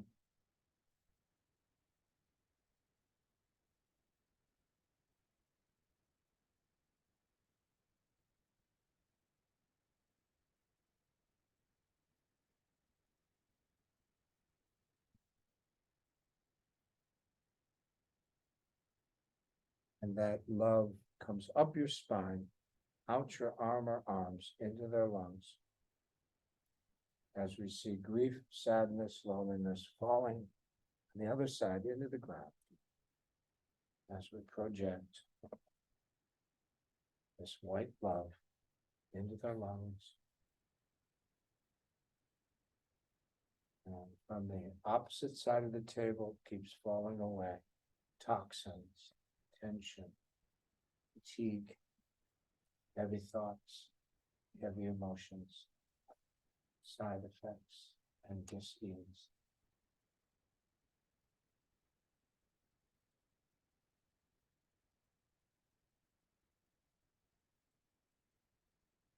You can touch the body if you're comfortable with the person.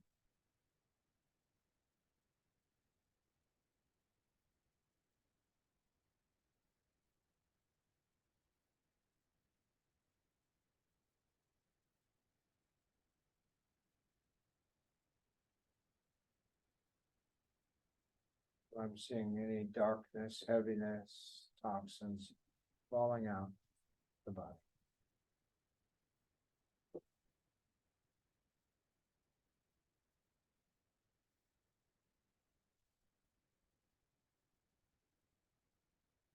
And use the dragon palm and just slip in. Let stuff accumulate in the hand. Close it gently and counterclockwise pull it out with the thumb hitchhiking.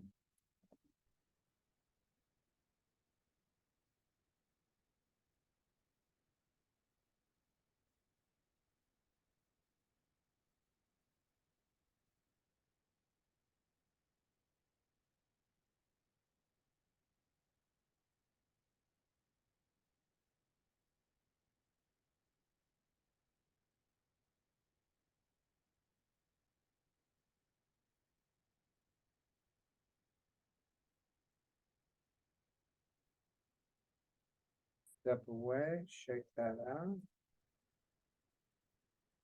Come down to the kidneys. I'm going to connect and then I'm going to bring in that Mercury, that cool, dark blue light of Mercury into my lower belly. It just starts to fill you up with its beautiful kidney energy. Now, sometimes I need kidney energy. So sometimes I'll say to Mercury, can you work on my kidneys too?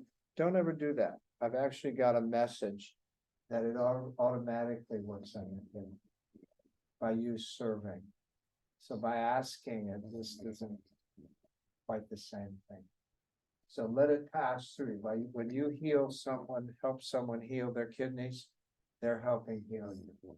Your spirit does it automatically. So that was my message, that stop asking. We do that automatic.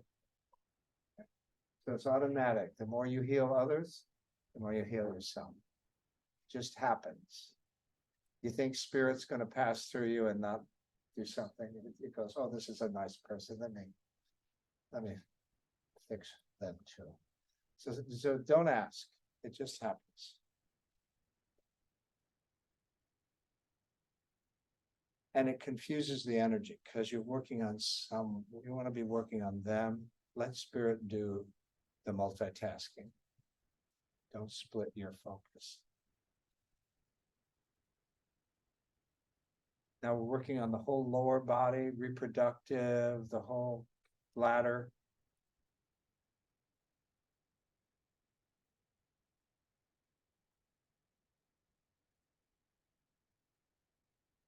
Now, I will tell you, when you work on a male and their lower down 10, they always need extra energy. Because they lose more energy in sex than women.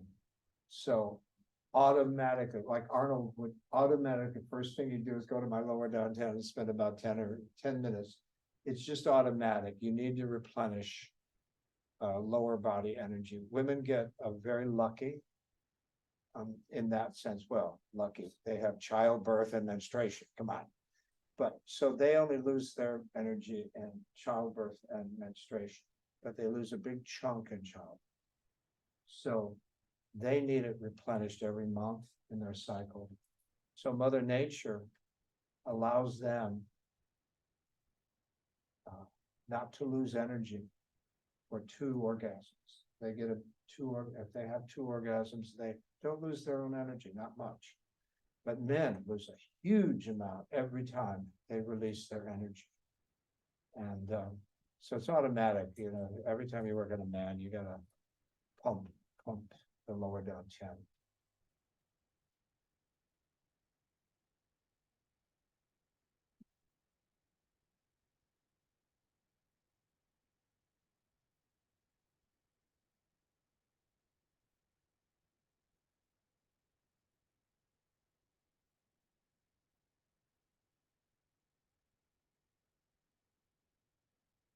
So we just want to manage our sexual energy. We don't have to stop it. We don't have to want to manage it. But I will tell you the truth. I'm 77. About 3 years ago, watching me said, you don't need sex anymore. What? What? And he said, you don't need it anymore. Unless you need it psychologically. And he tapped me on the arm. That's okay. So in my evolution, I have to admit, it's mostly psychological as you age. This Viagra generation, we're supposed to wean away from some of that energy. Okay, but it's become so artificial in our culture. And mostly it's psychological. And so I had to really face how challenging it is to let go of all of the connections psychologically. I'm still working on it. Very challenged to let go of manliness or thinking, all the stories we have with sexuality that are really stories. The truth is, if you're near the end of your life, you're an elder, you should be getting ready to transition, right? And so that shouldn't be as important, losing energy. There should be building energy. But I have to tell you, it's a challenge to let go of those huge attachments we have in our life. I'm only getting a B, but I was getting a C and a D. So that's it. And I hope in the next 3 to 5 years, I can get an A in that. It's just to lose those psychological needs, those stories, those fantasies, whatever, and let them burn off you. And just recognize that that is important. If we really looked at it as we age, we're getting ready to become angels, aren't we?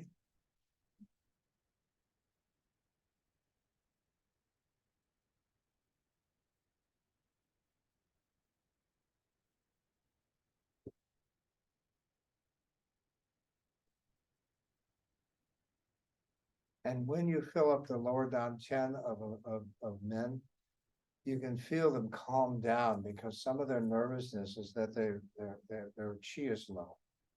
And when it gets filled up, they just kind of, wow, that's what was missing. They get irritable and angry. They don't know why. So you just want to fill that up like that blue love.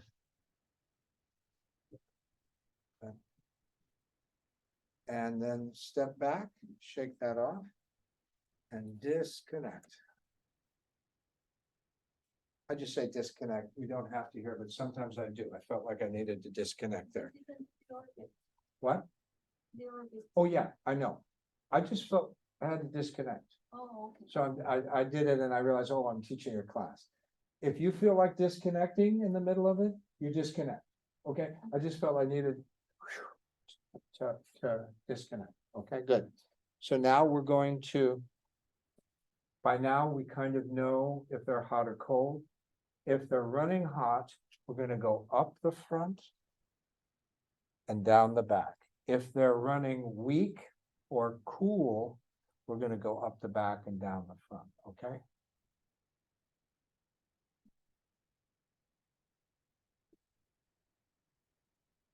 I think. Yeah.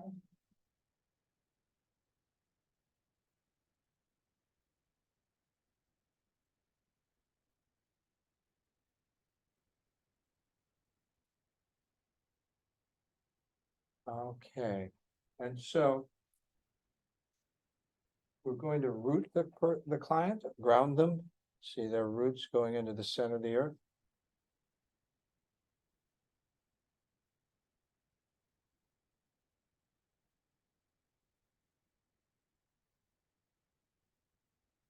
And we're going to disconnect. And shake that energy into the ground.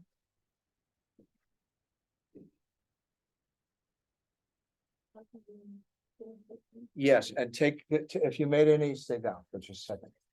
If you opened any chimneys. Now, let's say you opened 3 of them, you can just close them off with one swoop.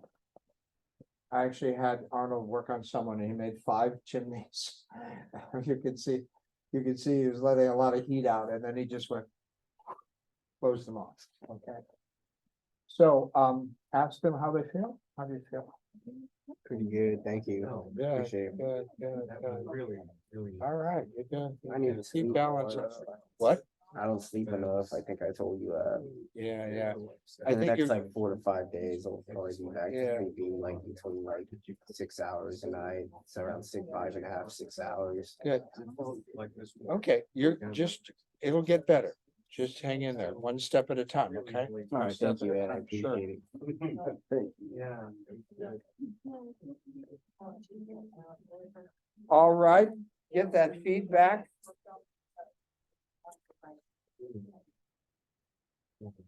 That's good. I'm gonna change this, paper thing for you. Pardon me? Do you want me to change this paper thing? Oh, yeah, that'd be great, thanks. You're welcome. And I'm gonna,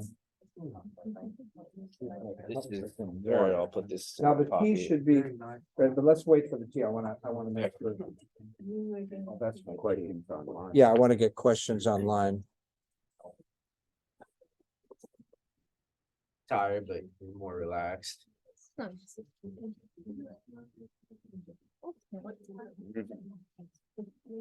You know, Martini said to me once, don't be afraid to be. Don't be afraid to what? Be a good boy. Oh, yeah, right. And I didn't know what he meant, and then on the way home, I had a whole emotional breakdown. Is that I somehow, it didn't feel like, well, I'm sharing this online. Let's wait till, and then I'll show the whole story. Okay.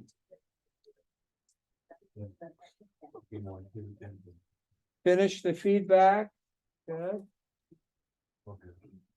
Okay. So,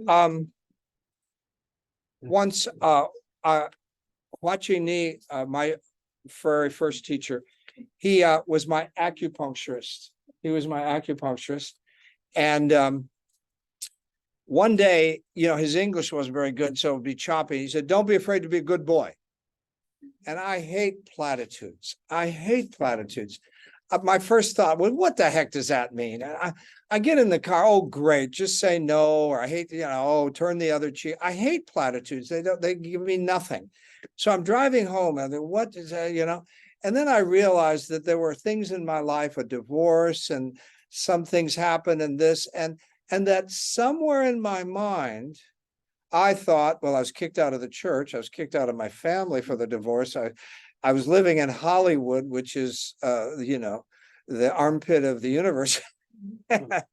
And I guess I decided, I didn't realize that I've been kicked out of the Good Boys Club, you know, the church and my family and all that, for the divorce. And I think I decided, well, I guess I'm bad. And I was getting pretty good at being bad. I was, you know, and so when he said that, I had to pull over on the highway, and I had this emotional reaction of realizing that I'm still a good boy, you know, that somewhere, you know, don't listen to this structure set around me. I'm still a good boy. And wow, it was such a healing. And so that's what I just said. I just got a sense with Vincent that he needs to know he's really a good boy, you know, and to work on that thought. Good. So any questions from online? Yes, I have a question. So once I start working on somebody, my hands are really, really hot. Like the energy is really, and when you actually scan the body, when you are analyzing, my hands are always heated up, and I don't know whether it's just the energy from my hands are so hot, or this feeling of the organ. So I don't really understand how to basically find if this is my hands or the organ needs to be That's cooled. a good question. That's a good question. It might be you, and you're trying too hard. So you're telling your hands, feel. And so you're sending the chi to your hands to feel. I want you to instead see your hands as openings, and you're going to receive. So relax and receive from the hands. So sometimes in my massage practice, I'd work on people who worked with their hands a lot, piano, concert pianists, carpenters. And I also noticed that their hands, their focus was so tight because their energy's looking at their hands. And the concert pianist was having great trouble. He used to have a lot of and then he was having great trouble. He forgot that the energy goes through his fingers into the piano. So we worked on seeing his chi. He was so focused on being exact with his fingers that they were tightening up or they were burning. So just that might be just you receiving. We're trying to. Many times we try too hard. We had Jason Moskowitz. He's a wonderful healer now, an acupuncturist up in Seattle. The very first, as a freshman, when he came to Yosan, we did the 5 clouds. And I think I shared with you, when he got to the heart, he passed out in class. So I had to talk to Dr. Mao. What he says, well, Jason was cooking his heart. Jason is real, he really wants to do everything right. And so he was focusing on his heart. I'm going to get this. And he was sweating, and he actually just kind of, whoa. And so all through the 4 years he was here, I'd say, Jason, now, relax. Don't try too hard. Just receive. Just receive. We had a student who went through all 3 classes and said, I don't feel the chi the way you do. I just don't feel it. And I says, I think you're feeling it. You're just in your head. So just relax. Try to go empty with your mind and just feel. And he came back the next week. He worked on a couple of people. He went, oh my God, I've been thinking too much. Like, what am I feeling? What am I feeling? I said, stop thinking about what you're feeling and feel. Just feel. Okay. Try that. Try that. Okay, it might be just an energetics, or shake them out too and start over. Okay. Okay. Yeah. Try I have a that. second question. Sorry, I have a second question. So Sure. when we opening the 3 dantian, you said that we can start from lower or middle or up, correct? Yeah. Okay. I usually start from the lower or the upper. I don't know. That's just me. I've never started from the middle, but it doesn't matter. I don't think. It doesn't matter. Okay. I just wanted to clarify that. Perfect. Thank you. Mhm. Good. Thank you. Yeah, I have a question about the planets, and can you use the planets at specific acupoints too? Like, Mercury for the kidneys at kidney 1? Absolutely. And when we get to 2B and 2 and 3, you can change the color of the meridian. Once we learn the meridian, why don't you turn it blue? You see? Wow, activate up from the kidney, right up the meridian, turn it blue into the kidneys. And I've had, the kidney is also a release point. You know, you think I was working on someone and I felt a heavy energy, not a dark energy, heavy energy. And I kind of saw a couple of tattoos. And so I asked, do you practice Wicca or witchcraft? And she was like shocked, like, yes, but I'm a white witch. And I felt this intense energy, working. And so I worked on her, it got down to the legs, and I'm thinking, I don't know if I released much. And I put both hands on kidney 1, and you'd have thought I busted a gasket on both of the bottom of the legs, and so much poured out into the ground. It hit my hands and fell off. I always thought I was opening up the kidney 1. No, I like popped the cork and everything drained. And so I just held my hands. I was shocked at how much came out. So afterwards, I said to her, how did the session go? She says, well, nothing happened too much, but oh my God, at the end, when you got to my feet, she said, I just felt like tons of stress just left my body.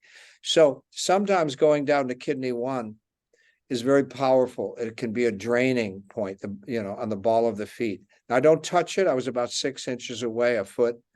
Boy, did she let go of a lot of stress. Okay. So yeah, yes, you can. That's the answer. Did that answer? Yeah, that answered. And also, like you were saying earlier about Jupiter and wood, so when we're over the organs themselves, we can also, doing the 5 healing clouds, we can interchange like Mercury with water and Jupiter with wood and Earth with the earth and the Saturn. And the neat thing about Chinese medicine is we come at this from all directions. When Dr. Mao, we're putting together an hour or 2 Zoom class on basic Chinese medicine, and I'll share that with you. We'll have a Sunday. We're going to make it a big discount because we didn't add that to the class. Next year, the classes are going to be $300. It'll be a 3-day class. Many of them, not all of them. So, but we're going to offer that at a real discount. And you're going to find out that sometimes wood works for you thinking of it as wood. Sometimes Jupiter works. Sometimes green works. The neat thing about Chinese medicine is some version of that works. And people who want exact, letter of the law working, it isn't that way. So to heal, remember the creative order we're in. Liver, heart, spleen, lungs, kidneys, liver, heart, it's that order. You're going to find out that sometimes a liver problem is a weak kidney because the kidney is the parent, right? It's the one behind the liver. So think of this as a tree, your liver. The tree needs water, doesn't it?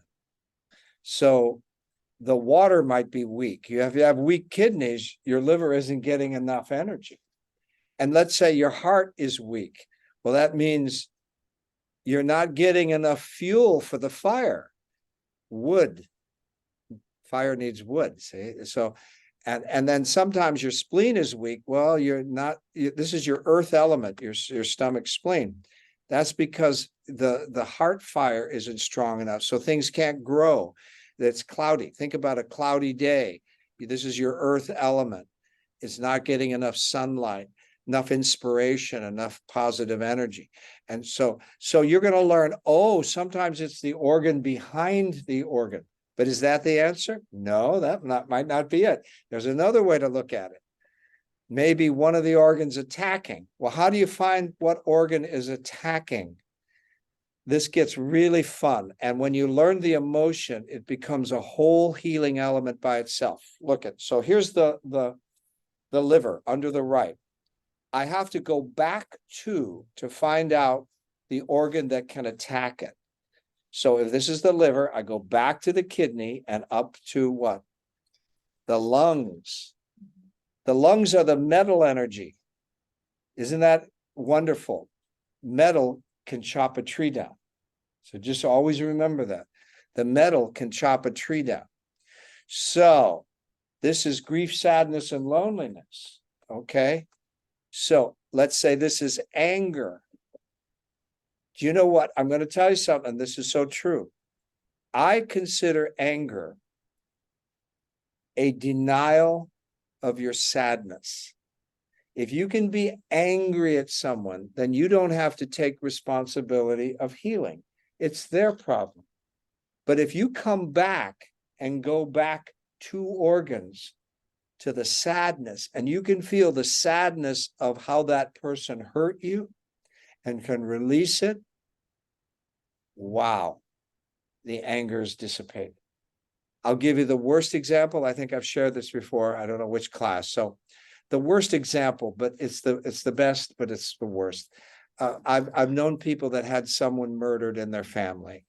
And historically, if you look at statistics, everyone wants the criminal caught, the murderer, and killed. You know, like in some states, they can be the death sentence. To a person in these studies, after the person has died, the murderer has been killed by the state, they ask the family members, how do they feel? And everyone is shocked that they're still angry. They thought it had to do with the murderer. The healing comes if they come back and really face the sadness and the hurt and release that. So I sometimes say that, not all the time, but many times, the anger we have for some person or experience is kind of protecting us from facing how hurt we were. Okay, so that's beautiful. Once you get these organs emotionally down, these are some of the advanced classes. Once you get the emotions, you can actually treat people through an emotional story. I mean, it gets really wonderful. So let's give another example. Going back to, so let's say I'm going through grief and sadness. Someone's passed away and it's really heavy grief and sadness. I can't cope. Okay, I got to go back 2 organs to find out what one is attacking it. So what would I go back from? The lungs. I go back to the digestion and up to the heart. Okay, what is the heart? Well, the heart can influence the lungs. What is the heart? Inspiration. Inspiration, okay? And so if you can tell a story, inspire them, have them listen to inspiring music, read an inspiring book, find inspiring friends to go out to lunch. What that does is maybe it doesn't heal the deep grief, but it really supports it, helps them cope, because you're bringing what? So I was in the hospital. I died from losing my spleen. And when you're in the hospital and you have a serious injury, they want to keep your lungs from going, collapsing. So they give you this device, this plastic device with a ball in it, and you're supposed to blow the ball up because that helps you breathe with your lungs. So I'm blowing I'm thinking, God, and I look down at the bottom of the base. It says inspirational device. I look up the word inspiration, to inflate. You know how mystical this gets. The heart is an inspirational device for the lungs. It can inflate them. It can inflate and keep the lungs from getting so sad and deflate. So I'm just saying, this is where we're going with this work, where you actually, so in Chinese medicine, you can go, you know, the one behind father, son, you can go, oh, wait a minute, is it attacking? Is it an attacking? Is one organ attacking the other? The same, you know, it's that kind of thing. So we have to be flexible. So, and like what Erica said, we have to just try things. That's why I say, I throw it against the wall. Which one sticks? You know, I'll try, well, let me strengthen the kidneys. Maybe that'll help the liver. Well, that didn't seem to work. Well, let me see, are the lungs bothering the liver? Well, maybe I'll do the figure 8 with the lungs and the liver. You see, so we have to, the thing about Chinese medicine, it comes from all directions. It could be an emotional, it could be physical, it could be even spiritual. Arnold Tyam told me that, you know, Ed, sometimes you're going to start getting clients that have spiritual challenges. I didn't know what he meant. I don't have anyone with spiritual. The next year, I started getting people with some spiritual problems. And I thought, he says he primarily works on people with a lot of spiritual problems. And I thought, whoa, that's another pay grade, isn't it? You know, so that's something I'm going to look forward to understanding, because that's a whole new language. You know, he's on the level of working on maybe karma, past lifetimes, other stuff. You know, so we have, this is endless.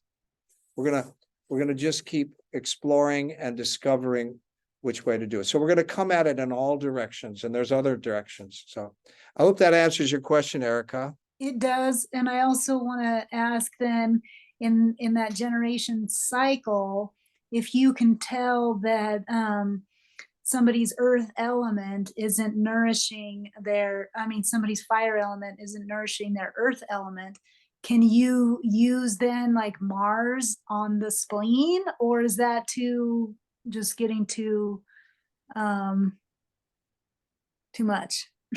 No, Because you know that the heart isn't nourishing the earth. Yeah, the spleen. I would do the figure 8 and I'd talk to the organs, because what you really want to do is reconnect them.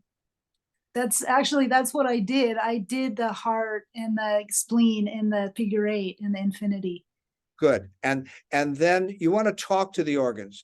They're spirits, and say, you know, if you know, your family, let's start working together here. Okay, your family, let's start working together. Now, sometimes, now I'm going to go emotional here.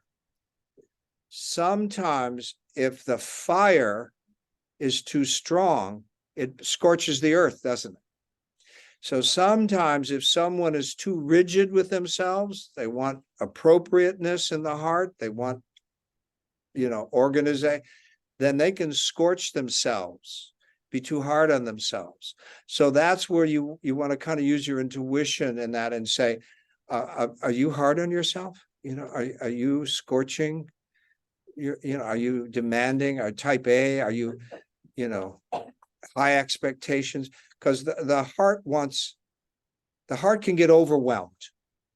The heart can get overwhelmed.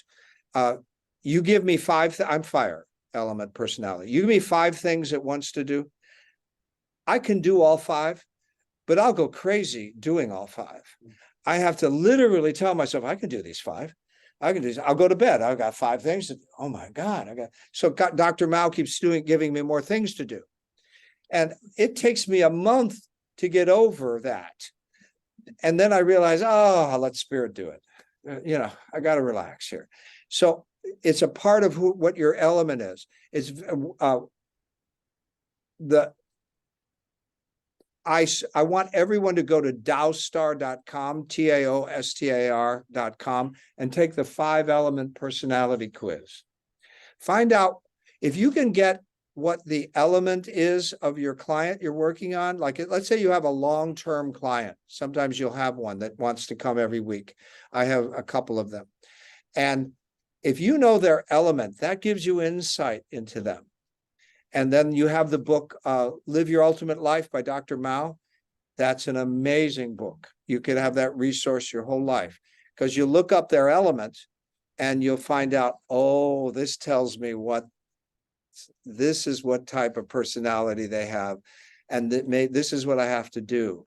And it kind of gives you insights how to balance their personality. I had a client from Chicago who was a restaurateur, and he had great difficulty with his workers, and yet he was a very nice guy. And so we did the personality quiz, and I found out that he was water. And I thought, how can he be water when he's so mean and exact with his employees? Well, asking his story, his backstory, what it was is that he was bullied as a kid, and he decided to be wood. He decided to be metal, to exist. And so he thinks he has to be metal to survive, but he's really water. And so I said, can't you bring your water to your work? And so he started to, bring a water or a cooling element to his work, and his business started to thrive. So we can take on the wrong personality. And so taking that test can give you some insights. But that's only if you have someone coming a lot to you, that you really want to get to the bottom of it. Then you have them take that test and you check in the book what is their element and what does that mean. It can give you insights. Again, that's another way to look at it. See, we have all these approaches. So if you're metal, you have difficulty because you want the exact thing. Dr. Mao said the only people that are going to have trouble with this class are metal people, because they want the answers exact. And you got to soften them, say, you're going to have to be flexible. You just got to do this work and approach it from all directions. Okay, a holistic direction, not a linear Western direction. You want to find the whole picture, Okay. Any other questions? Yes. Go ahead. I can see you through the mirror. So can you explain what the chimney is and how you form it with your hands? Yeah, I gave a little advanced thing with the chimney because some people were really hot. You want to counterclockwise up. But what is it? So Counterclockwise up. I'm making a chimney counterclockwise up. And so I'll just, and I'm going to say, and I'm going to leave it there. I'm going to leave it there. And at the end, you want to close it down. And you can close it down by just mentally say close. That's our intention, close. Psychically just say you're closed. Do you So shake is it? that- What? After you do it, do you shake it out? You can if you picked up heat doing it. Yeah, you've got to start listening to yourself. So So is that if you feel like the person is really, really hot instead of just. yeah, leaving it because open? the beauty of that is that you realize, like with someone I worked on, they had a lot going on and I wanted to get at all the organs. And so I could have spent the whole time on one organ. So I made a chimney so I could go on to the other organs and let the heat drain. So it provides multiple work going on while you're able to do other things. Sometimes you get someone that has a lot going on. So you don't create the chimney and still work on that organ. It's when you're gonna move on. Yeah, it's when you're going to move on. It's when you're going to move on. And yes, and you can, like I say, you can do multiple chimneys. Yes. Always need to do counterclockwise to pull energy out. That's just the universe. Does the person always need to have the energy to ground? Always? No, sometimes it's weakness. Sometimes not. Did anyone feel here in the class that there was weakness and they just put energy in? Yeah, you just put energy in. And if you put your hand, you get sensitive and you're assessing of each organ, You'll get to one organ and you went, I don't even feel this organ. And you got to go lower. I don't feel it. That's usually a sign it's weak. Because you know how you're feeling something, and then why don't I feel this organ? Pay attention. That might, it's weak, yeah. Can you close just before you disconnect or before you? Close what? You close the chimney? You close the chimney before, whenever, but when you end the session, or when you just close it, because otherwise that heat will be draining. You've worked on the organ and you're pulling Yes. out and it's still hot, so. you Yes, move on. if I've worked on it, it's still hot, and I know that there's other, I did an assessment and I went, whoa, a lot of energy going on in the whole body here. So I haven't got time to just stay at the liver. I'm gonna drain here and move on to the heart and the other organs. Quick question, if I may. So when I was working on my partner today, Karen, she I got to her heart. Actually, I kind of was actually drawn to her heart, and my hand just kind of like when I was doing the scan, it kind of just it felt like it was stuck there, like I had to stay there. I can't say that. And when I got there, I like it felt very blocked per se, like there was like a wall up.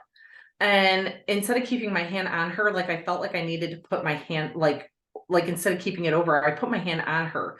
And when we were done with this, and I actually during the session, I almost felt like I wanted to cry for her, like it. And I asked her, I'm like, is there a lot of things that you're not like? Do you have a wall up around your heart, or is there a lot of emotions that you're not allowing people to see, and she goes, yes. And I said, okay. And I said, well, what did you feel? And she goes, I felt an intensity when you put your hand on my heart. And when you put your hand on my heart, I felt an intensity because, and it was like, I felt like she didn't have enough in her lower dantian, and like almost too much in her like heart, like it was like so blocked, and like the energy just needed to flow. So at one point I actually put my hand on her middle dantian and more focused on her heart along with connecting the lower dantian. And she said the intensity was a lot.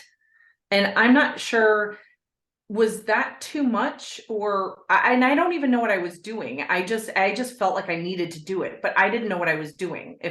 So what you want to ask her is, was it too much? Was the intensity positive or negative to her?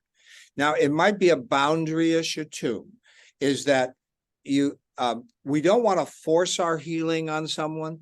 We want to get permission.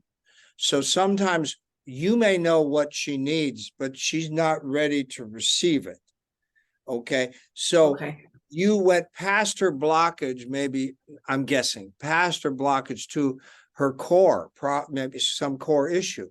And she may not be ready for that. It's too intense to face what she's going through. But only get that from feedback. You want to say, was that intensity positive? It might have been a positive intensity, or it might be a negative. You got to kind of discover this. We're just practicing.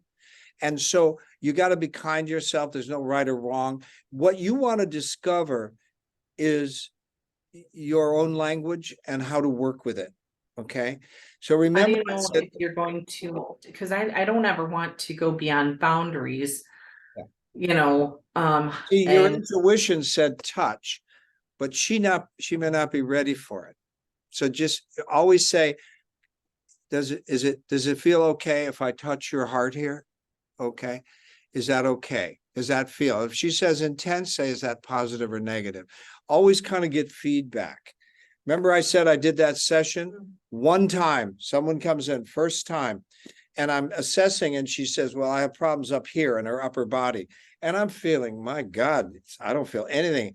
It's the lower body, the reproductive area. And I just, wow, burning and darkness and all this stuff. And I started asking questions, and I went right to her core belief. And she was terrified, that she was holding a secret, a dark secret, and I had invaded it. Well, I'm practicing, I'm young at this. And I go, oh, wow, I feel something here. Well, I didn't have permission to go into the darkness yet. So I learned that just because I know what they need, I have to be easy and see if I have permission, permission. And so just, we're learning. This is what's good. You want to get feedback. And then you do this 2 or 3 times, you start getting a pattern. You go, oh, I know what that means. Remember, I told you, it took me 5 years to understand what a slap in my forehead meant. It meant, wake up, idiot. Don't listen to this flirty person and think they're okay. Don't think they're okay. You're actually missing a healing here. So it took me 3 people over 5 years, and I went, oh. And then the third one came in, and I didn't buy into any of this act, and we had a deep healing. And I went, oh, I feel sorry for the other 2. They didn't get the healing. I bought into the act and just kind of, oh, good, they're fine, and I just balance. So now I know someone walks in and I get a slap, it tells me, pay attention. There's something real dark here. Pay attention. So it took me 5 years to get that language. Okay. So be kind to yourself. You're learning. Good. Anyone else? Yes. Yes. If we can, we will work with people if they suffer from a long distance. Wait. Long distance. Oh, can you work long distance? Yes. That's in level 3. Yes. Long distance is level 3. I unless you've already practiced it with a system or something, there's other things you have to consider. And I just don't want you jumping into that without practice. So now we can do practice in person. Yes. But I would prefer you wait till level 3 to do long distance healing, unless you've already done that in some system you practiced. Yes. So I know that if we feel a lot of heat, okay, we can like remove it, or if we feel cold, then maybe we have to put energy in. But if you don't feel neither heat nor cold, I thought that meant they're balanced, but just a while ago you were saying, oh, I don't feel the organs. So how do you know when they're in balance or You're gonna learn. You're gonna discover.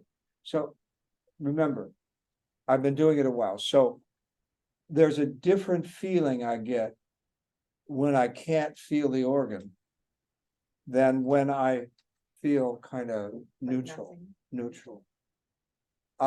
So you're gonna have to kind of get that your own sense, your own language.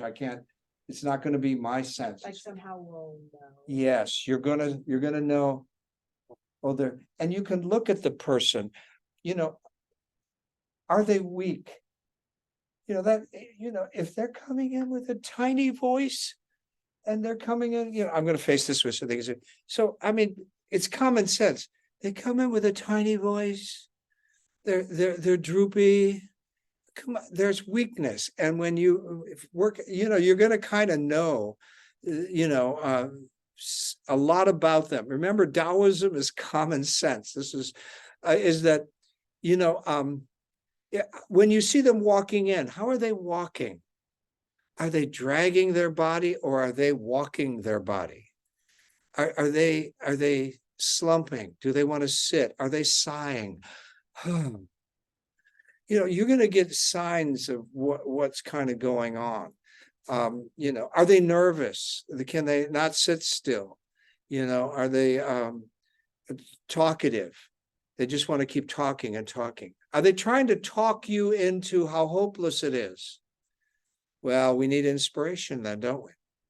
We need to convince them that this can work. So there's some of it is going to be eventually common sense. That, do you like this person? Do they walk in and you go, oh my God, well, that means that there might be some anger that you're picking up, some, oh my God, what is it? And then some people are so receptive that you realize, oh my God, I have a couple people at the cancer center that are currently coming in, and I could put my hand on them, and I feel that my hand goes through their body. They have almost like they would have no boundary. They don't have a boundary. And so I need to now build up their I need to build up their chi, build up their boundary. You're going to learn things. If you press on someone's skin, hold it for about 3 or 4 seconds and let go. Does it bounce back? Or is there still a red mark? That will tell you their chi is low. So if you just press here on my arm, I'm going to hold it. I'm going to let go. It turns white and it's okay. When you touch someone that's weak for 3 or 4 or 5 seconds and let go, your fingerprint's still on them 3 minutes later. That tells you their chi is really low. So you're going to get all these like insights into, so sometimes if someone comes in so weak, I'm not going to work on their chief complaint or concern. I'm going to go right down to their feet.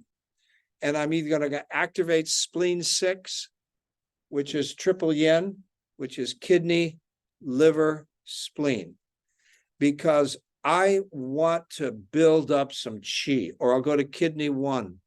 I just see they are so weak. If I can just give them some chi, they're going to feel better. They're, and then next time they come, I'll work on their chief concern or complaint. They're just too weak. So it's just common sense. They drag in, they're low, I'm tired, I'm not doing well, but I want you to work on my, on my lungs. And I go, I'm going to work on the whole thing. I'm just going to give them some chi. It's not your lungs. You just need some boost. You some nourishment, And here's where touching comes in. Older people who are sick, they don't get touched. You go through breast surgery, cancer, even your husband doesn't touch you, most of them. It's really sad. There's not a support there.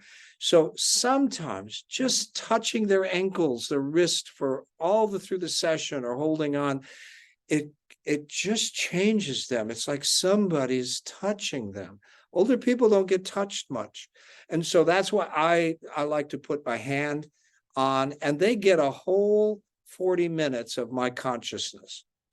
Now, I don't know if you heard this on Zoom. We were talking about massage, and my a psychic friend of mine, he was a great psychic from Denver. I couldn't raise my prices. I still have a problem with that. And I just raised my prices. And he said, well, Ed, you just gave them an hour of your consciousness. He said, well, think about that. When's the last time you had an hour hug? Where it was just about you. Think about it. This is sad in our relationships, isn't it? When is the last time in your relationship, your partner, your friend, your mate, whatever, spent an entire hour saying, Ed, what's going on with you? I just want to be with you. What's going on with you? An hour. And then he said, and then the massage, you should charge extra. I thought, oh my God, he's right. I just gave this person an hour of my energetic consciousness. And then I also did massage. Okay. So think about the value of you giving a person a half hour, 45 minutes. Oh, here's another thing. I really like about 45 minutes of a session, 30 to 45 minutes. So I take a long intake. My intake, that gives me insights. My long intake gives me insights. Okay. So it's like, if I take insights, I'll hear the tone of their voice. I get silent. I let it get, I want to be awkward. I want them to have confidence. Most people don't believe you're really going to listen to them. So they'll start out saying, well, I've got cancer and I got this and that. And I'll say, how are you feeling? And they go, oh, not so good. I'll be silent. There'll be awkwardness. Because I'm hurt, they'll start going. And I'll just nod. I really am scared. I'm giving them permission to go deeper. Nobody listens to each other. And sometimes the intake is the healing. they're blabbing. No one has listened to their painful story. Okay. And so don't be afraid of that awkward silence in which they tell their story. There's a master's degree you can get in New York, Columbia University, narrative medicine. If I was single, I'd be there right now studying. It's about a person's health story, and just listening is sometimes the healing. It's called narrative medicine. It's a MFA or degree or something. And they say the people who take it are actors, philosophers, writers, nurses, doctors, healers. God, those are my people. You know? So anyway, it's the art of listening to the story and telling a story as a medicine as well. Okay. Any other questions? Yeah, it was regarding the individual's element. And so, you know, let's see, I gotta get back to it now. It's somewhere up there. I don't know where, no.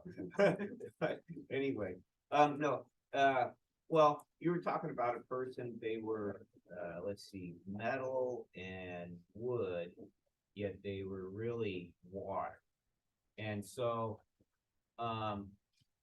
as you go through life, can you change elements? Yes, you can change elements. And number two, if you take that test, say you were originally a water element, but 30 years later, you're a wood element. The test is going to reveal your true element or the element that you are.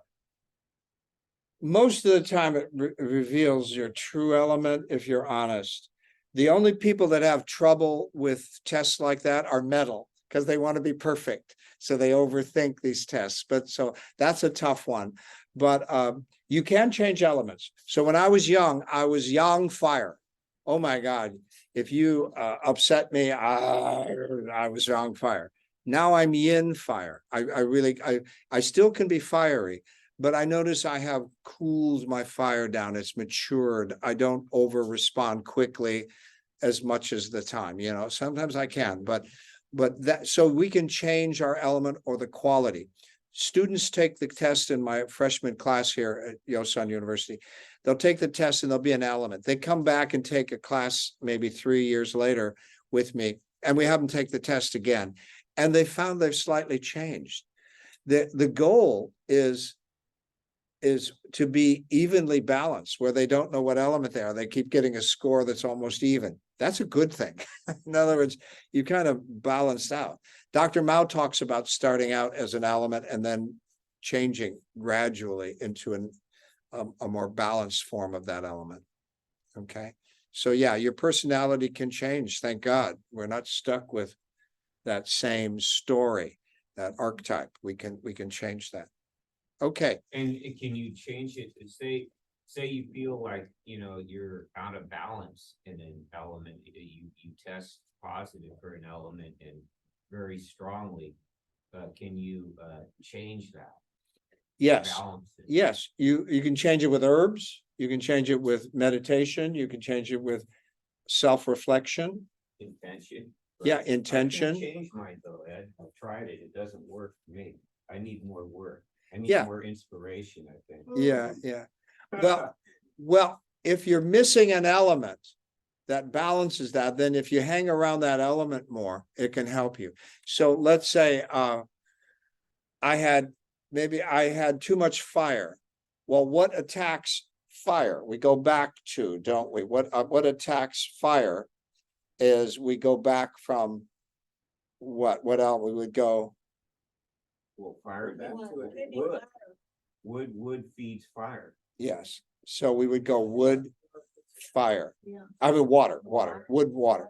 So, Water will put out. so when I was on fire, I'd come from a divorce. Huachini became my acupuncturist. I was on fire. I was lost. I didn't know what was going on. And I would jog up a hill, and I'd always stop halfway and sit under a tree by a brook, a babbling brook. And my friend would jog up to the top of the hill and come back and pick me up. I always wanted to stop and sit under that tree by the babbling brook. I didn't know why. I go see Huachi Ni, and about the third time he's working on me, and he said, you need to sit under a tree by a babbling brook. I was self-medicating. I was floating in the pool. I was cooling my heart. I didn't realize it. And the wood by the tree was still strengthening my heart, but the water was cooling it. And so the broken heart was being strengthened and the water was taking the fire away. So you see how nature can be your medicine. So your heart was erratic, sort of. Yes, broken And heart it needed strengthening. and cooling. at the same And time. so the wood and the water was healing my heart and taking the extra fire away. And I felt wonderful every time I would take a swim or sit by the tree, by the little babbling brook. And so we know that we're self-medicated. That's just natural. Nature is your medicine. If you've got, go lay, if you've got digestive problems, go lay on the earth on a blanket for a half hour in the shade and just let that earth help your digestion. It's a medicine. It's a medicine. What about laying, if you have digestive issues, what about laying face down, lay down even? Only if that's comfortable for you. Yeah, Some it isn't, some it is. but I mean, would that be helpful laying face down? for It's digestion? up to you. You just don't want to be uncomfortable. It doesn't matter. You just, because your intention is to let the earth nurture you. Right. Okay. So sometimes we need a certain element to balance ourselves. Okay. So Huachi Ni said, if you're single and you're a single woman, date the sun until you have a partner. If you're a single man and you don't have a partner, date the moon. So meditate on the moon, meaning that we need to be balanced. Okay.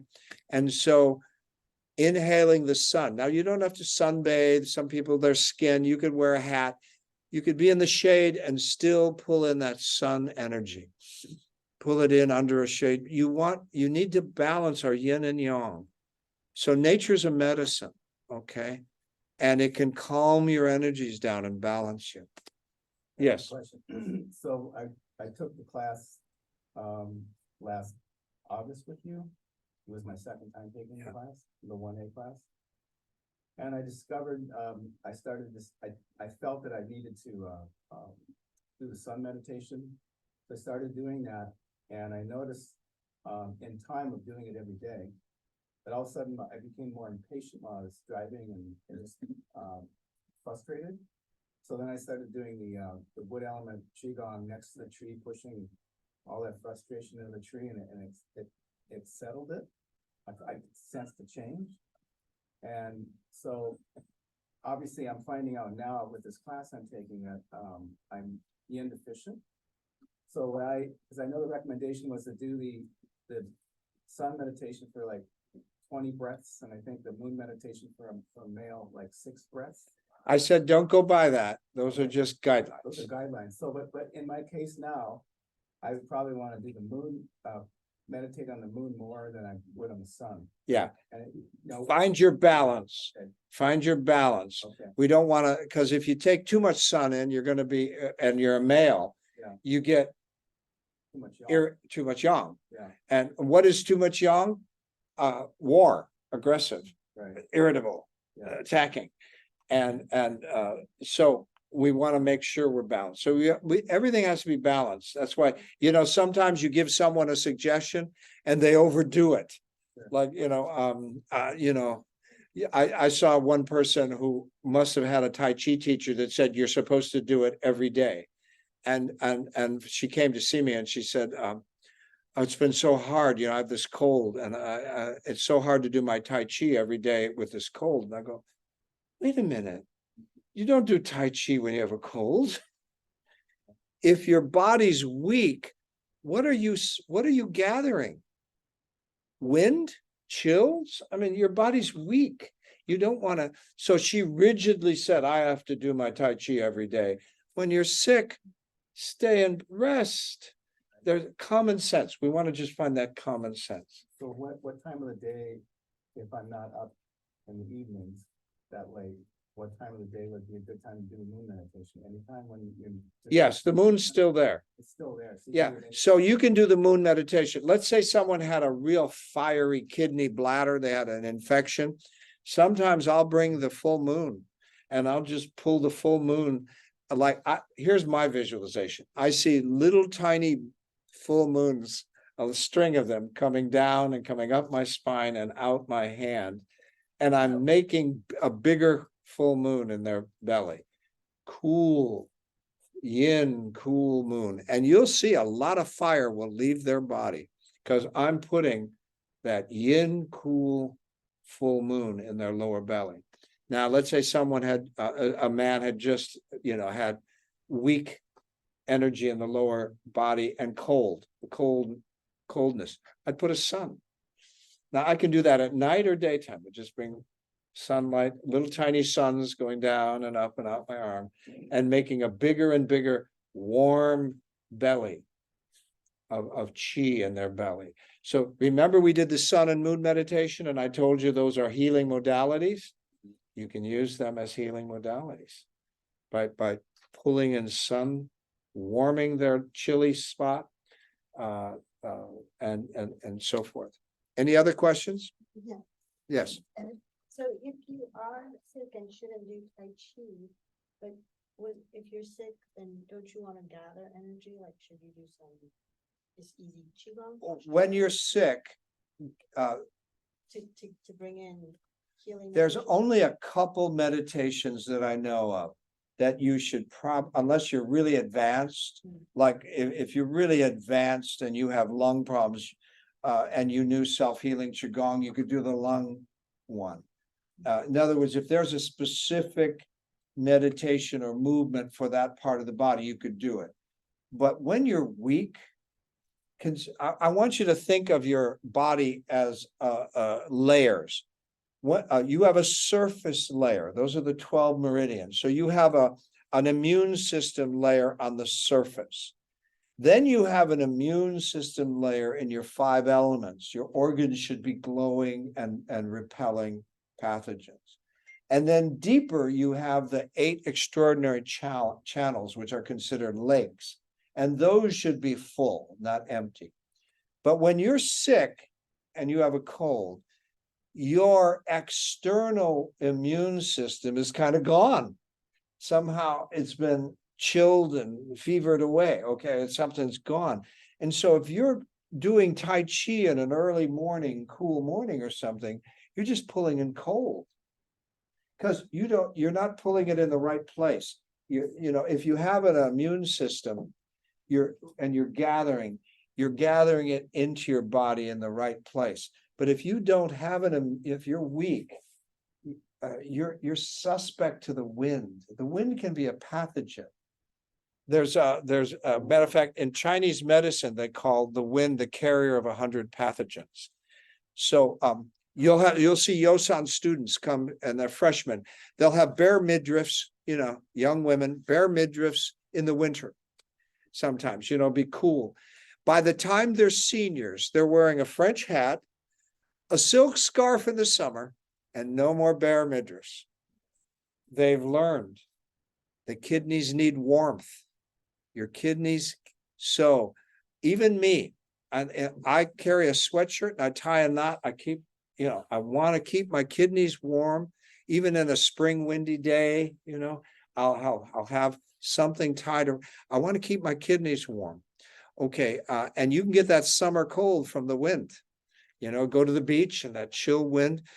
So you'll see they all look French sometimes. They have a silk scarf in the summer, they're wearing a hat now, and no bare midriff. But all the freshmen, spring comes, it's still windy and chilly, and they don't know that they're chilling those kidneys, and their throat is open and susceptible to wind and chills, and they don't wear hats, And so we want to just protect, and you'll know when you're weak. Do you ever go out to your car and the wind blows and you go, ooh, that means your immune system's weak. Because I'll go out some days, the wind is howling where I live, and I'll get to my car because my jacket's in the car, unfortunately, not where in the house. And I'll walk and I go, oh, I'm pretty strong today. that strong wind isn't bothering me. Okay, so it's called aversion to wind. That's actually a symptom. Aversion to wind. So when you feel a wind and you go, ooh, be careful. That means you're a little weak. Okay. And on the days you feel good, the wind can blow and blow. It doesn't matter. It's just like, oh, your Wei Qi field. It's called your Wei Qi field around your body is strong. It's not going to bother you.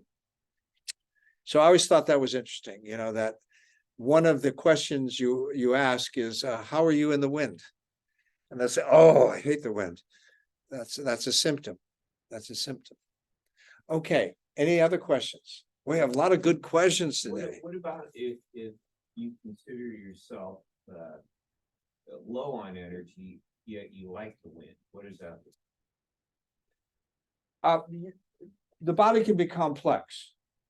You could be externally hot and interior cold. It's called fake heat, false heat, false cold. Okay. In other words, I have a client who has a condition. She's chilled on the outside. She's burning up on the inside. She's always cold, but she's burning up. That's called, kind of false heat, So what you have to do is you have to warm the inside, put a sun, and you have to take the heat out on the external. And the 5 cloud system will help you balance them.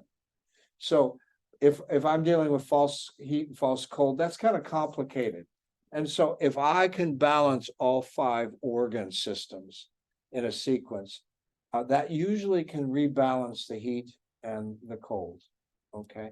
And if it still doesn't, then I'll put some, if they're burning up inside, I'll put that full moon, cool that kidney and bladder and put that cool full moon there. And then anytime I feel the heat building up, then I'll take some heat out. It's like an herb treatment. I might go back and forth, putting the cool in, making sure I'm taking heat out, putting the cool in, taking the heat out. And you're going to learn something. Can I get someone on the table here? Quick. Someone. Okay, go ahead. Just hop up. Okay, I'm going to give you an advanced thing on taking the heat out of a person. I'm going to grab LI4, large intestine 4. How do you find LI4? You squeeze your hand, your thumb and hand together, okay? And this little pillow shows up. Let me see if I can put it by the camera here. See that? Look at, I'm going to squeeze. See that little pillow here that shows up in between my thumb and index finger? If that is LI4, large intestine 4. Now watch, see the pillow show up? See that?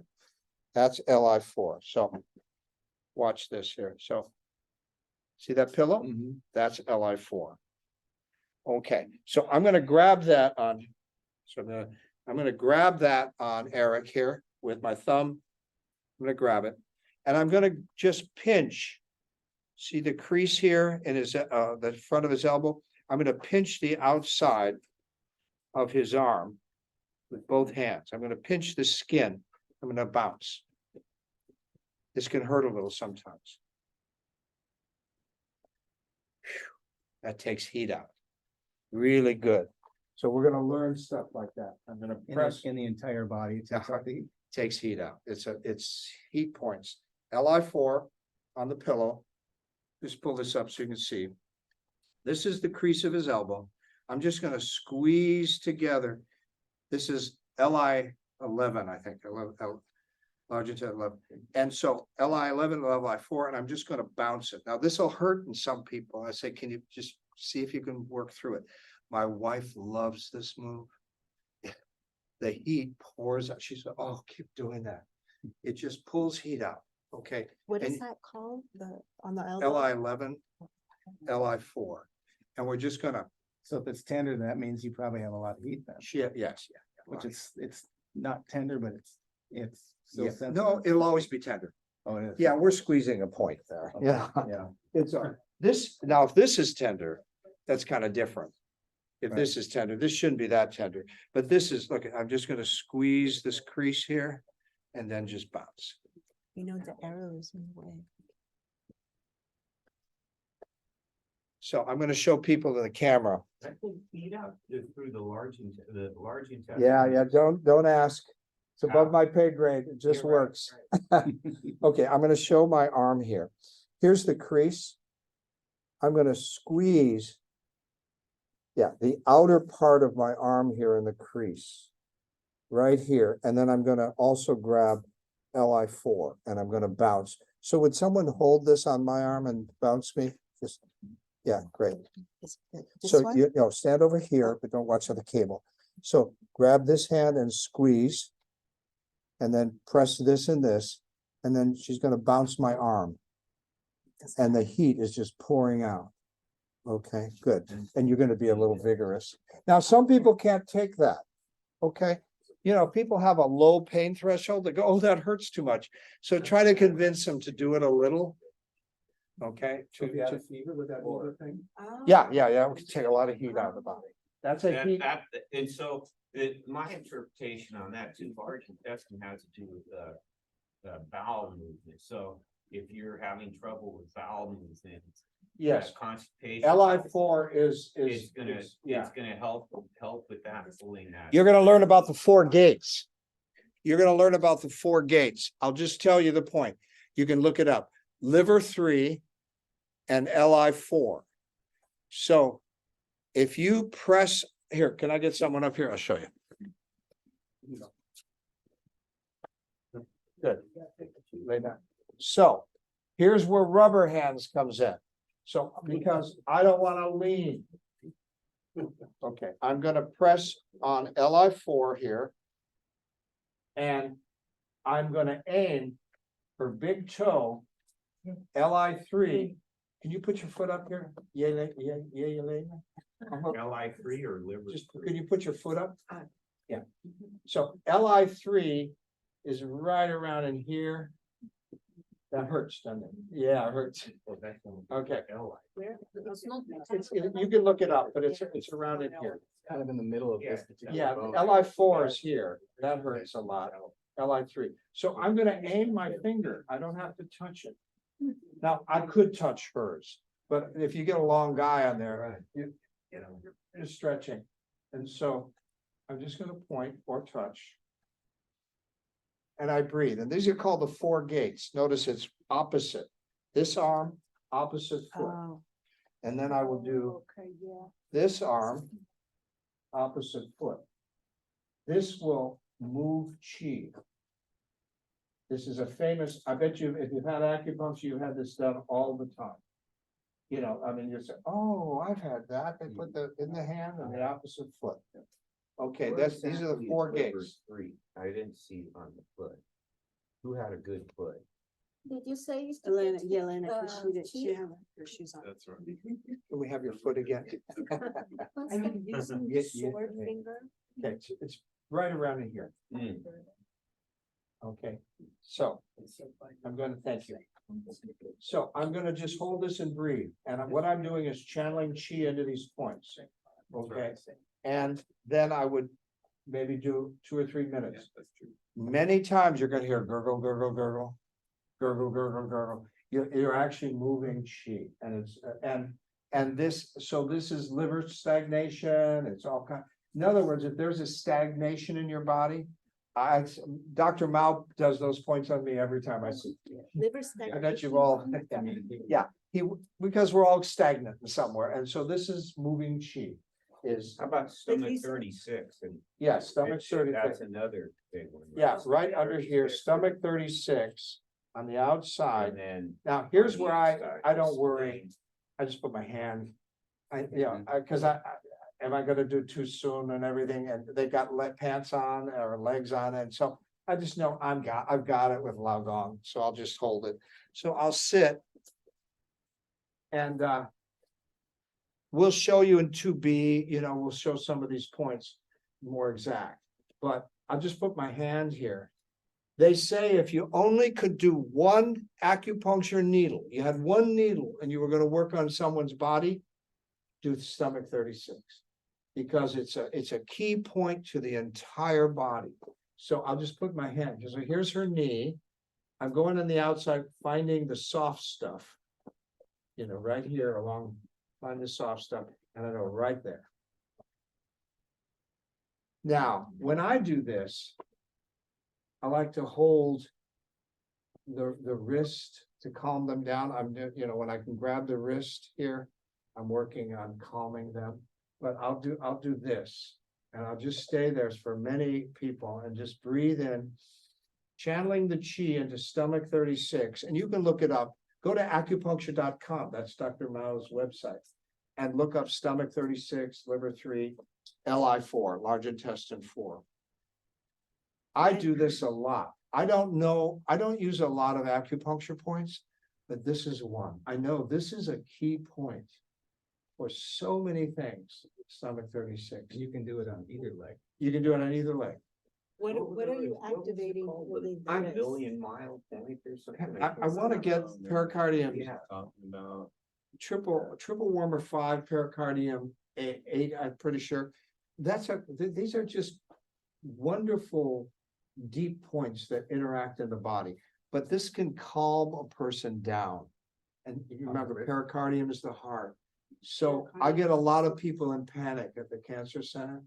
And so I know I'm calming them, and I'm affecting the whole body with stomach 36. You said pericardium 6, triple burner 5? on the Triple list? burner 5, I think pericardium 6 or 8. I have to look it up because there's 2 reasons to do each.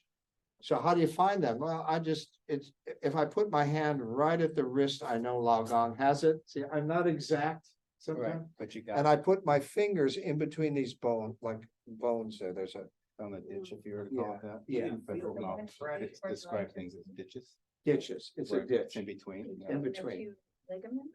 What? Yeah. Between the two ligaments. Yes. I don't know. So let me just breathe and just.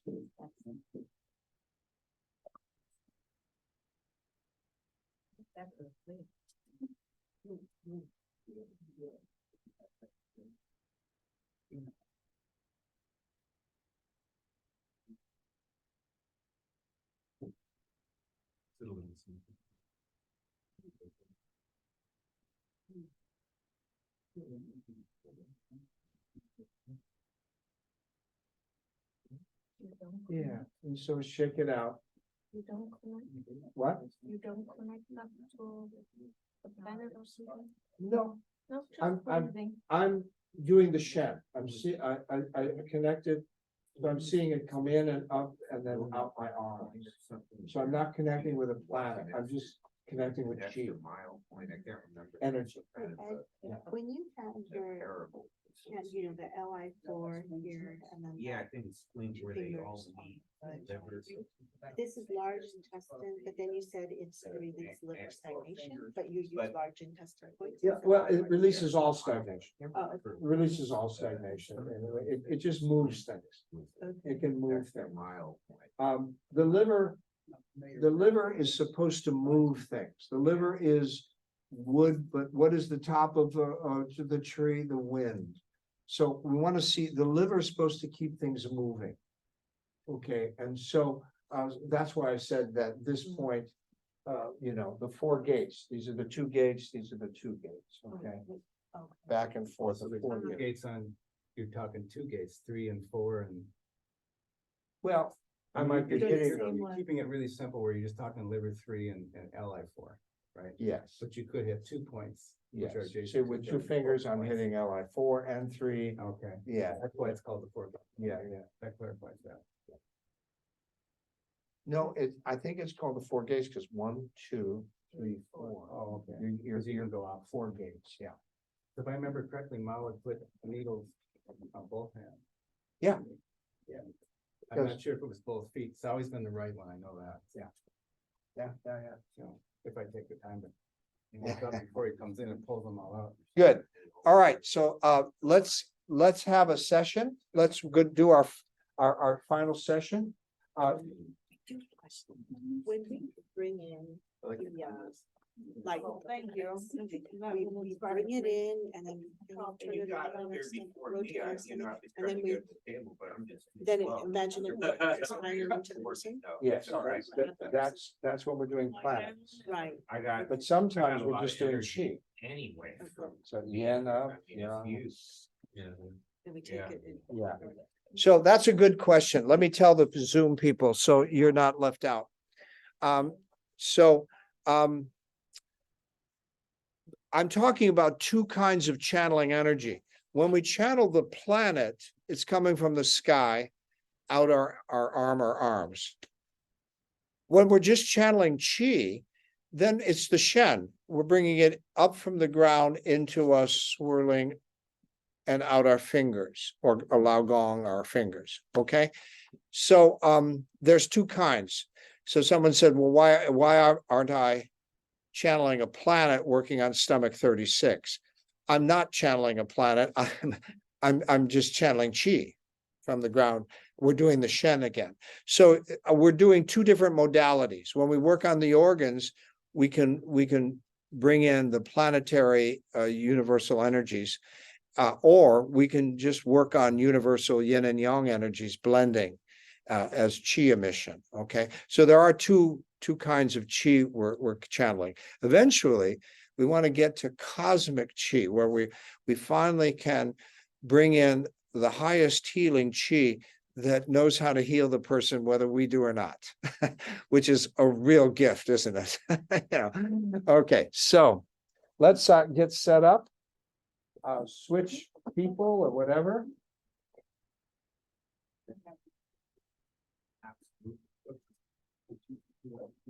Let's get set up here. This is our final session. So get set up here. Laying down now.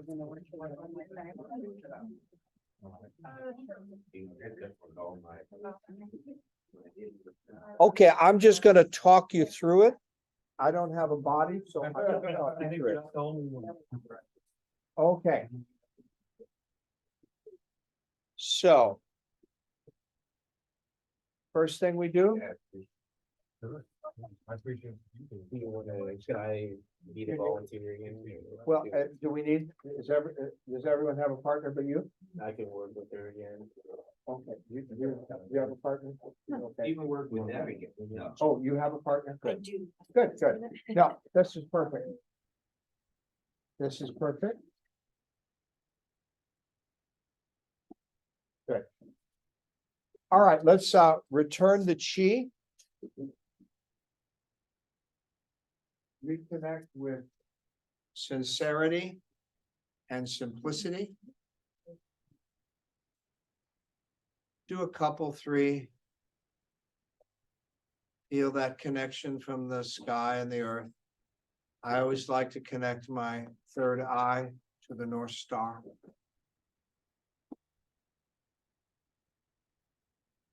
It's been a long day, so see if you can relax the body. Just stand there for a minute.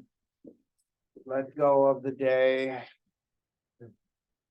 It's tiring to be relaxed and then think and relaxed and think. It's hard to do that. You want to either stay relaxed or stay thinking, but it's hard to go back and forth. So just make that okay. Let's make it okay that we're going to pull in and use the universal energies, the divine energies.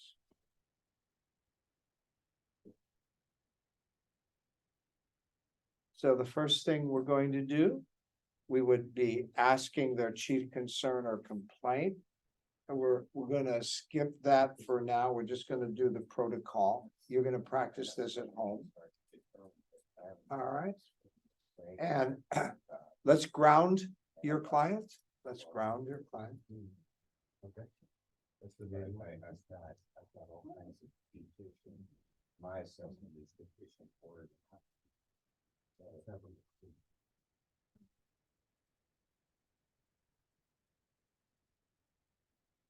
So you're seeing roots go into the center of the earth. Why are we grounding? You'll get some people that are space cadets, and you'll start working on them energy, and their spirit can leave their body. We don't want someone that sensitive or weak. So we want to ground them into the center of the earth. And good. And then we want to do an assessment. So go over their 5 organs or in their head, their arms, their legs, whatever you feel drawn to check. Make a note if you notice something, because you want to ask afterwards. If you, what your sense was, you want to start getting feedback.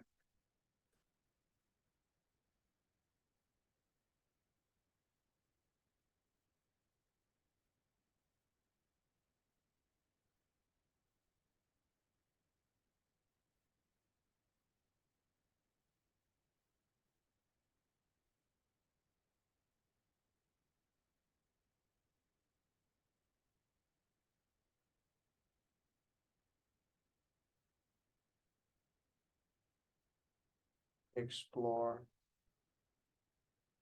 You want to remember what you felt, if you'd felt anything, so you can ask them about it later.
Good.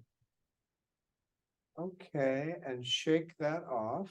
And now we want to cleanse and brush down the body, and we want to put it into the ground, not our neighbor. So brush, no. Brushing it.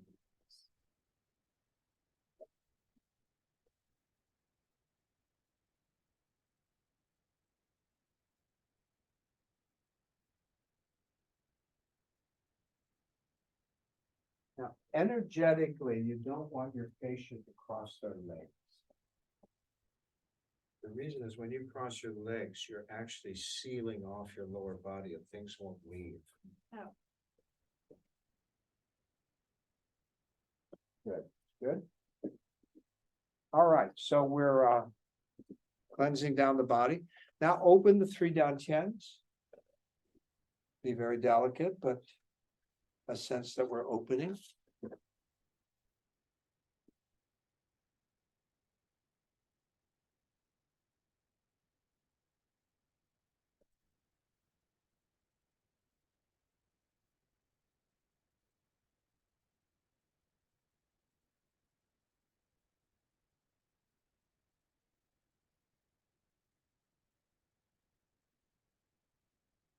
And after you've opened them, we want to circulate up the back and down the front. Nice and slow.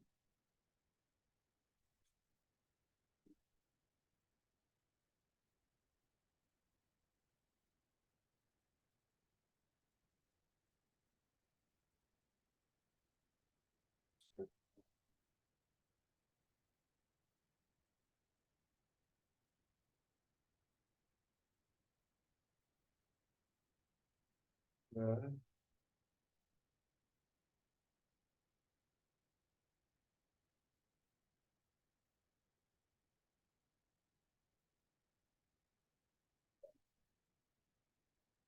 And when you finish that, rubber hands. Rubber hands.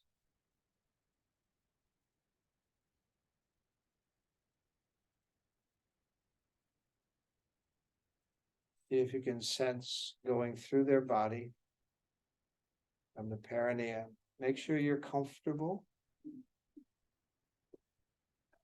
Relax the shoulders. Let your arms extend. Don't extend yourself. Let your arms extend. Breathe. Breathe.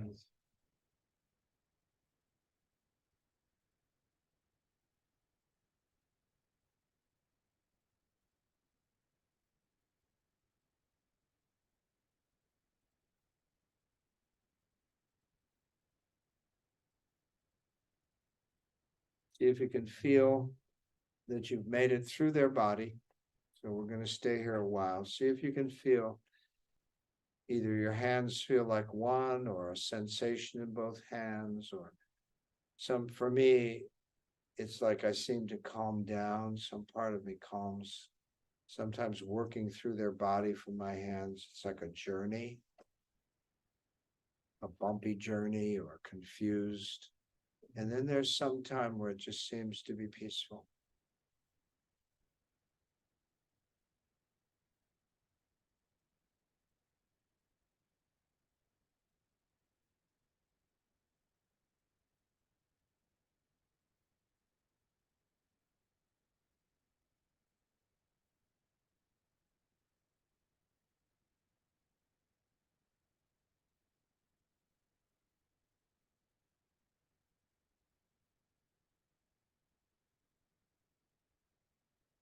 Good. Shake that off. And now we're going to go to the 5 cloud healing. I like to start at the liver.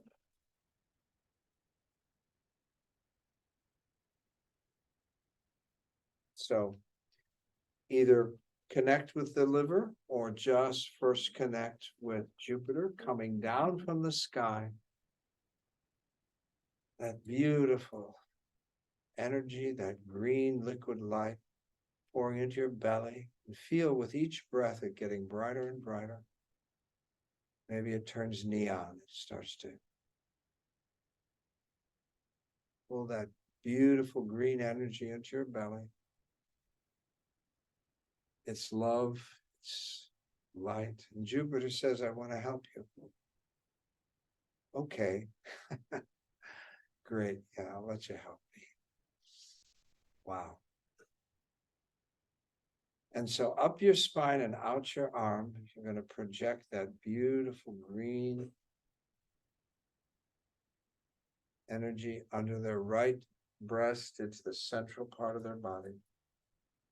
And you see, opposite you're working, any anger, toxins falling off into the ground. Falling off into the ground. If you want to, you can pull something out.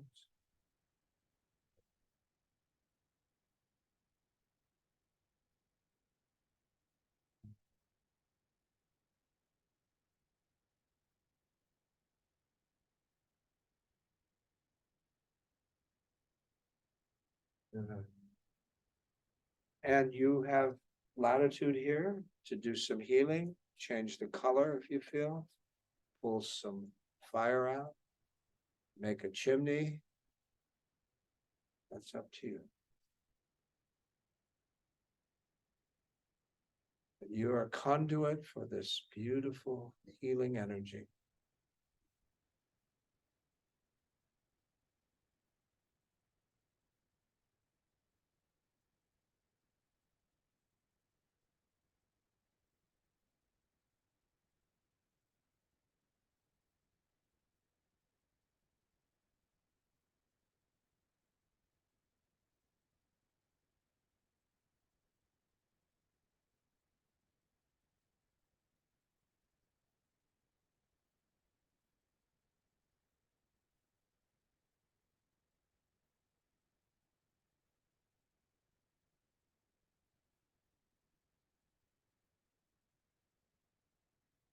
Step back and shake it out. And now we're coming up to the heart. Figure out which side you want to be on, but just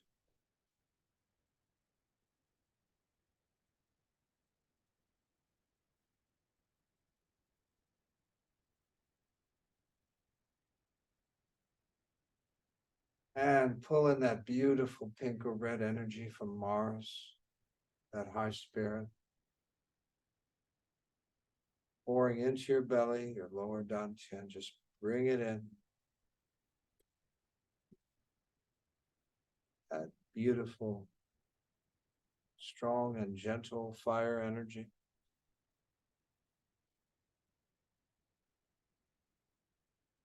Oh, pulling into your lower dantian. your lower belly.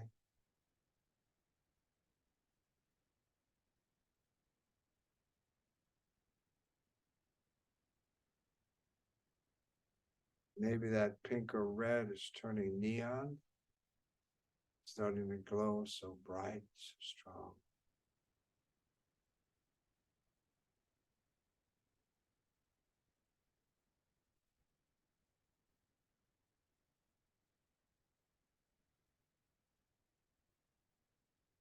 Comes up your spine into the heart. And you're seeing all the trauma shock fall away, away from your body. And the heart can take on all emotions. So you're seeing all the chambers of the heart being cleaned, cleared out. Yeah. See them as lighthearted, put a smile in their heart. Just keep pumping with their baby heart. This is gentle work to see pumping this beautiful, loving light, pink or dark red, into the heart. All the toxins pouring out.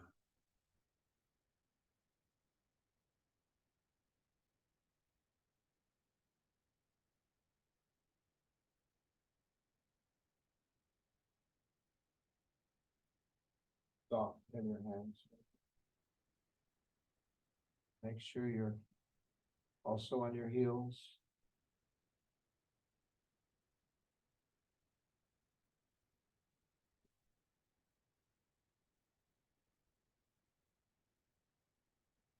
Step back and shake it off.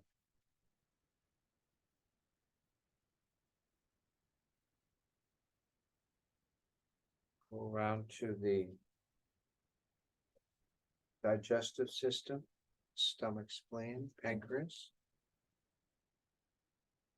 Like I say, the Chinese usually only say stomach, spleen, but because I work on a lot of cancer patients, I add the pancreas. That's a big one.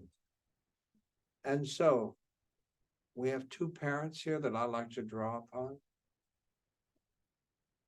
Down from the sky comes Saturn, pours into your head, into your lower abdomen there. And out both feet comes this beautiful earth energy. It's yellow energy, meets the Saturn in under the left breast in the central part of the body. It just keeps gushing up. Feels so good.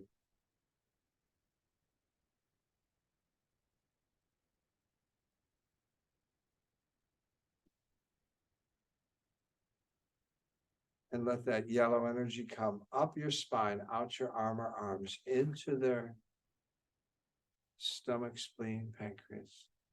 And the outside of the body, see the toxins fall off the opposite part of the body into the ground. Toxins, fatigue, heavy thoughts, heavy emotions, side effects. Even dis-ease can fall out the body.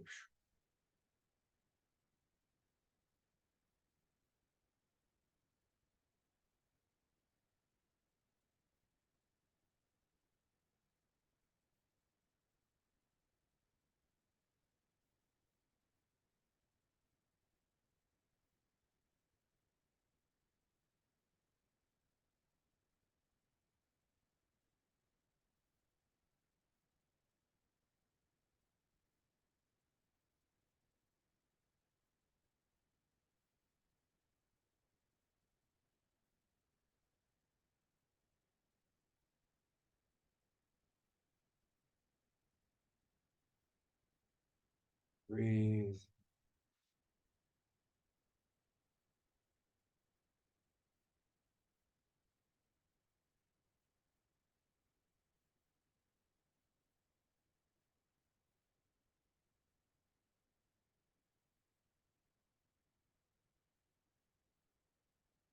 Good.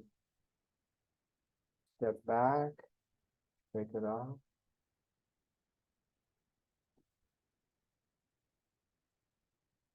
Come up to the lungs when you're ready. Side which side you want to be on.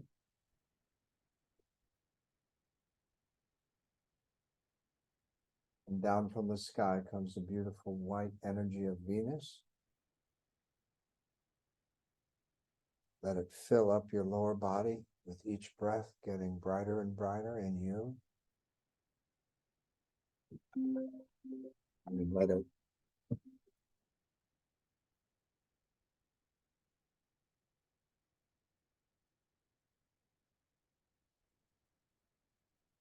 And let it fill up and get brighter in your lower belly. Venus is beautiful white love.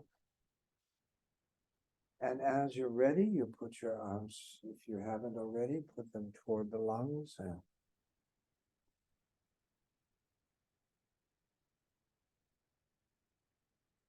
let them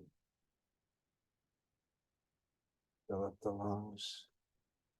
This beautiful white healing energy.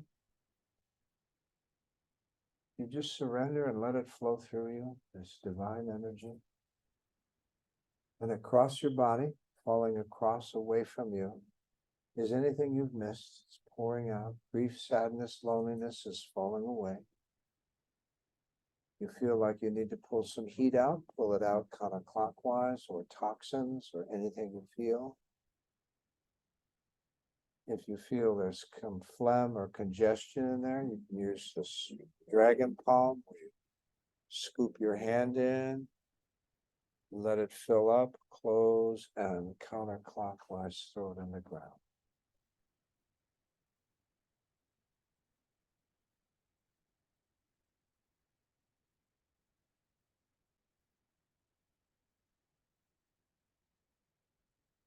Let yourself get out of the way. You're a conduit. It's a divine energy. What a gift.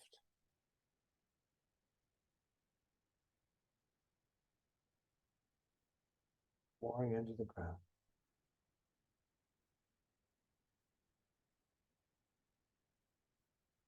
Grief, sadness, loneliness is falling away. Falling away.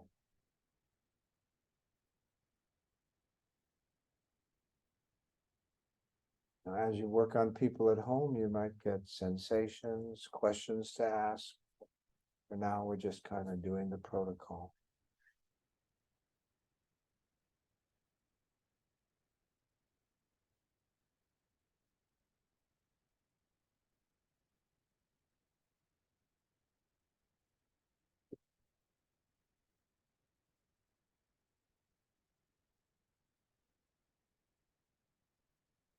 Good. Step back away and shake it out.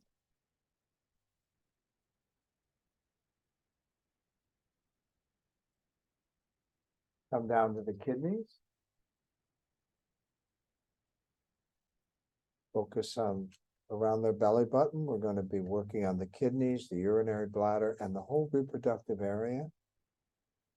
And so connect with the sky, the Mercury energy, and feel it just pour into you, this deep blue, cooling, strengthening energy. Ah, filling up your lower body with its beautiful energy.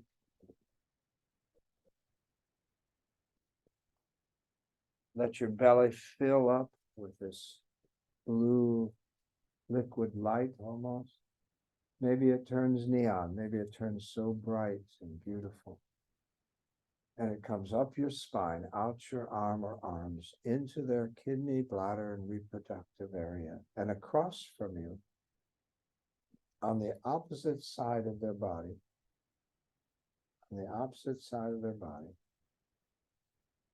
falling away is fear, toxins, tension, fatigue, heavy thoughts, heavy emotions, side effects, even disease, falling away into the ground. Falling away.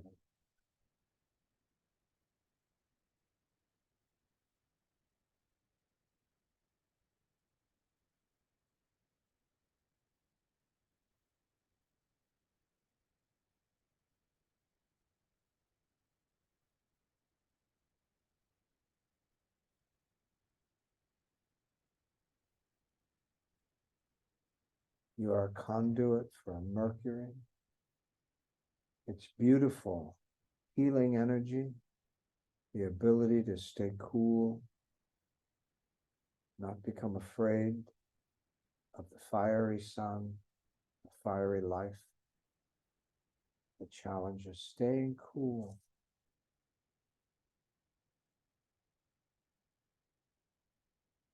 So you're strengthening and you're preparing. In some cases, you may want to pull out some fire.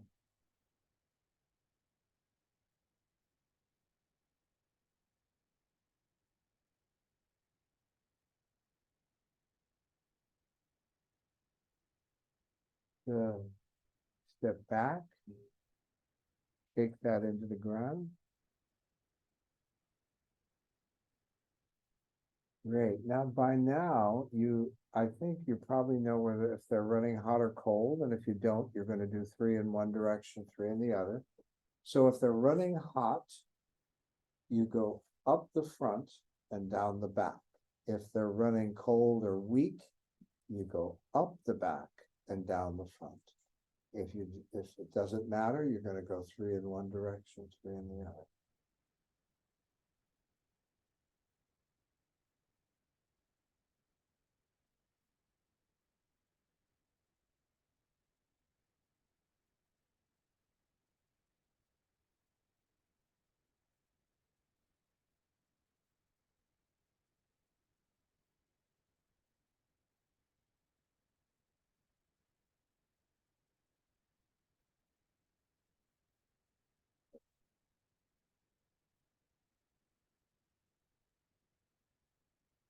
Now, if you made a chimney, this might be a good time to close the chimney if you made one.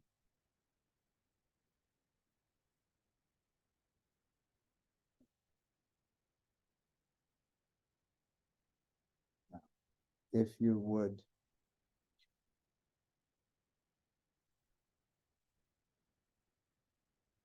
ground them, root them in the center of the earth.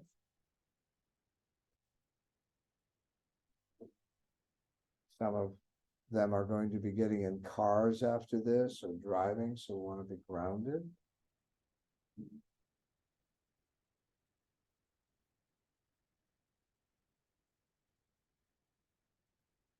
Good.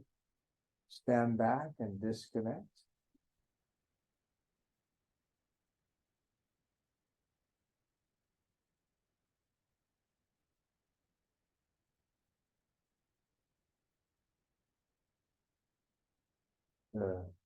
And then shake off their energy.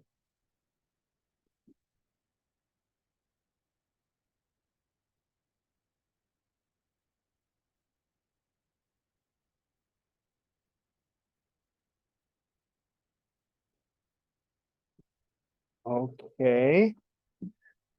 So we're gonna finish up because the retreat is this week.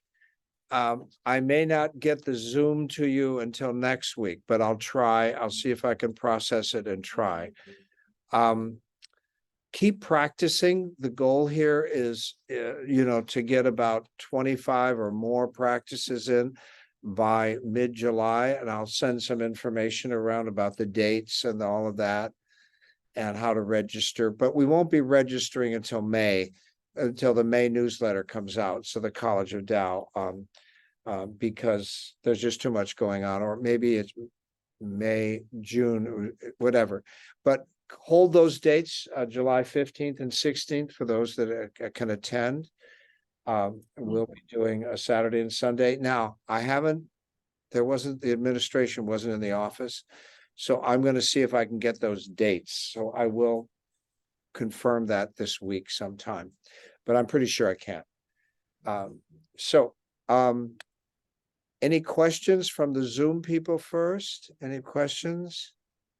Not so much about doing this, but we have to schedule a private session with you, correct? The Zoom people who didn't have, who didn't have a partner who was also taking the course.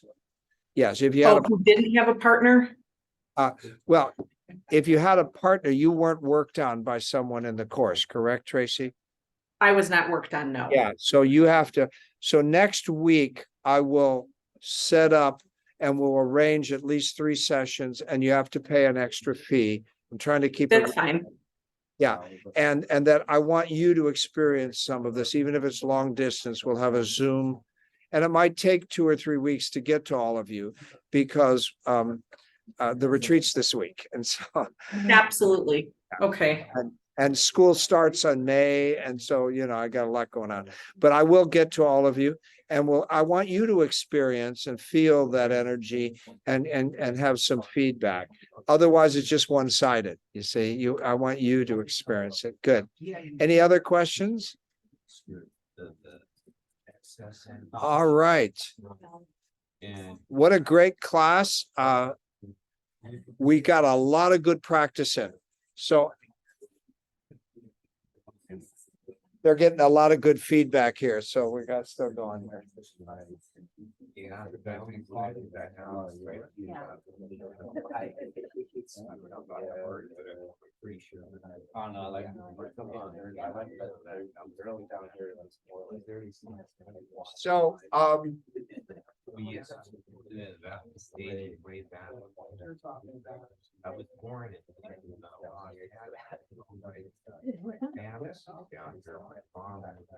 you still straight. So if you can't reach it, point to them. If you can't reach it, it's okay to point to them.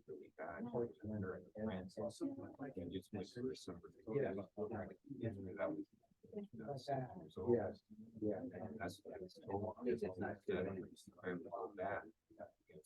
All right.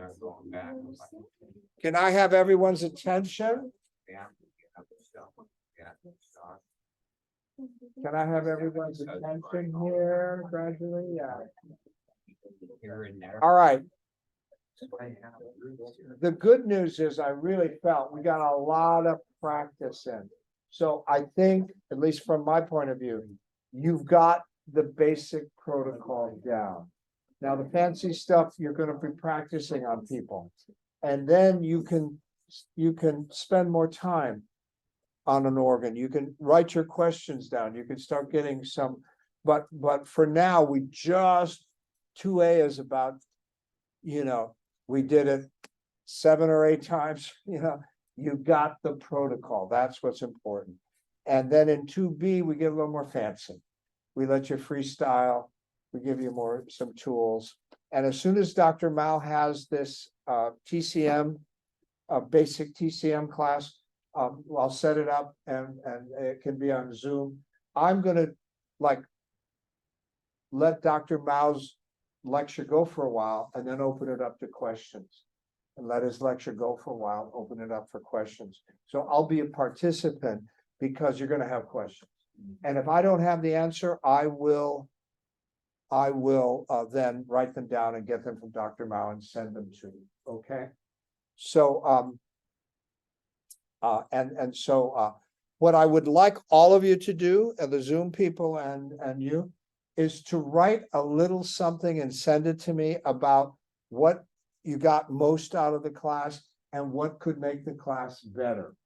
I never do this, and I don't get any testimonials or feedback. We used to do this. We used to have a standard thing. So just write a few sentences about what you got out of the class that was important to you, and then what can make it better.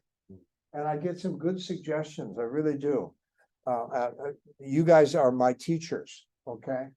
In the beginning, I thought I was your teacher. After a while, you get real humbled. The participants are the teachers. And then I keep learning because they ask good questions, and then I get better at what I do, okay? I came to Yosan thinking, oh, you know, I was hot stuff. I'm gonna really teach these students. I was so humbled. Oh, God.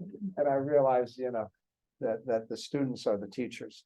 Okay, so any questions that you have? Anything that you in this, yes? Just when you touch the stomach 36 and the pulses here. Well, don't think of them together. You can just do stomach 36. I was showing you what I do because I have very panicky people. So I want to nurture them and calm them down. That's not a protocol. But my question is, when you go to work on 36, you put the hand there or you just point? I don't remember. You can do either. All right. That's what I'm saying. Sometimes when they have leggings on, and it's winter and they have, you know, I don't, I can't with my finger, sometimes I can't, so I just put my hand. But so sometimes, you know, if I can really get that point, I just press my two fingers. Okay, but so it's a choice. It's a choice. In the beginning, I felt so uncertain about the points. I always use my hand. You know, I knew you can be general, a little general. Later on, you get a little more specific. But you can be general, you know, we're trusting in spirit here and our sincerity. Okay, later on, you'll get more information. You can be more specific. Good. Anything else? Yes. So, just, I know I asked you yesterday about some of the hand gestures.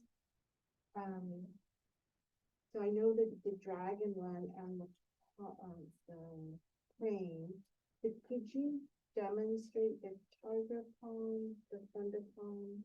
No, cross the thunder palm out. We're just not using it. Oh, okay. We're just not using it. It has there's better ways to get to accomplish what the thunder palm does. Okay. Arnold initially said that the thunder palm could break up constipation, you know. But after a while, he said, you know, it's too subtle. He says, too subtle. Palpation and massage following in the intestinal tract, that does a lot more than the thunder palm. We don't even use the thunder palm. Now, there's a way to put a vibration in, but again, that's pretty, we haven't found a lot of uses, but you could. I was talking with Robert Bruce about that. There's a way to do the thunder palm by breathing and putting a vibration in the body. But again, we don't find too many uses for that because I used to do that for a bruise, breaking up the blood stagnation and bruise, but I found making circles counterclockwise breaks up the bruise, touching it, you know, and, you know, within 2 or 3 applications, that bruise is just dissipated in the body. And, you know, you can do this all day. It's too subtle. Some moves are too subtle, or they're too powerful for the body. Yeah. Can you demonstrate them with the tiger claw? The tiger claw is you just scraping with your claws. And the only use I have found with that, 2 uses actually. One is if I find myself doing this spontaneously, the tiger claw, sometimes it means there's wind. I'm creating a wind, and so it could be liver wind or you know, a wind in the body. So if I find my hand, so I'll be talking to someone and I'll be, you know, asking questions. I go, oh, what's my hand doing? And Arnold said, what's your hand doing? I said, I don't know. He says, you know, Ed, that's wind. So it might be liver wind. And so we would work on liver wind. Okay. So tiger claw is just the same as the clawing that we were doing. So claw. So what we want to do, but the best use of it is, and I felt this twice today, is we try to hide some of our faults. And so if we have a liver fault or a kidney fault, we have a little barrier. And so if you just scrape away at that and then assess, oh, wow, look at that fire in there. So people can hide their ailment with a barrier. You know, they can hide their ailment over their heart. I'm fine. I'm fine. You get a lot of young people, you know, well, you had a breakup, huh? I hope you're all right. Oh, I'm fine. I'm fine. And you go working on their heart and you think, oh, I guess they are fine. And then you scrape away and you go, oh my God, they are hurting. Okay, so that the tiger claw is the best for looking behind something. Looking behind something. And that's a great use. I rarely find wind, but I do occasionally. Yeah.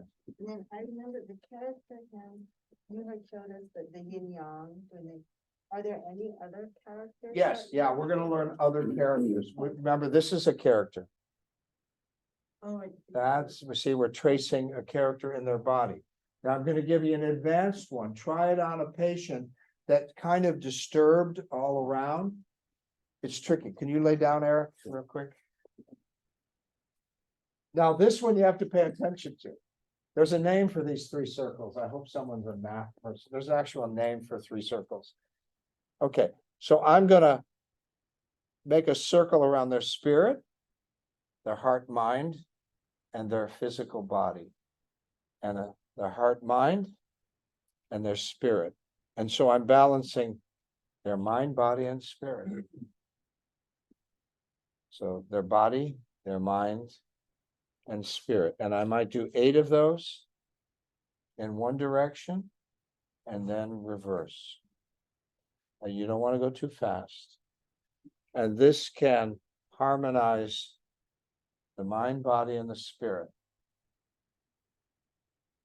But you have to pay attention because you're going in and out.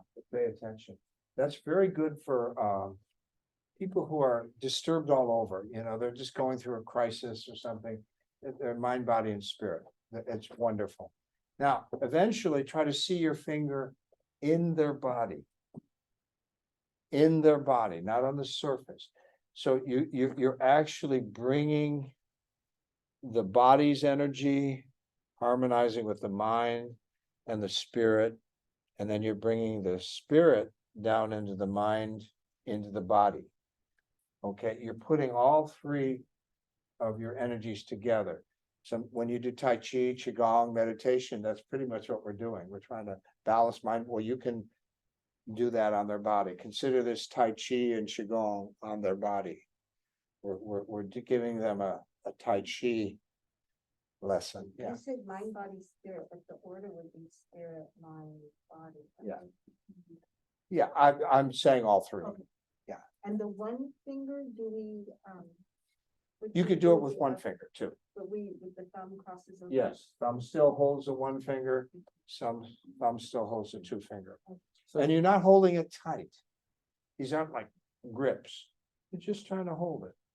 Now, I have a little arthritis minor from 35 years of cold lotion on my hands in an air-conditioned salon or something. So anyway, so I do the best I can. I trust spirit. And usually, instead of it being out like this, it used to be, kind of bends a little, but it's okay. It works. And I thought that you said these fingertips have to touch the loud No, bone. your 2 fingers do not have to touch Lao Gong. It just, I'm just showing you energetically what's happening. Is the energy's coming out Lao Gong, but you're channeling it to your 2 fingers or your 1 finger. It's just being channeled right out that opening there. That's where the chi comes out. And then when you're removing something out of their organ, you're saying you go clockwise to grab it and then you close? Yes, you know, I was saying I don't do this. I actually do it. You know, I wasn't paying attention. It's my style's changed. In the dragon What is- palm, what is that? I do That's the dragon palm. dragon palm. I Okay. do put it in Yeah. clockwise. I Okay. see my hand going in, making a cup, letting it be filled, close it counterclockwise and into the ground. All right, that's good for pulling out phlegm, turbidity. I'll have to tell you, you will really feel it if someone like has really a disease. You know, the turbidity of maybe cancer being metastasized from their kidneys to their liver. Now, and so you'll go in there and you rest a minute, and it's really strange for me. I just feel like globule stuff, a heavy Yeah. globule, and then I'll just close gently and pull it out, and I'm always amazed. Ugh. Get that stuff out of me. And you know, so yes, If you do it with the left hand, you follow this path, or you do it this way. you want to go always in clockwise. So if I were using my left hand, that's kind of tricky. So I You want to have go do it in. like this. Yeah. you put some of the cross over your body. On your left hand, you're going in like that and then. Yeah. Yes. So I think with the dragon palm, you could only use your right palm. Mhm. Because the left one would be upside down. Would be Yeah. Yeah, counter. yeah. Being right-handed, I never noticed it. So with the dragon palm, I'll put it in the book next time. It's gotta be the right hand because you wanna be Yeah. gathering, Only contact with the line. pulling it out. Yeah. Any other good questions? We got some good questions. What? When you're trying to balance two organs, you're doing 8, the figure 8, when you're trying to put two organs, harmonize them.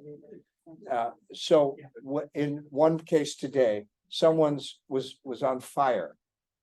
So I wanted to cool the fire of the heart and warm the water and bring the water up to cool the heart. So I'm trying to balance fire and water.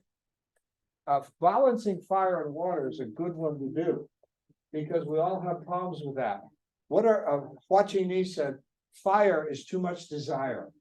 If you have a lot of desires, your heart gets on fire. Desires can be, I gotta get this done. I gotta go, it doesn't have to be desire for other things. Sometimes desire is just an energy. I gotta get things done. I gotta go, and that we get on fire. And so doing it even on yourself is very balancing. You're harmonizing your fire and your water. Anything else? For this one, you were touching this, large intestine 6. And that's the I was just doing LI4 and LI, taking fire out, and when she felt how much it hurt, she understood it. When is the basic TCM? As soon as Dr. Mao is finished, he's taping it, and then we're gonna develop a kind of coursework for it. He wants you to know the basics. He's even gonna go into pulse. Now, I've never gone into some pulse, and he said, that's really important. People can learn pulse, even if it's basic, pulse work, how to feel. Pulse is really interesting. There's 3 levels of pulse. So if you don't feel the pulse, like the one that I love, if you don't feel the pulse, you press deeper and you realize, boy, this person's weak. See? Because I have to really press down to feel their pulse. So we can learn a lot about the organs from the pulse. I thought it was too advanced to do pulse work. Arnold never did pulse work.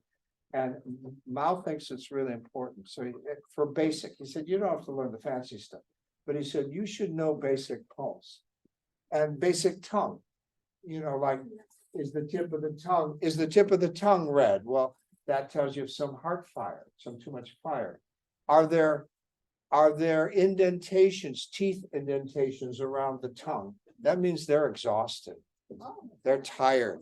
So if you look, and then the one I look for, here's how basic my tongue stuff is. But you can learn. One side of the tongue is the liver, one side is, each part of the tongue. So once you learn that, but I tell you, the 3 that are most important is looking at the teeth marks. Boy, this person's really tired because the tongue can't bounce back, like pressing on the skin can't bounce back. And so it's so tired, it just holds the teeth marks. The tip of the tongue, I use a lot because I get I'm fire element. I constantly say, oh, my tongue's red again. So I got to do some mint tea. I maybe take some yin chow.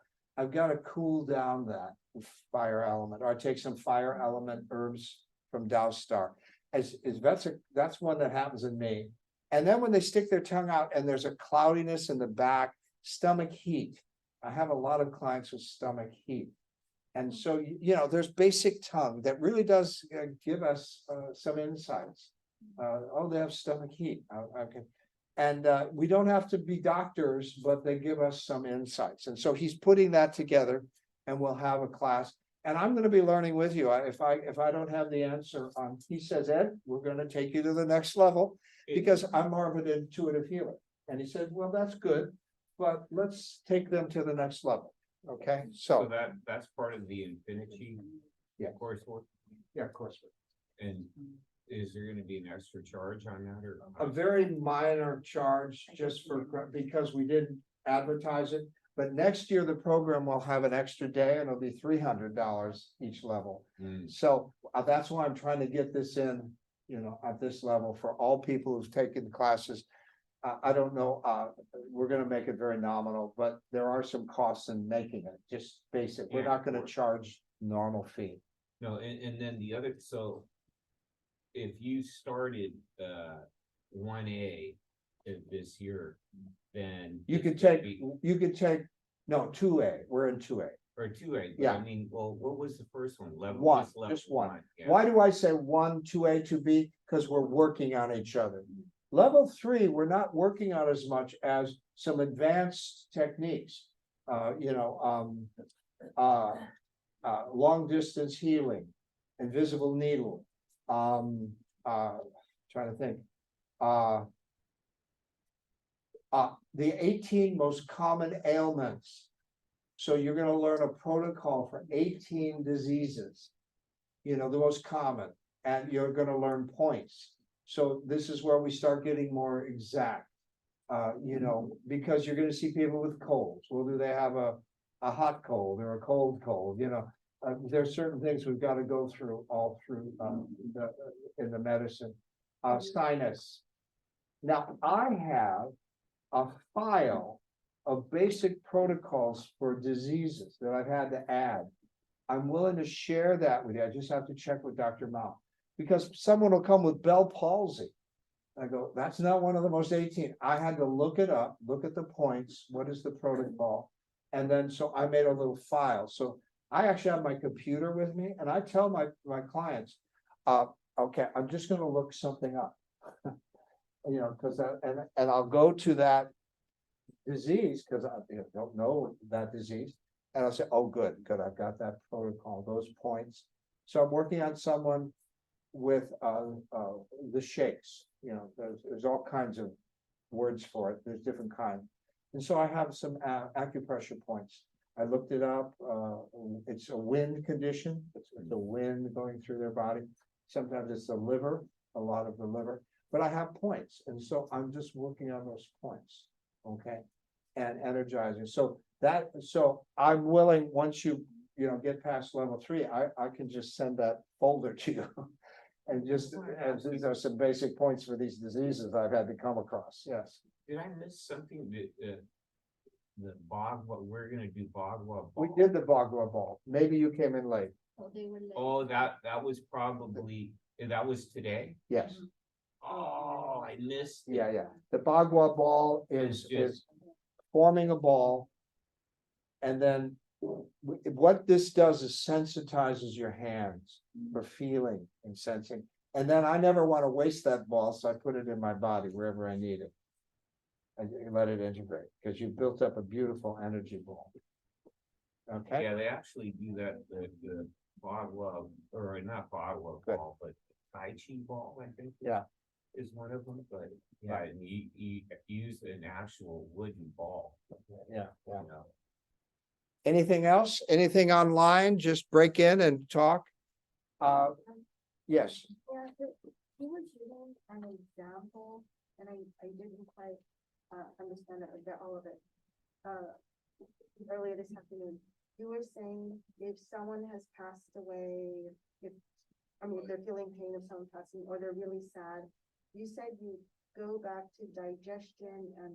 No, and then no, look up to the no, heart. if I- You were explaining- I'll explain that. I didn't understand. So what I have learned at the cancer center is I work on emotional level, because a lot of cancer is emotional. The Chinese believe, the ancient Chinese believe, that strong emotions over time become pathogens. We've all seen that. Someone's been angry too long and they have liver problems or something, or so we all know this is common sense. It's taken years for Western medicine to understand that Western medicine understands digestion, don't they? Stress causes ulcers. They say that's the one they accept. Well, once these medicines get more in harmony, they're going to realize, oh, anger. Oh, the liver opens to the eyes. Some of these eye problems are liver problems, and they're going to get more advanced on the emotions. So if there's grief and sadness, real grief and sadness, I recognize I have to go back to liver. Grief, sadness, I got to go back to. I'm on my body, I get confused. Well, it's. Oh, here. Stomach. or Stomach. Spleen. Heart. So the heart controls. Now this is called the controlling cycle. Remember, we got the creative cycle, the natural cycle. The controlling cycle is sometimes one organ controls the other. Okay, and so fire can control the lungs, grief and sadness. So guess what? I don't call it the controlling cycle. I call it the balancing cycle. Because I can use this fire energy to inspire them, to encourage inspiration, and it really inflates them, and they leave up. And so how can you inspire someone? Simple affirmation: keep the love in your heart for this person, and then the next year try to let go of the pain. That's the goal. Keep the love in your heart. They'll never leave your heart. You can talk to them forever in your heart, but let go of the pain. Because you don't need the pain. It doesn't help them or you. And I said, this is going to be the hardest thing because you want to hold on to it. And I tell them, you're supposed to forget this person. When you love someone, you forget them. You go to work, you say you're madly in love, you have, and you forget the person. You get wrapped up in love, your work and everything. And then you come home and, oh my God, you have so much to share. But when someone dies, we make a false assumption. We're supposed to, I'm going to forget them. And we're supposed to, because that doesn't mean you don't love someone. It means that this isn't the time to remember them. But I tell you, when my mom said goodbye the last time, psychically, I knew it was the last time I would hear her voice. And as I'm leaving the room, she says goodbye, and it was a goodbye. I knew it. And as I'm shutting the door, you know what my panic was? My panic was, I've got to memorize her because I'm going to forget her. And the door was closing, the nurse was closing the door, and I was trying to memorize my mom. Until I had a great therapist who said, you're supposed to forget her, keep her in your heart. She never leaves. Wow, that's inspiration. It gives a person a new thought. I can always talk to my mom in my heart. I don't have to hold on to the pain. So, and you want them to read inspiring books, listen to inspiring music, stay away from downer friends. You want to help them get inspired. And what does inspiration do? Inflates. And then they can manage, they can function. Doesn't heal it. The only thing that really heals it is time, weaning away from a deep grief. It's a weaning away process, but you can help them manage it and function. Okay, good. Okay, everybody. We're going to call this a class. Send me a note, what you got most out of it, what could make the class better. And I will keep in communication. I'll send you the class dates once they get finalized. I'll send you the Zoom within a couple weeks. I've got the whole retreat this week. I just don't know how to do that. And it's going to be unedited. There's going to be one break that's black with my name for about 10 minutes because I recorded the break. So anyway, have a great one. It's been a pleasure. I really felt the energy today. This has been such a great class. So hang in there. I'm going to say goodbye. Bye-bye. Oh, I'm not looking at the camera. Bye-bye. Thank you. Thank you. Bye-bye. Bye.